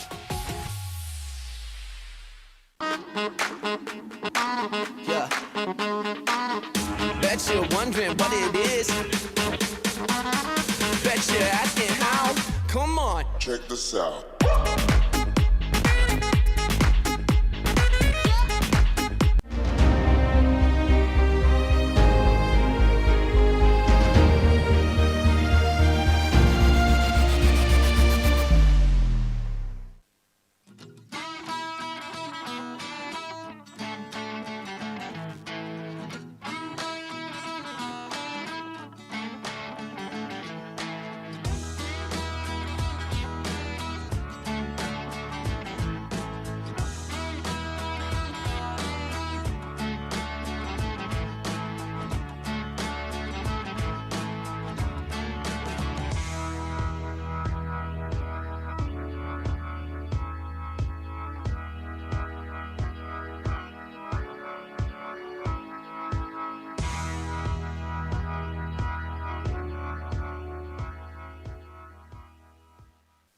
Welcome to the world of mid-feeds and tack and togs.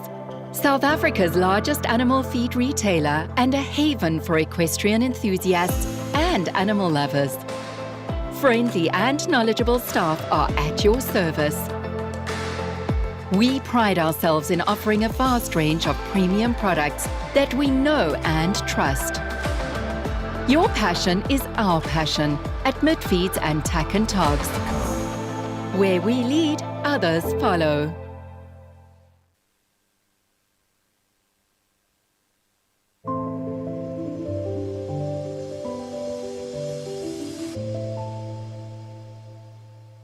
Country Life Properties, a boutique real estate company specializing in sales of equestrian properties, sale of residential, agricultural and country lifestyle estates in the Greater Kyalami area.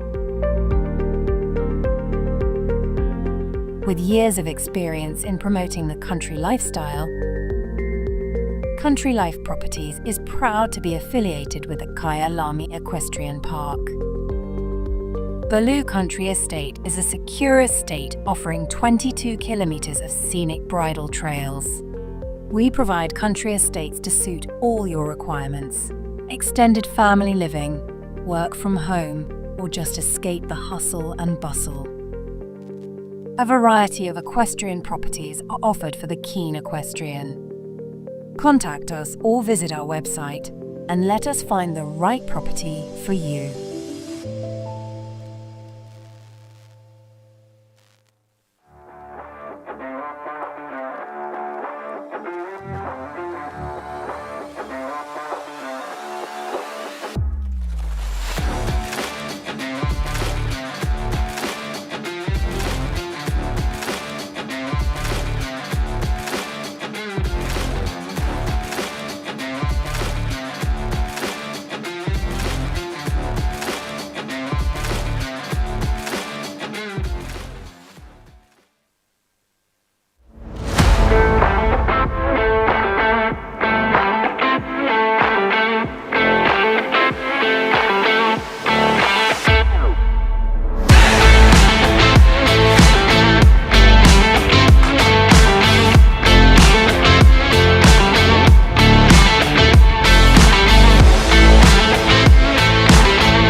Lock me up 'cause I've been bad and I know I'll do it again. You're the best I ever had, I'm guilty, I confess. Blue lights, red lights, we gon' get real wild tonight. Blue lights, red lights, with you. Anything that feels this good, well it must be illegal. It must be illegal, illegal. Anything that feels this good, well it must be illegal. It must be illegal. So call us criminals, criminals. Call us criminals, criminals. I've been stealing all your time, but I know that's what you want. I swear the way you blow my mind should be against the law. Blue lights, red lights, we gon' get real wild tonight. Blue lights, red lights, with you.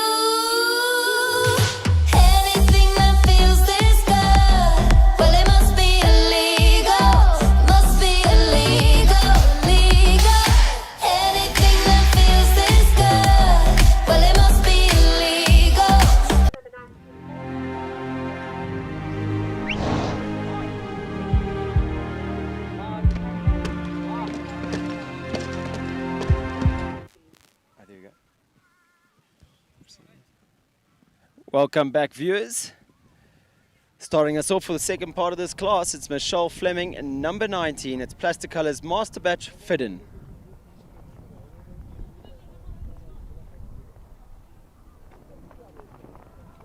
Lovely to see this mare back at the very top of the sport, Brendan. Michelle did a beautiful job there, just getting her down that double.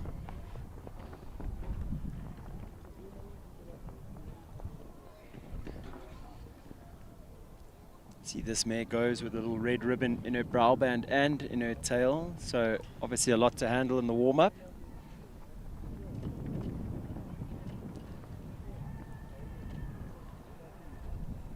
Lots of room there to the plank. Oh, like we say, the lightest toe, and that plank blows down. I'm pretty sure that was the wind, to be fair. Mare cross canters a little bit coming around the turn, but still has all the push at that talisman oxer.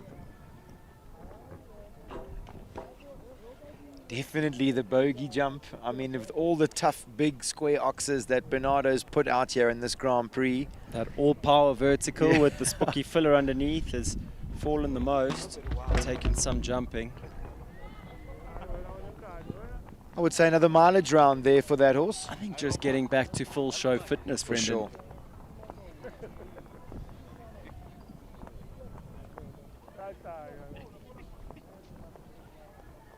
Oh, Michelle is incredibly pedantic in her schooling and her preparation for these shows, so she won't be putting any excess pressure on this horse. I think that you've got to, as a rider, be very mindful if your horse is not up to correct fitness to take the pressure off. And just to, like you say, know exactly where they are in the moment in their sport. Sure, absolutely. I always say that the secret to happiness is low expectation, and I think as a rider, if you can acknowledge that your horse isn't really ready to give of its best, but still in the process of, you've got to sort of just acknowledge that that's where you're at and keep chipping away. Michelle's trainer goes next. It's the great Barry John Taylor. He brings in number 19, Jeep Largo S. Oh, man. He's had a soft rail there, front rail of number 1.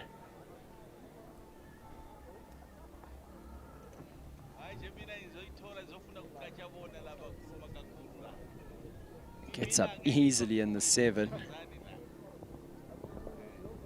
Again, I'm sure that in the back of Barry's mind, he's going to be getting this horse a little bit mileaged in the 150s for Ashley, his daughter.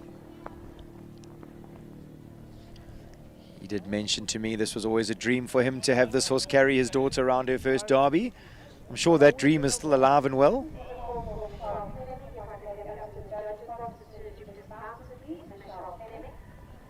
Gets a little stuck in his mouth down there. Barry using his voice to the plank. Unfortunately, it still goes down. Tiny, as he is affectionately known, got down that distance so easily. Barry was a little slow to the vertical. You just see how easily he gets down that 8. When you see someone like Barry move his hand that much in front of a vertical, it shows you that this horse really takes quite a bit of steadying. He doesn't naturally bounce in the canter, could I say? So once he sets sail on the way to the fence, it takes quite a lot to get him back. Absolutely. Barry using his body perfectly there through the last double. Oh, big pat as he goes through the finish. Comes home with a few for time. Just the 2 rails down.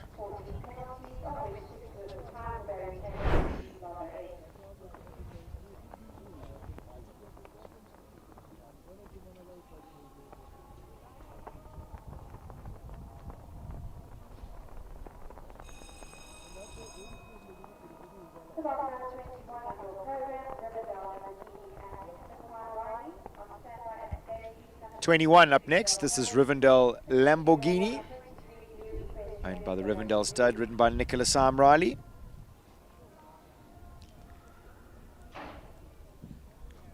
Another flashy son of Lissabon in the class. Lamborghini out of a Calvaro Z mare. Yeah, I suppose not sporting the white face as usual, but definitely with the technique and the attitude of the Lissabons. See, 1 to 2 is almost another place where you could maybe make up a bit of time instead of dawdling like I also feel like Nicola was just landed going there, Moving, turning yeah. right, moving along. Wow, that horse's knees jumping the 3-3-4 double, jumping into the 3-3-4 double was exceptional. This horse has textbook technique. Always so well prepared Look to how push off closely the ground. Look how closely she canted around that turn 2 fence number 1 as she makes her way around here to that vertical at 6.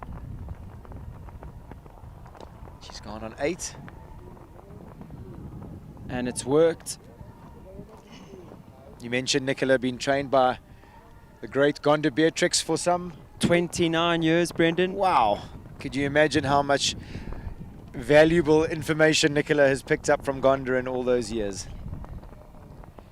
29 years of Gonda Beatrix, that'll make you quick and effective as we're seeing Nicola go around here in just that fashion.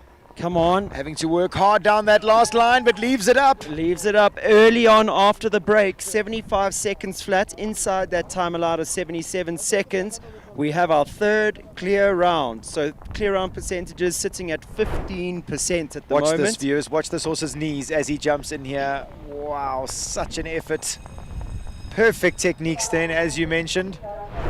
From horse and rider. Horse and rider, and I thought that was a really gutsy round by both. I think that Lamborghini really tried his absolute best, and Nicola did an absolutely sterling job preparing him for the jumps. So the cut-off point at the moment is Ashley Fox and 334 Franzi Yu in 9th place. 4 faults in a time of 74.41. We see Gareth Neal and Dot Toley, number 22, setting off on track. This mare has made a remarkable return to the sport, jumping clear in the first round of the World Cup just a week or two ago at Shongweni, looking a picture of health. At 17 years old, the team from Paddock Woods have done an incredible job at getting her fit and sound and well again. She really is a little acrobat, this mare. She really tries to contort her body out the way so that she doesn't lay a toe on these poles.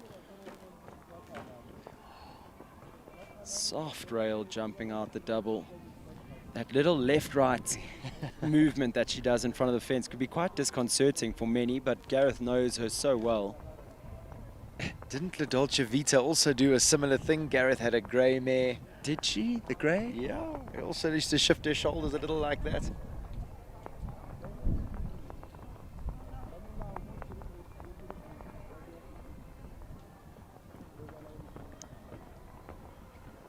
That 8 strides. The horses have eaten up the ground in that 8. Time and time again we've seen it. And the riders by this point in the class would be well aware, so they're trying to steady in the 8. Yeah, for sure. Maybe Zandi Mazeski had the right idea, just cruising down the 7. Beautiful effort at the last double there. One for time, unfortunately. I think after that early rail, it would have Yeah. gone down to just schooling the mare around, gaining some valuable jumping before Saturday's class.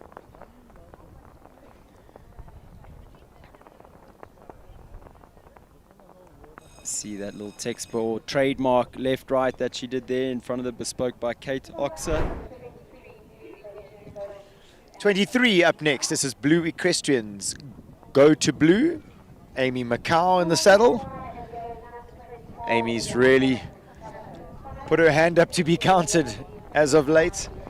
Really, this horse is an absolute show jumping machine, and she does a masterful job. They've got a really special partnership. Oh man, that was very uncharacteristic of this horse.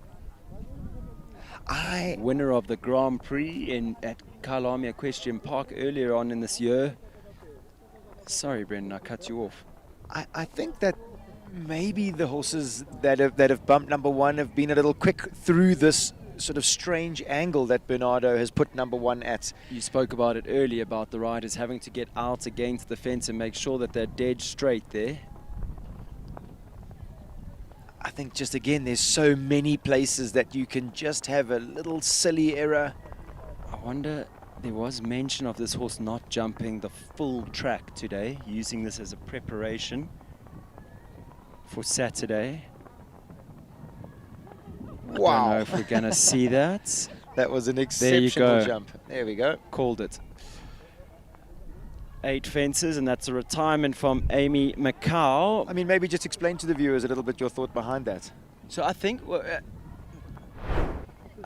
Amy's plan is to get this. I mean, her goal. She's currently second on the World Cup qualifier rankings here in South Africa.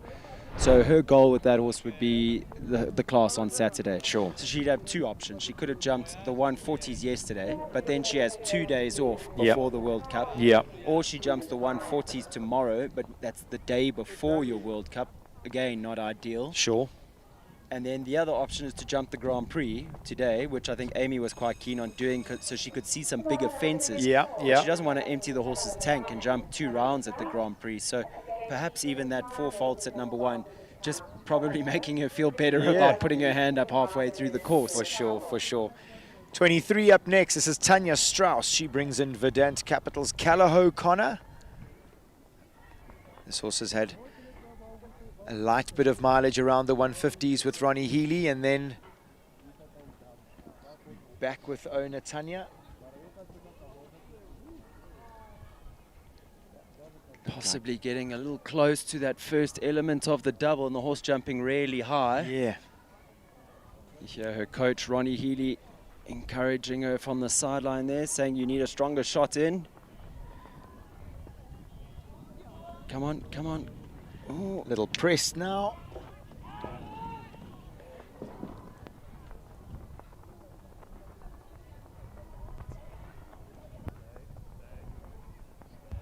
Ouch.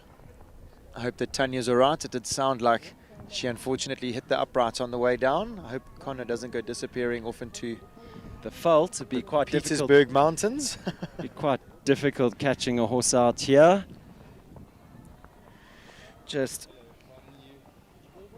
on behalf of our viewers, quick shout out to all of our sponsors of the live stream, to 334 Sport Horse Stud, Back on Track, Top Bet, Mark White Nissan, Country Life, Cheval Liberté, Epol, Talkcraft, Stride Equine Research, Midfeeds, Equestrian Affair, and Action Ford Mokopan.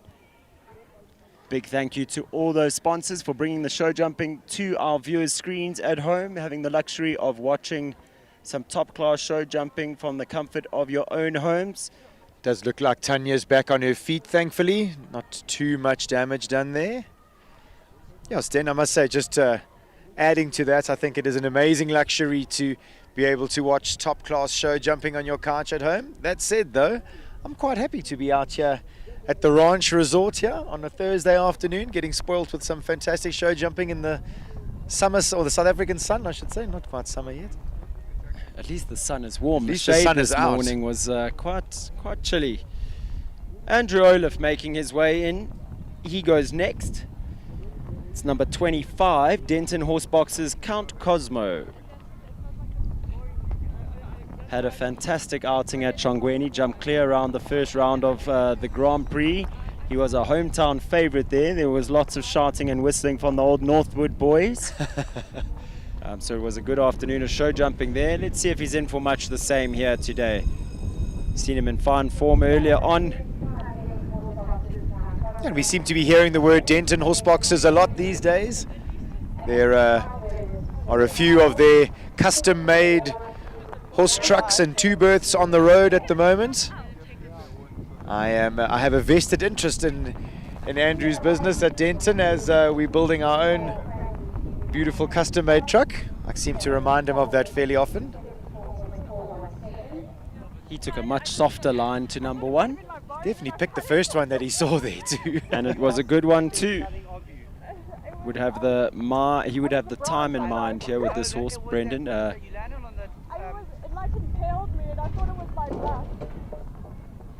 Jumping left out that double and catches the wing, unfortunately. I felt like I was impaled, but if it was my spine, then it wasn't that good. Oh my gosh. I don't know what was going on. You were a bit deep on the first one. Yeah, the first one, but then he saw. And then I think he got a bit nervous. He got nervous and he jumped off. Yeah. So he must just jump the 140 on. Exactly, which is on the left, and I tried so hard to get it. I just got on the wrong, like, drop maybe. So we actually dropped there, it would have gotten on. It's also jumping a little left every now and then. Like it was a normal 6, a 7. If you start going 6, then you're gonna Gives him room here to this tricky vertical. Yeah, to really wait on that 8. It's amazing how quickly the horses have got down there. And Cosmo's not a huge horse, but he has massive step. I was going to say, he's a big stepper. He has improved this horse. Wow, he has come on. I think if you saw this horse 5 years ago when Andy first got him, if someone had said to you that he would jump around a Grand Prix, there's not a chance. No, never. And I think that Andy's got such a good relationship with him. He's so powerful in the saddle, Andy, but he's soft all at the same time. And I think with the input of a professional like Dominic Alexander, who helps Andy a lot, it's a real winning recipe. Not the round they would have wished for today. That horse has been on better form than that. Oh, I think possibly a little bit put off by that rail that went down at 3B, which wasn't really a rail. The horse just jumping slightly left, and it looked like Andy caught his foot on the upright. And I suppose then just getting around these international courses with the level of technicality that Bernardo builds with, I mean, it's definitely worth bringing these horses out here to get them used to going up the grades. 25 on screen at the moment. Ashley Healy brings in Hausberger's Sir Crumble. This horse is definitely a crowd favorite. Crowd favorite and a crowd pleaser. Big jumping, flashy stallion. Ashley, another pupil of Gonda Beatrix, co-coached by Rainer Korber. He when he started with his sort of breeding program, he was a little ahead of himself, the stallion, and I think maybe got a little distracted as a young horse, but he seems to really have matured in the sport, matured in his brain, and I suppose because of that now he just shows the real type of quality horse that he really is. See Ashley looking early over fence 2 to that fence 3. Picks up such a lovely line there in the 7. It's a trademark of her riding. She's always got her eyes pointed ahead to the next fence. You'll see her here looking right. Yeah. Making sure Crumble got over that water tray.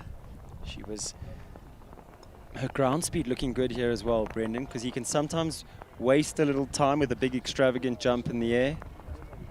He can also bounce, which can sort of kill your rhythm, and with these Grand Prix that there's not much time for error. That's a good shot. She kept moving. She's been forward and on it all round. This is where it'll suit him. Get the up jump. Come on, Ash.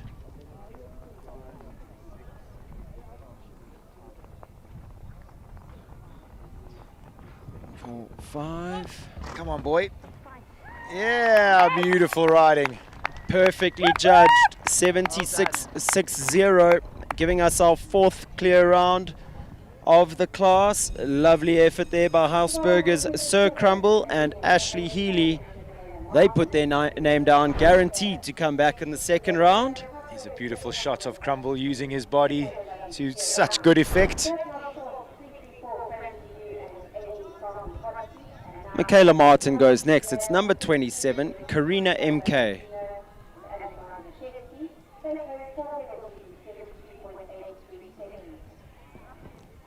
This 9-year-old mare by Carico out of a Continue mare.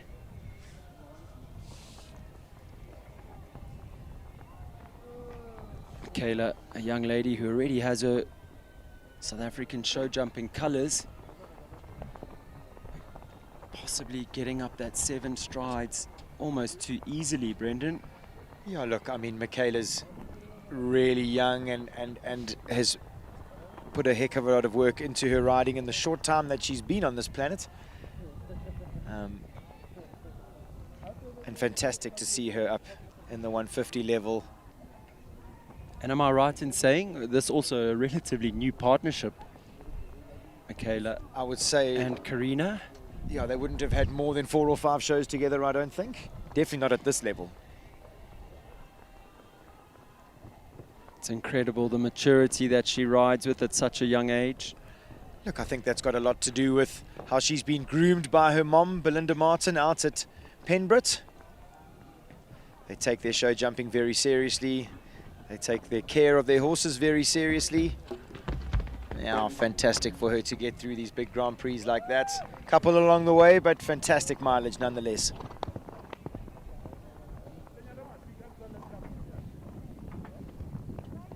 It's amazing. I mean, not too long ago we were watching Michaela whiz around on her ponies, and now we can see her trying her hand at this 150 level.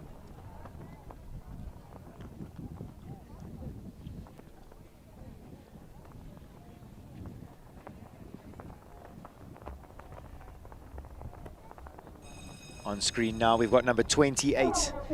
This is Jean Corba, and she brings in the fantastic Callahoo Lexington. Third son of Lisbon that we have in this class. 14 years old. Lexington very mileaged at this level. I mean, I want to say almost maybe one of the most famous sons of Lisbon. I mean, your mind goes to Lacado and Liantos.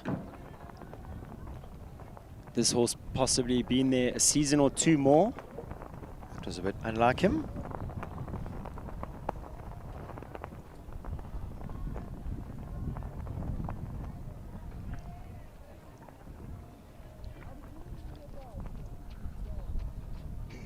So many different parts of the machine needs to work for the horses to feel like they are 100% ready on the day. I think you hit the nail on the head there, Brendan, that there's so many components to getting the horse here right and ready. There's a massive team behind every horse. Yeah, Jean just putting her hand up today. Maybe Lex isn't feeling his usual self, and she would know more than anybody. She's produced that horse. She knows him from the ground up.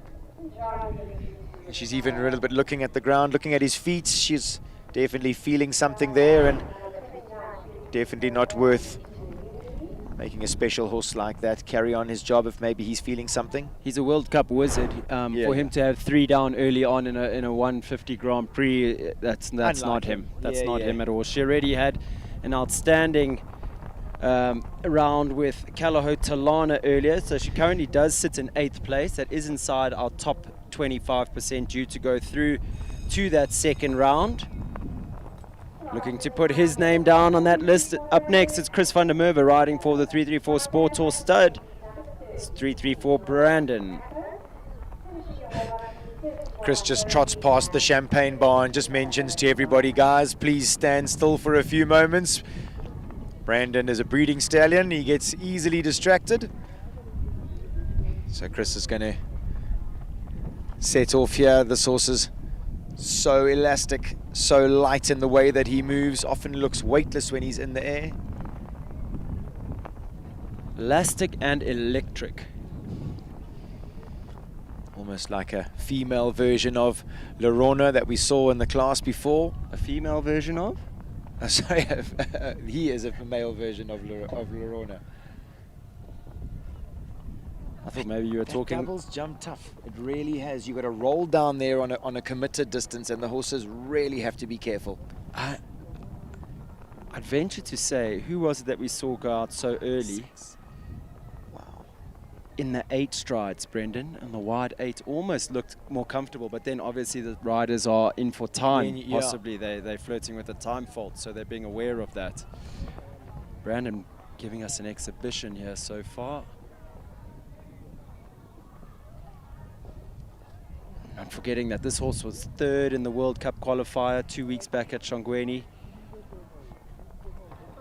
So he'll have his eyes firmly set on that class come Saturday.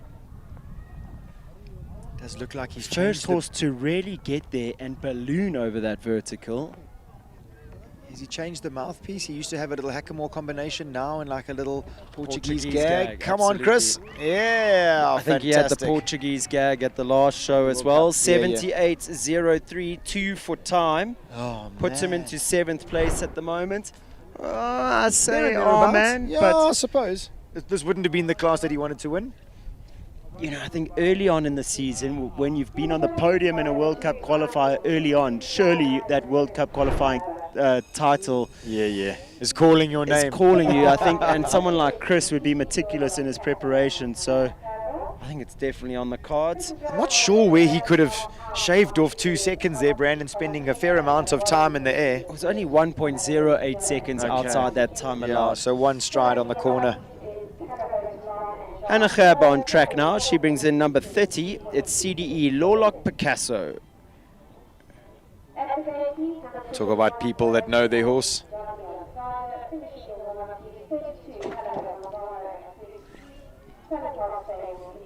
Hannah's so good at giving this horse space for his front end. Unfortunately, there may be a fraction too much. He found the back rail.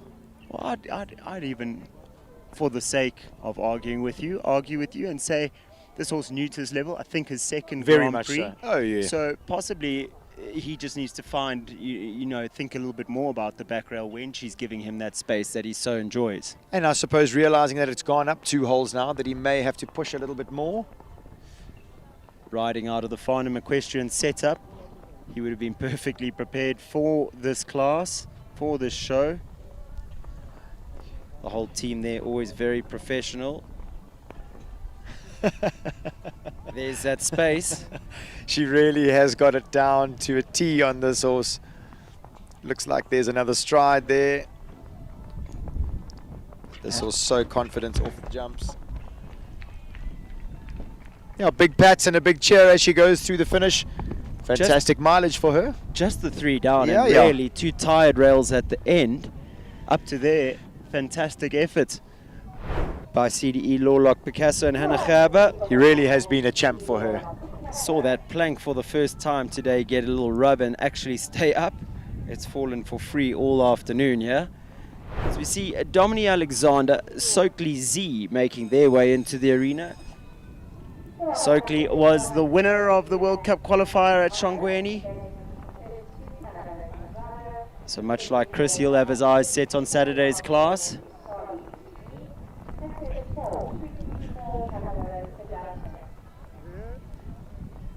Super organization to number 1 there. Soakley, an 11-year-old gelding by Hunter Skendro out of a Laranero mare purchased from Michelle van Eck. Looked like he got a little quick down that distance. Dominique had to remind him to stay balanced, and unfortunately the front rail of 3A goes down.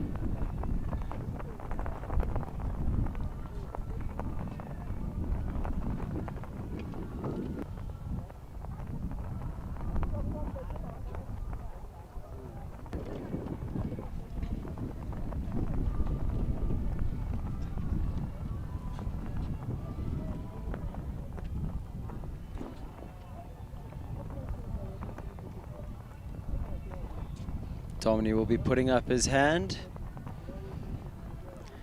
Calls it a day with Soakley Z, knowing that in just 2 days' time, he'll be fighting it out for victory again in the World Cup qualifier come Saturday. Yeah, he wants to leave as much in the tank as he possibly can. Yeah, the horse almost took off 1 back leg there at the vertical at fence 6. Lovely slow-mo, brought to you by the team from Equilive. Number 31 goes next. It's Kayla Nordia. She brings in Caloho Conzano. Another one who's enjoyed a fair amount of 150 jumping as of late. We saw her earlier on Capital Hope, making just their 2nd appearance at Grand Prix level. Conzano would be her front runner for this division. Kayla trained by Gonda Beatrix and Raina Korber.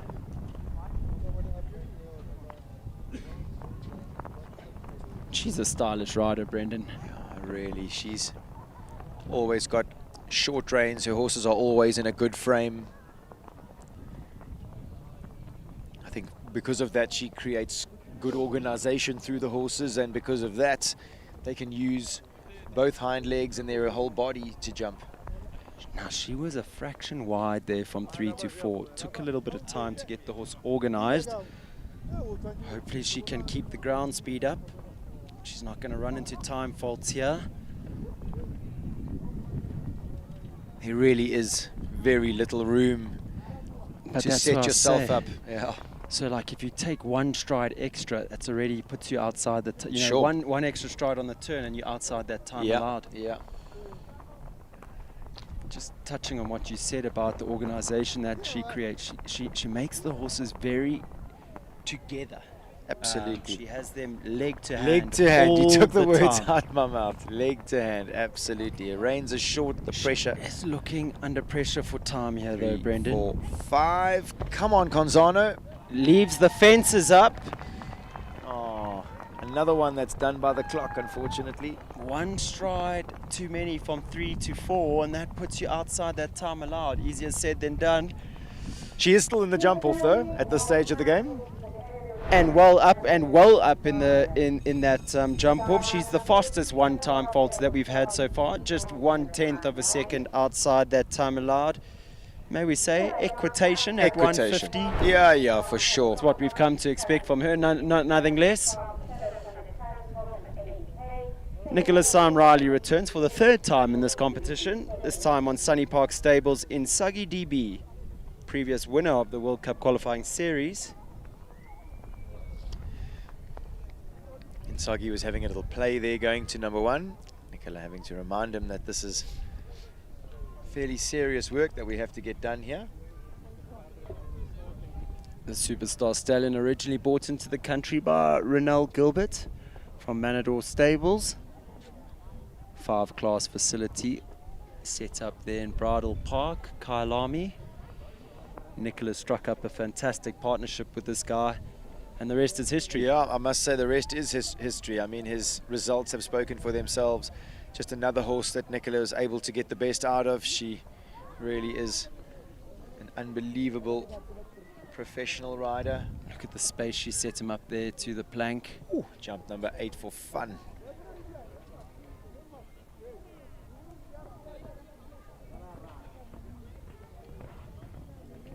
Oh, showing good care there. Nicola was having to work hard to get him off the front rail. He was quite keen to keep moving down that 8. 4, 5. Leave it up. Easy as you like. 74-1. Nicholas Sam Riley. Sunny Park Stables in Suggy DB giving us our 5th clear round of the class. So Nicholas Sam Riley sitting on 2 for 3 clears. No small feat there. Fantastic riding by Nicola here this afternoon at the Ranch Equestrian Centre. Yeah, she's clearly enjoying Bernardo's courses.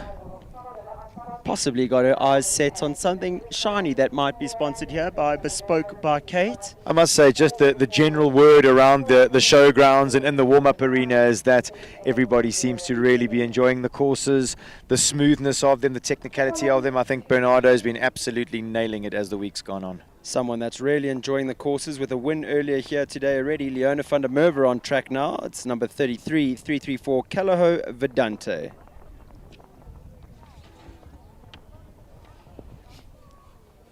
Calaho Vedante by Calaho's Victory Forever out of a Diamant de Simile mare. Let me tell you, a little sneak peek or a little sneaky word in from me. I sat on a Victory Forever that's going to be on the upcoming auction, Brendan, at Calaho Stud.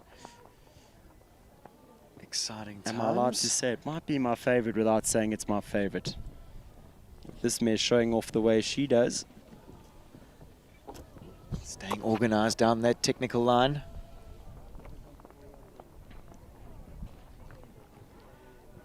She's a trier, this horse.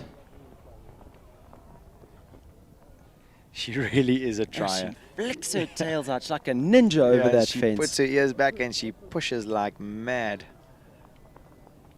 3, 4, 5. Oh, the man. lightest toe on the last rail, 75.75. That was so unlucky. She really tried her guts out today, that mare. So with just 3 horses to go, Brendan, only our time falters still sitting in that jump-off round, that top 25%. 9th place currently occupied by Chris van der Merwe and 334 Brandon. 2 for time and a time of 78.03. So you cannot touch a rail if you want to get through to that second round. Once again, I think it's the result that Bernardo would have wanted. Words out my mouth. I think, once again, perfectly pitched by the master himself. Just making sure that that plank is in the middle of the cups at fence 7. I'm sure Stacey would have preferred him to give it at the upright, a little kick on the way past there, just to wedge it in a little. Stacey Lee Weston goes next with her superstar mare, Western Farriers Lure de Mel.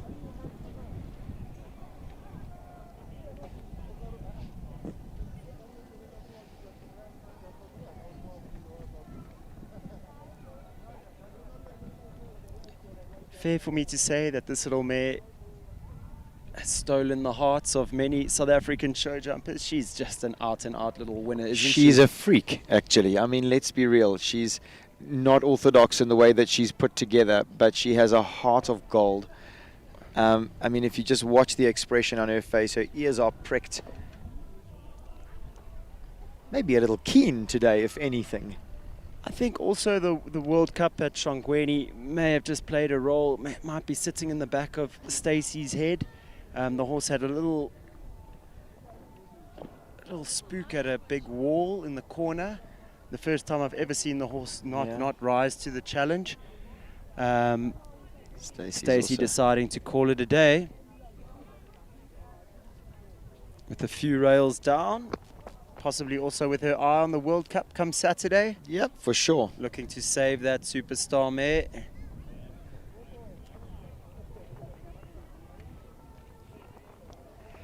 .36 up next, Tack and Tog's legend, Charlie Ann Barford.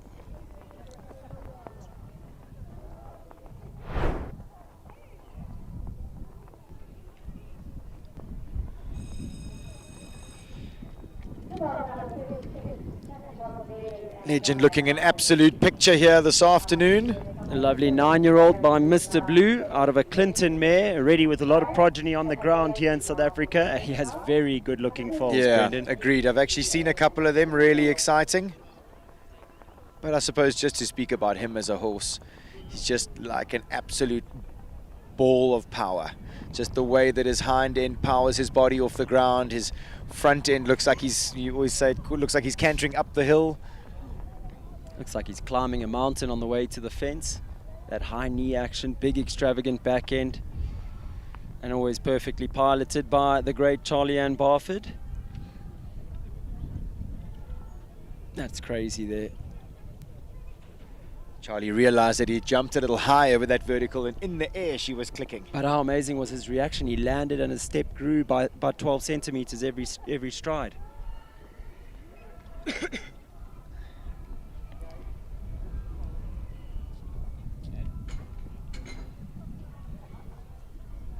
Strange, they almost didn't quite get the push off the ground that he would have wanted there.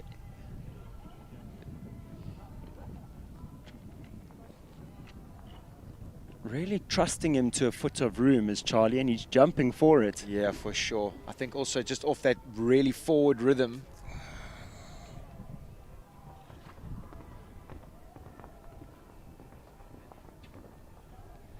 He's just grown into a whole nother gear of scope, this And horse. I mean, he also is fairly green or novice at the 150 level. I don't want to speak out of turn. I'm not sure that he jumped. If he did jump at Shongweni in the Grand Prix, that would have been his first one. So this is his first or second Grand Prix attempt. Finishes on a score of 6-2 being for time. Just that one back rail at fence number 5, where he just didn't seem to get the purchase that he wanted off the ground. It was an odd mistake, not one that we're used to seeing from him. Agreed. So just one horse left to go. No better way to bring to a close this first round of the Bespoke by Kate Grand Prix. Sean Neal, Caprice DBHZ go last at number 37. It's been many moons since I've seen Shawnee in a 150 class, and I must say that we all got very accustomed to seeing Sean up in the bigger grades when on the podium. Yeah, when he had Gold Rush and Milano, and then moving on to Clyde. And he's been a little short of sort of 150 top-end horsepower, but I think he was very particular about the horses that he wanted to ride as he got older and became a father of two. I think a rider like him that's got as many titles as he does, I believe the only title to elude him so far is the South African Derby. The Derby. He's won everything else, so he can be particular. He'd rather have nothing than a horse that he doesn't enjoy riding. I know he battles with his back a little bit. Sure, Catherine and Oliver and Sarah watching on closely from home. Sure, Ollie and Sarah on the edge of their seats shouting for their dad. In between their preparation for the upcoming Youth Championship next week. Very serious times in those juniors' lives. 5, 6, 7. He really is a master, He Sean. has his horses on a string, does Sean? He really does. I mean, he was a top dressage rider many moons ago, but it's just his way and his body control and his support from his hands. He's going on 7. Easy as you like. It's probably going to suit Save this him mare. a bit of time. He's got 10 seconds to get home. Uh-oh. 3, 4, 5. Big press. And he's clear. Is he inside the time? How does it end? Oh, you can't be serious. 100th of a second outside that time. Like 100th. I don't know that I've seen that before. Me neither. 77.01. Unbelievable stuff from Sean Neal and Caprice DBHZ. That said, he's Does put he himself come back into the jump off? He's in the jump off. Yeah. He has to come back. He's got to come back. This is this horse's class. For Yeah, the show. yeah. She wouldn't be ready for a World Cup yet. No, for sure not. This is his class. This is he'll be back. That's for sure. Man, that was We've an seen exhibition. how quick he can be, so that'll be exciting to see him through to that second round. We're going to give the officials a moment just to tally up those horses that will be coming back. In the meantime, just take a quick moment to thank the sponsors of the live stream, bringing all this action to our viewers at home, to 334 Sports Horse Stud, Back on Track, Top Bet, Mark White Nissan, Country Life, Cheval Liberté, E-Pole, Talkcraft, Stride Equine Research, Midfeeds, Equestrian Affair, and Action Ford Mokopan. Big thank you to all those sponsors for bringing the live streaming to our viewers. So I think while the arena party ready, the track for the second round, we're going to take a short break. When we come back, we'll have the very best, our top 9 riders fighting it out for top honours here in the Bespoke by Kate 150 Riders Grand Prix.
It started with a stride in 1998.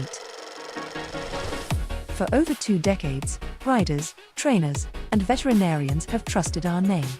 Now that name evolves. Stride Distributors becomes Stride Equine Research. Driven by science. Backed by research. Proven in performance. Electrolytes. Gut health. Parasite control. muscles and joints, and much more. Because behind every great performance is a great stride. Visit www.stridesequine.com and join the next stride.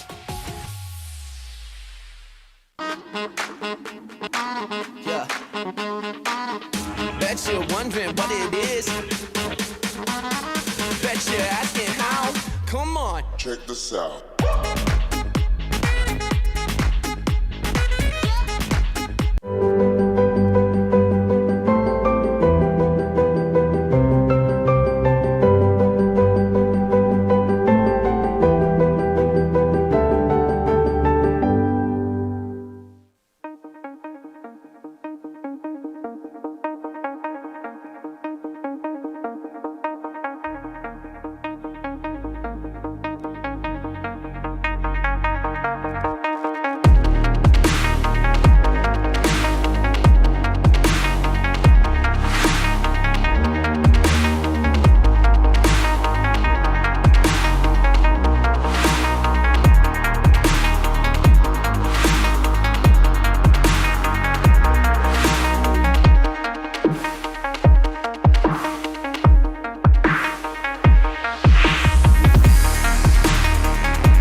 Your passion is our passion at Midfeeds and Tack and Togs. Where we lead, others follow.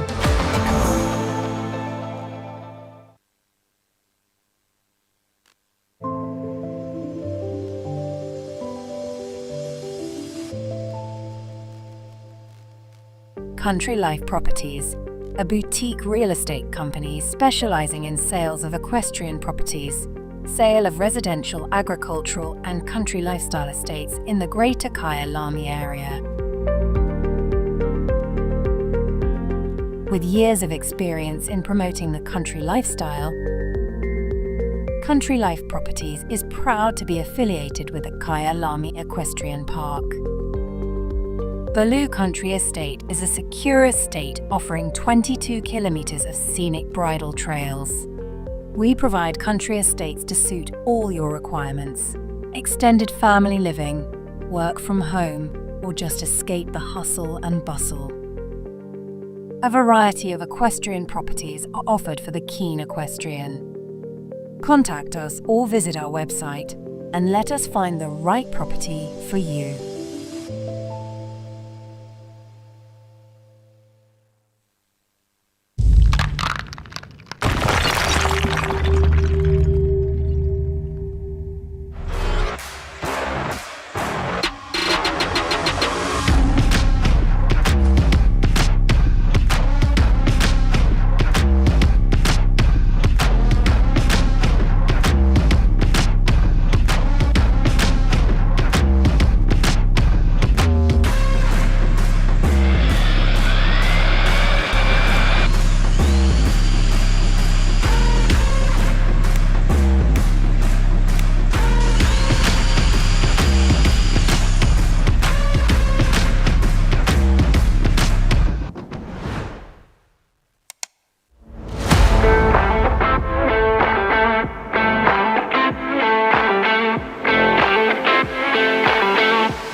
Lock me up 'cause I've been bad and I know I'll do it again.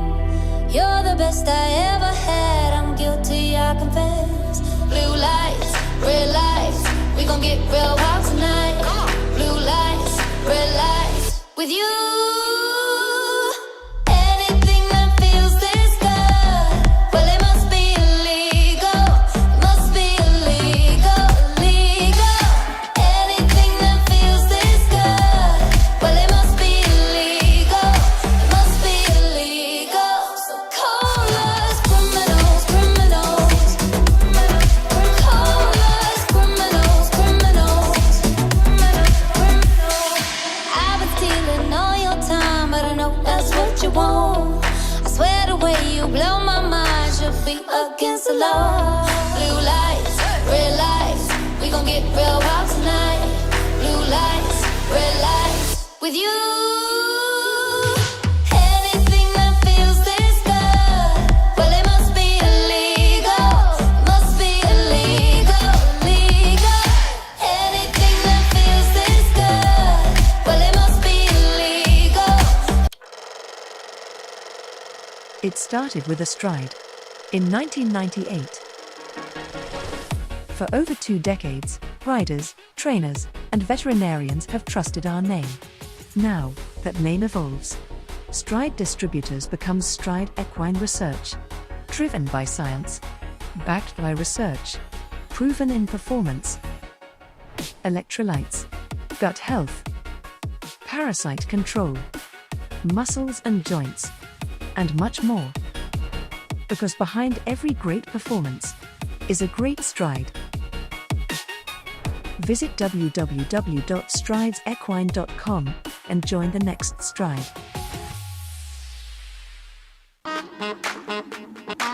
Yeah. Bet you're wondering what it is. Bet you're asking how. Come on. Check this out.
Right, viewers, we're getting ready for this jump off in the 150 Grand Prix. There's beautiful shots there of the warm-up arena. Just want to give a quick shout out to the sponsors, bringing the live streaming to most of South Africa and around the world, actually. Big shout out to 334 Sport Horse Stud, Back on Track, Top Bet, Mark White Nissan, Country Life, Chevelle Liberté, ePole, Talkcraft, Stride Equine Research, Midfeeds, Equestrian Affair, and Action Ford Mokopane.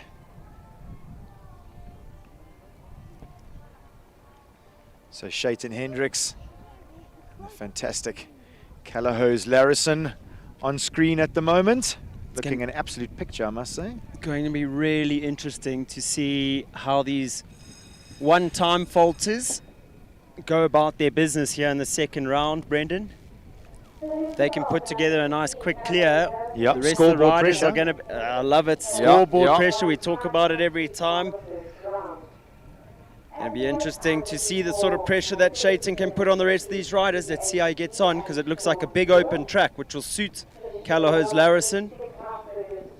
And I think that will be the plan. I think that Ronnie would have said to Shaitan, come on, let's use your horse's big step to our advantage here. He must be a stride less than everyone already there, that they would be able to go oxer to oxer. 5, 6, waiting 7. He was so big though to the talisman. Check how tight he is back here. What a shot. 4, 5, 6, 7, 8. Oh, he dares the stallion. Inside. Tall vertical on the angle. This is looking like an amazing round. Come on, Shaitan. Leave this up, come on. 2, 3, 4, 5, 6 to the last. Yowzers! What a round. Big smile from Shaitan as he goes through the finish. What's the time? 45.38. Whoa, what a round. How did that horse curl its body over the Peter Morrison sponsored vertical there? I think that's one of the best rounds I've seen Larison jump, to be honest with you. He just gets better and better and better. What an outing for that pair here today. Yeah, you mentioned Shaitan only came here with one horse. He's got his eye on the prize. He's got his head in the game when it comes to Larison here. Leaving all the fences up over 2 rounds. Just that one for time in the first round. But that would have put some major scoreboard pressure on the rest of the riders, Brendan. Yeah, for sure. So 45.38. He does have that one for time to carry through from the first round. But that'll be the benchmark for the rest of the riders to set their round against. Yeah. Sean Neal, the only other one faulter to come through to the second round. 100th of a second outside that time allowed. Let's see how quick he can be. Chasing down that time, 45.38. Can finish no worse than 7th in his first Grand Prix outing with this mare. And it's never done until Shawnee's really put the hammer down. 4, 5, 6, 7, waiting. And it goes down. Almost got there too easily in the 7. He was using his voice as he got there, asking the mare to back up. She wouldn't have done lots of 150 Grand Prix jump-offs.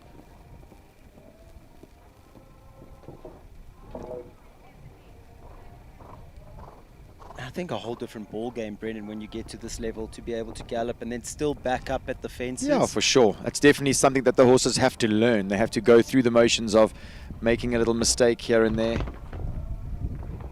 2, 3, 4, 5, 6, 7, 8. Shaitan did 6 down there. That is ridiculous.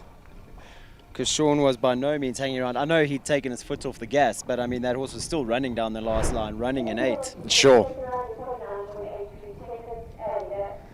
So Shaitan's time looking pretty nifty at this stage of the game, even though he does carry through that one unfortunate time penalty from the first round. First of our clear rounds from the first round to go next. It's Ashley Healy. She brings in Hausberger's Sir Crumble. Hudson and Tommy, her 2 young ones, sitting watching on closely after their first outing at a show jumping show on the weekend. The pole on the ground at Burlington Cup. It was serious stuff at Burlington the other day. See if Mom can give them something to cheer about here today. Come on, Crumble. 6, 7. He does the 8 there. But she'll roll back tight to this vertical, surely. Yep. Look how quick that was. Doop. Come on, boy. 6, 7, 8, 9. And inside again. Clicking his heels over that oxer. Wow, she's taken a tight line here to the double. Come on, Ash. 1, 2, 3, 4, 5, 6, 7. One more than Shaitan, but she's left it up. 45.56. So 0.2 of a second behind the time of Callahose Larison, but More importantly, she had the clear round in the bag from the first round. So big 45-5-6, double clear for Ashley Healy and Hausberger's Sir Crumble. They go into the lead with just 4 horses left to go in this class. Leona van der Merwe up next. She brings in 334 Hayam Wilma for the 334 Sport Horse Stud. Just correction, only 3 horses left to go in this class. 3, 4, 5. She's also gone on the 8. She's added one. Horse almost backed up over steady there all of a sudden. Leona reacted well. She's quite quick there. 9, 10. Lays a toe on the back, but it stays up. Come on, Leona, it's your day. I think Ash is a little quicker than her, to be honest with you. I think so. Only saving grace for Wilma would be that she's quicker through the air. Yeah. 1, 2, 3. Ashley's time 45.56. Leona's time 44.78. Like I said, this mare is quick in the air. Leona van der Merwe has she left anything out there that the other riders will be able to be faster? She is unbelievably nifty in the air. She's so balanced on landing. Leona can get her moving or get her turning so quickly. I suppose just the flip side when you watch Crumble, he's so expressive and elastic in his jump. So just 2 horses left to go, 1 rider left to go. Rivendell Lamborghini and Sunny Park Stables in Suggy DB, both ridden and piloted by Nicholas Syme Riley. So she's going to get a good go here at knowing exactly what it takes to beat that time of 44.78 set by the rider we've just seen, 334 Hayam Wilma and Leona van der Merwe. Lamborghini can be quick. Lamborghini, son of Lissabon, Carlos Lissabon. Let's see if he can be as quick and as nimble as Hayam Wilma. Nicola, always so well polished. She's quick against the clock. Oh, but it's an down. Early rail. So at the moment, Callahoo's Larison will stay in third with his fast 1 for time. Obviously, though, Nicola's still got Insagi one more DB, horse. who would be her more mileaged horse at this level. This horse possibly having put in a really big effort in the first round, Brendan. Yeah, for sure. He Oh, now Nicola just doing a little schooling in between the fences.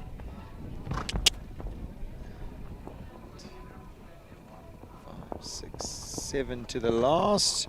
Crazy how Larison 6 to the last, and what did we say here to the Oxford? Did he do 7 or 8? 8, I think. Others have done 9 or 10. Yes, yes. So he did 2 strides there, 2 strides less to the last than Sean, and 1 stride less to the last than anyone else. Yeah, just the time that horse spends in the air, he wasn't able to get any quicker. It just shows you. I mean, he really left it all out there. I think he top performance, and then Ashley Healy with Crumble. You think Crumble, same idea? She couldn't have gone any quicker. No, anywhere for else. sure not. Just naturally the time that horse spends in the air. The shot of Nicola and Lamborghini. Leona using Hayam Wilma's sort of her efficiency in the air her to her advantage. Yeah, agreed. She never has to hassle that horse too much to get quickly across the ground and quickly through those finishing beams. So we are going to just take a moment while Nicola changes horses. At the moment, our top 3 as it stands, Leona van der Merwe, 334 Hayam Wilma in pole position. In second at the moment, Ashley Healy, Hausberger's Sir Crumble. And rounding out our podium, it's Callahoo's Larison, Shaitan Hendricks. With just Sunny Park Stables in Suggy DB and Nicholas Syme Riley left to go. What will they have to say about this leaderboard? Going to give her a moment to warm up. We'll be back with our viewers. I think Sten just going back to sort of Wilma and Leona and Crumble and sort of knowing your horse, and I suppose we can put Larison into that too. You know that you've got to try and use what you can to your advantage, and I find that Leona knows that mare so well. As she lands, she's moving on to her next plan. And she was the only rider to do 9 strides from the Talisman to that But you all-power called it. vertical. You said that she was going to turn up to the Schweppes vertical really tight. And she did. She would have known that she'd added one there, maybe unnecessarily. So, I think just such good planning, such good professional riding. She really has. Oh, there's a beautiful shot of mountain ranges in the background here as we're hanging out in the African bush out at the Ranch Equestrian Centre here on a Thursday afternoon. I think later on the week, I know we had an interview with Paul earlier on today, but it would be lovely to get him back in later on in the week, possibly before that World Cup class. Yeah, absolutely. Have another little chat about the facilities that they have here. Yeah, it's so interesting that it's a family-owned business. I mean, I said it to you last night in our accommodation. You can just get the feel that it's owned by families. There's just the finishes are... It's a very homely feel, not a hotel feel. Absolutely, very homely feel. And I must say we've been treated like gold since we've been here. So big thanks to Paul and Jaylee and everybody at the Ranch Equestrian Centre for making us feel so at home.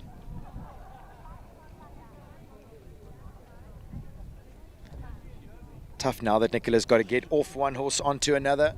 I think the time limit that you get is 7 minutes. I stand to be corrected, but she's already going over some jumps, so it's not going to be long before we're going to see Nicola back in the ring.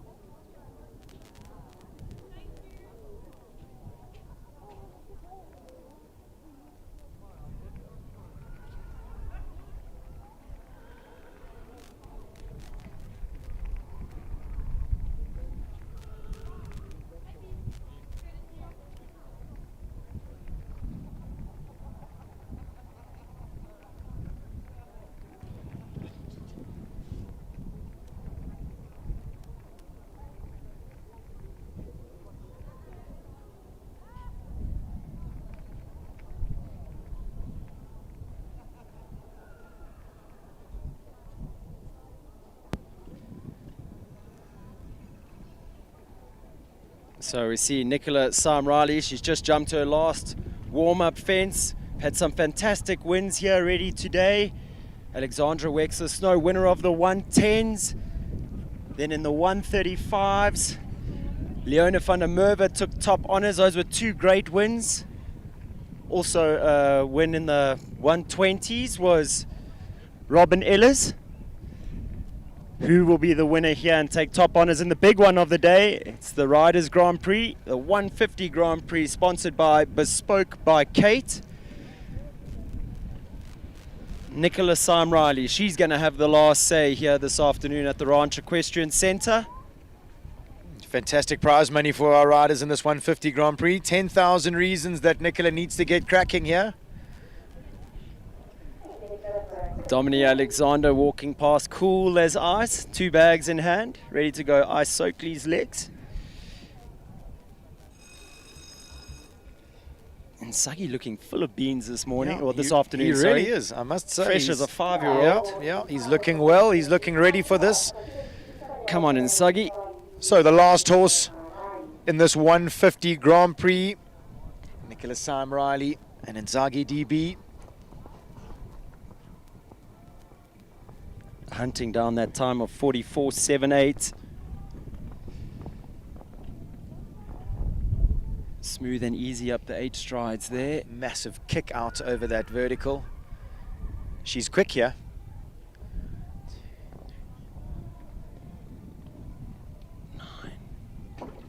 Oh, little rub, good turn. There. Oh, she's had it down. Spells victory for Leona van der Merwe and Hayam Wilma. Big effort there, she jumping needs to out. be quicker.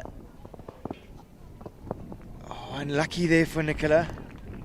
However, Nicola does finish 4th and 5th in a tough class. Yeah, so good effort there by her 2 horses. Tough class, and I mean, I think Nicola probably would have wanted a little step on the podium there, but unfortunately not to be for her today. What Does a class mean then. that 3-3-4 Hayam Wilma, Leona van der Merwe take the win. Ashley Healy, Hausberger's Sir Crumble in second. And Callahow's Larison, Shayton Hendrick rounding out the podium. Yeah, Ash is on her way up, let me tell you. She's been knocking at the door. She's been chipping away. She lost her big 150 ride when Aldo got a little injured. I mean, that can obviously be a little deflating. She's had the consistency of Gonda Beatrix in her camp for some time now, making the move from Ronnie Healy to Raina Korber, possibly working in her favour. Well, look, I mean, it's difficult to get coached by your husband or your partners. Especially when your partner is Ronnie Healy. But I'm really happy for Ash today. I think I can still remember the first day that she sat on Crumble at Holger Hetzel in Germany. She always knew that she said that he gave a special feeling right from the word go.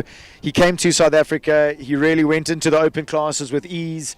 He's been super competitive in the 130s and the 135s, going through into the 140s, and now really staking his claim in the 150s. I'm really, really, really happy for Ashley.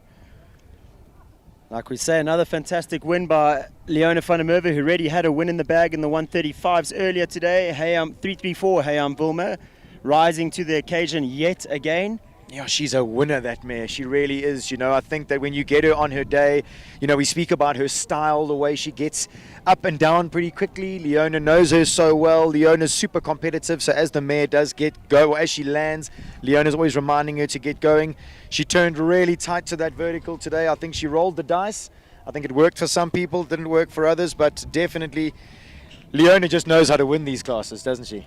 And then I think well worth mentioning, Brendan, Callahow's Larison. His performance here today, Shayton left it all out there. He dropped strides wherever he could. Fortunately, that one pesky time fault from the first round. Yeah, and I think he's going to iron that out. I think him and Ronnie seem to have a good understanding of that stallion. I think they know what works for him. I think you've hit the nail on the head. The system that they've got at the moment really working. Yeah. That horse is using his bodies in ways that I think he never knew how before. And you know what's interesting? I mean, we know Ronnie very well. We're friendly with Ronnie, but he can be a very inspiring guy. You know, he also knows how to win. He can instill all of that in his riders. I mean, if you see how much success his pupils are having at the moment, that is definitely a winning system at RH Equestrian. But I mean, I said it when he jumped. I'll stand by what I say. I think that was the best I've ever seen Larison jump. I think it's the best I've seen Shayton ride him, which definitely means that the understanding is gelling. They're starting to work it all out now, and I think that horse is going to jump a clear round in a World Cup in the not too distant future. Just been sent a message here. I'm not sure whether this is for the top 3 riders of this class, but it looks like it is.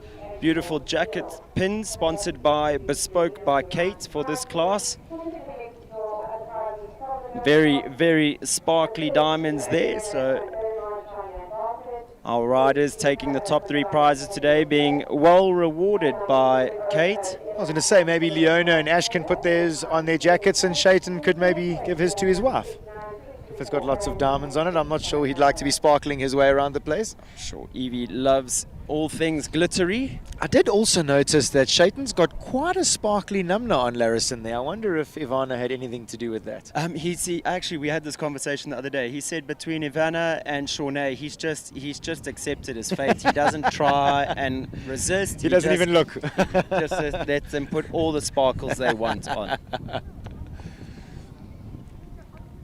Yeah, fantastic Grand Prix result here this afternoon. I'd love to have a little chat to Bernardo, who built this course. I'm sure he'll be thrilled with the results. Really exciting jump off. I thought that the way he pitched the jump off with 3A nipping, giving the option to nip inside, 8 on the angle to the Peter Morrison vertical. I think it's a little inside window into what could be coming. We've got all the championship classes still to come, and then of course the big one, which is going to be the FEI World Cup qualifier. I think it's going to be an absolute steamer of a class. I mean, we say it so often, but Bernardo nailing it again. 5 clear rounds in the first round, 4 riders to finish with time faults, and then 2 double clears. Almost and a perfect result. one time fault on the podium.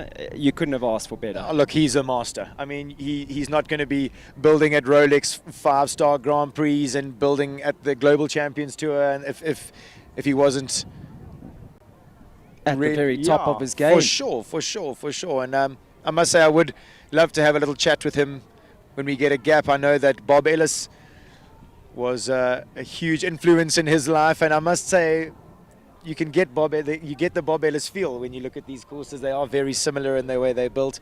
Bob Ellis built the London Olympics. Stand to be corrected. It was the London Olympics, I think. And built many a World Cup here in South Africa. At Revel, actually, I'm sure. Always a very interesting and entertaining guy to have around. So there we've got a shot of all the sponsors that have jumped on board to make the Ranch Equestrian Centre World Cup qualifier everything that it's sort of hoped out to be. We chatted to Paul earlier, and he said that he's really keen for everybody to support this show so that he can put more back into the venue and more back into the arena and make it a bigger and a better show. And he said that one of his dreams is that it will be one of the shows on the calendar that everybody sort of tries to fight their way into, and I think they're well on their way to doing that, really. I mean, it has a magnificent feel here. I mean, it is a little windy this afternoon, but what a beautiful way to spend an afternoon show jumping. I'm just going to put it out there in the universe to the powers that be. I wonder if we couldn't have a little Revel Ranch back-to-back week show jumping on the cards in the not-too-distant future. I know they are friends as absolutely, well, and it would make Farees. sense. Yeah, absolutely. You know, I think that's what we used to do. We used to travel from PE and then go down to Cape Town, so it would make sense if we came into this neck of the woods to maybe go from the ranch to Revel. Just putting it out there, guys. I think it would be a I like week the sound well of that. spent. Yeah. As we see, 334, hey, I'm Vilma. Leona van der Merwe taking top honours here in the Bespoke by Kate 150 Grand Prix. Just to run through our full listing of prizes there. Taking the win, Leona van der Merwe 334, hey, I'm Vilma. Ashley Healy, Hausberger's Sir Crumble in second. Shayton Hendricks, Callahose, Larison in third. Nicholas Sam Riley in fourth and fifth on Sunny Park Stables in Suggy DB and Rivendell Lamborghini respectively. Sean Neal in sixth on Caprice DBHZ.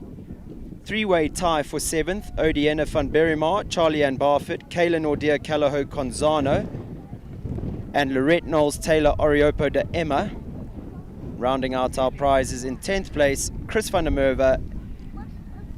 And the forever young 334 Brandon, he's looking an absolute treat at the moment, that horse. He is looking an absolute treat, and I must say, if you asked Sean Neal at the beginning of this class if he would have been happy with 6th place in his first 150 Grand Prix, I think he would have taken that with both hands. You think so? I think fantastic to see Shawnee back where he belongs. Not too long before we're going to see him on the podium. As we see our judge for the class, Miss Barbara Lovell, going out to present the prizes to our riders and their grooms. Big event here today. Second biggest class of the show, this 150 Grand Prix. So podium to be had as well. Big congratulations must go to Ashley Healy there. Well done, Ash. Fantastic stallion. Crumble and Shepherd, her manager, standing there making sure Crumble behaves himself. And lovely to have Kim Hausberger here as well, watching, one of Ashley's biggest supporters from Pony Days. I mean, she's come to support and maybe be a granny for the weekend, so she can make sure that Tommy and Hudson stay in line while Ron and Ash ride. Callahose Larison, Shayton Hendricks in third. Yeah, really, I'm very chuffed for Shayton. Lee's where there, standing with his Biogen cap on, looking very chuffed. What a poster boy he is, Larison that is. Yeah, Shayton's not too bad himself. Fantastic result for that stallion. I must say he looked class today. He looked like he really was in it to win it.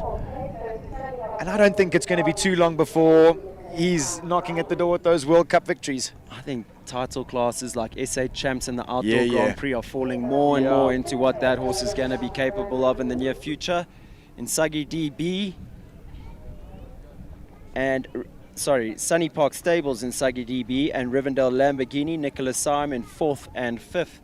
Great efforts here by her today. And rounding out our top six, like you said, Brendan, a debuter in the Grand Prix level, it's Caprice DBHZ with the very experienced Sean Neal. Yeah, fantastic having him back in the 150 prizes.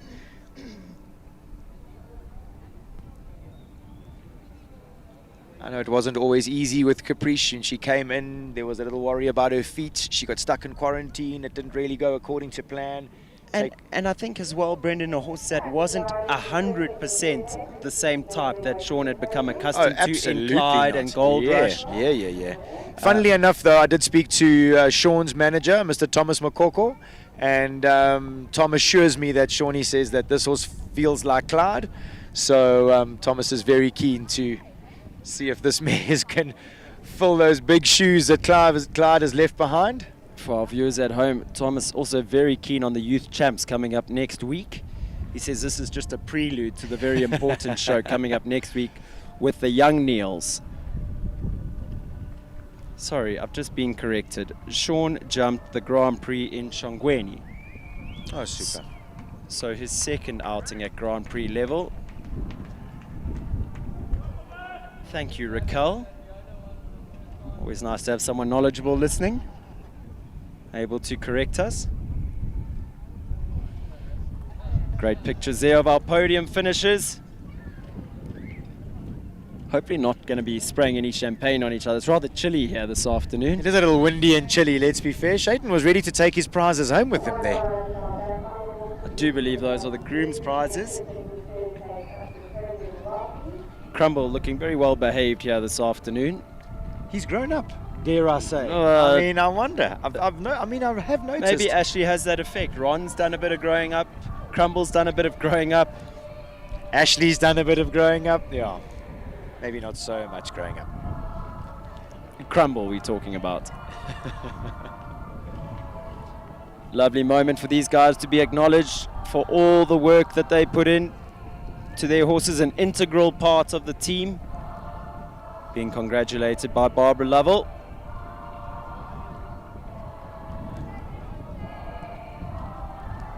And their prizes going out to the winning grooms.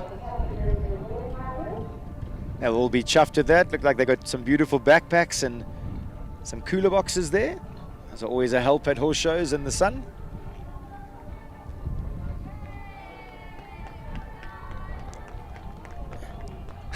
As much as her groom is the biggest supporter of her, Leona van der Merwe giving the biggest round of applause there for her team.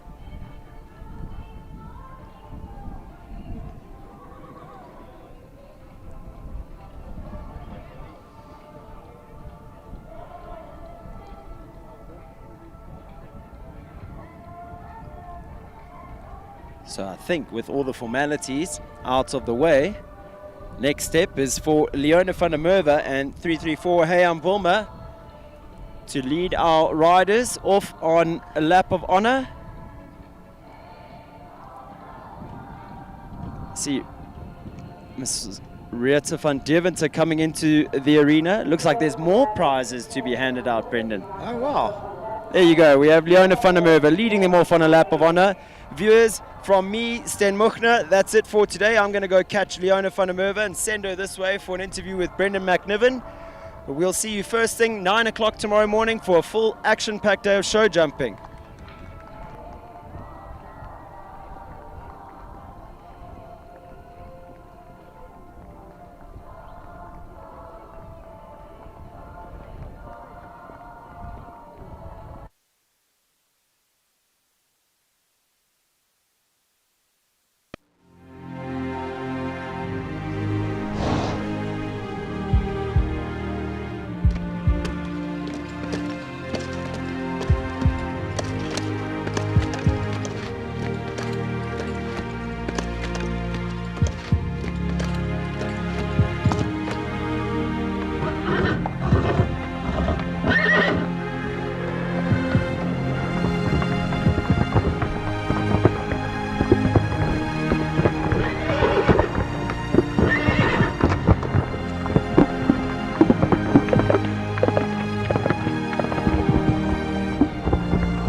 Your passion is our passion at Midfeeds and Tack and Togs. Where we lead, others follow.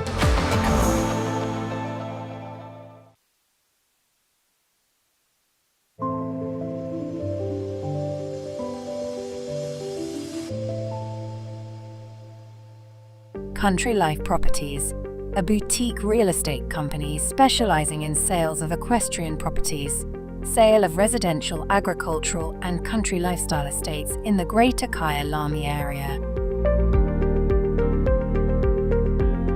With years of experience in promoting the country lifestyle, Country Life Properties is proud to be affiliated with the Kyalami Equestrian Park.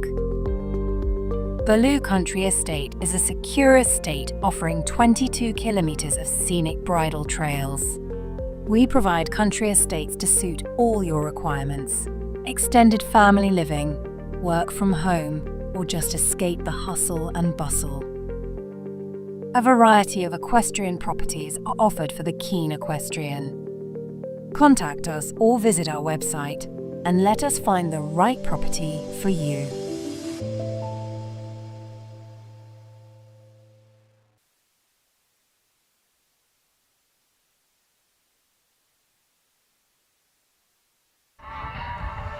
Viewers, I'm joined in the arena by the winner of the 150 Grand Prix here this afternoon, Leona van der Merwe. Leona, wow, I mean, you're really making a habit of winning. It's absolutely incredible. Your mare's been fantastic. She looked amazing today. She must have felt top. No, she was unbelievable, Brent. Thank you so much. She just, the first round, she came out yesterday feeling incredible, so I thought we're going to have a little bit of a dip today.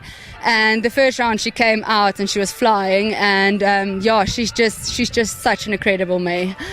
She looks like she's, I mean, when I say the word fighter, she doesn't fight with you. She just like fights inside. She wants to clear those jumps. She's so nimble in the way that she does things, and she's so quick through the turns. In your jump off there, you added one which maybe wasn't part of the plan, but then just, as you mentioned, so quick and nimble like that. It must feel incredible. No, it does. It feels unbelievable. She's got a very flat canter and a little bit of a round belly, but she wants to do the job. She comes in here and she fights for me, and she's just the winner. She wants to win and she wants to clear the jumps, and she just loves winning. She really does. And I mean, we just chatted a little bit off air. Are you planning to jump the World Cup? Yes, definitely. She did jump herself into the World Cup today. No, she feels unbelievable. I think once they feel like this, I think you need to put them in, and she's back to where we were a couple of months ago. She had a bit of a setback after Derby, but she's feeling incredible. Amazing. And I think it's so cool that you know her so well, that you can give her the time, and now that she really does look like she's back to her best. Yes, no, she feels even scopier than what she was. I must say, she feels incredible, and I think the little bit of a break was good for her.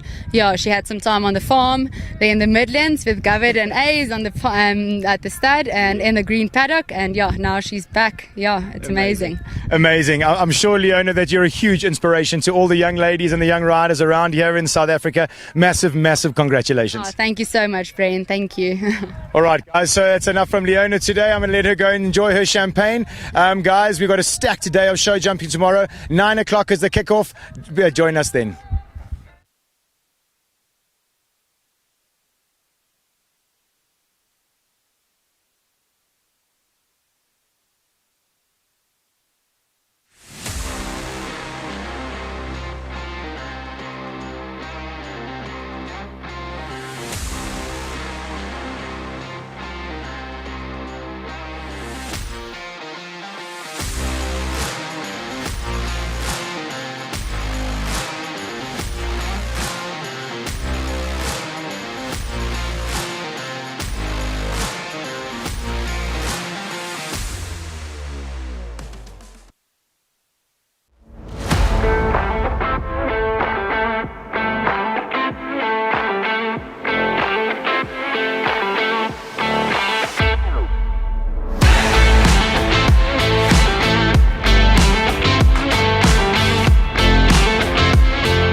It started with a stride. In 1998. For over 2 decades, riders, trainers, and veterinarians have trusted our name. Now that name evolves, Stride Distributors becomes Stride Equine Research. Driven by science, backed by research, proven in performance, electrolytes, gut health, parasite control, muscles and joints, and much more. Because behind every great performance is a great stride. Visit www.stridesequine.com and join the next stride.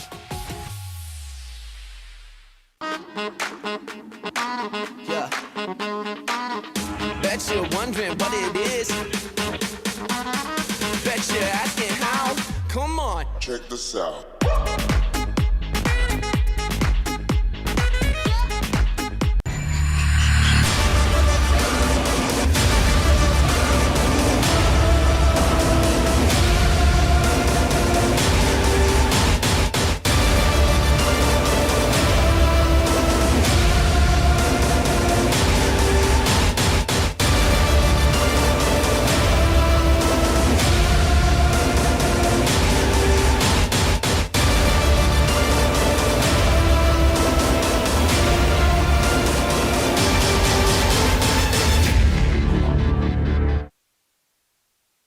Lock me up 'cause I've been bad and I know I'll do it again. You're the best I ever had, I'm guilty, I confess. Blue lights, red lights, we gon' get real wild tonight. Blue lights, red lights, with you. Anything that feels this good, well it must be illegal. It must be illegal, illegal. Anything that feels this good, well it must be illegal. It must be illegal. So call us criminals, criminals. Call us criminals, criminals. I've been stealing all your time, but I know that's what you want.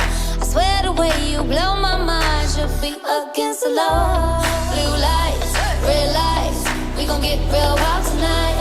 Blue lights, red lights, with you.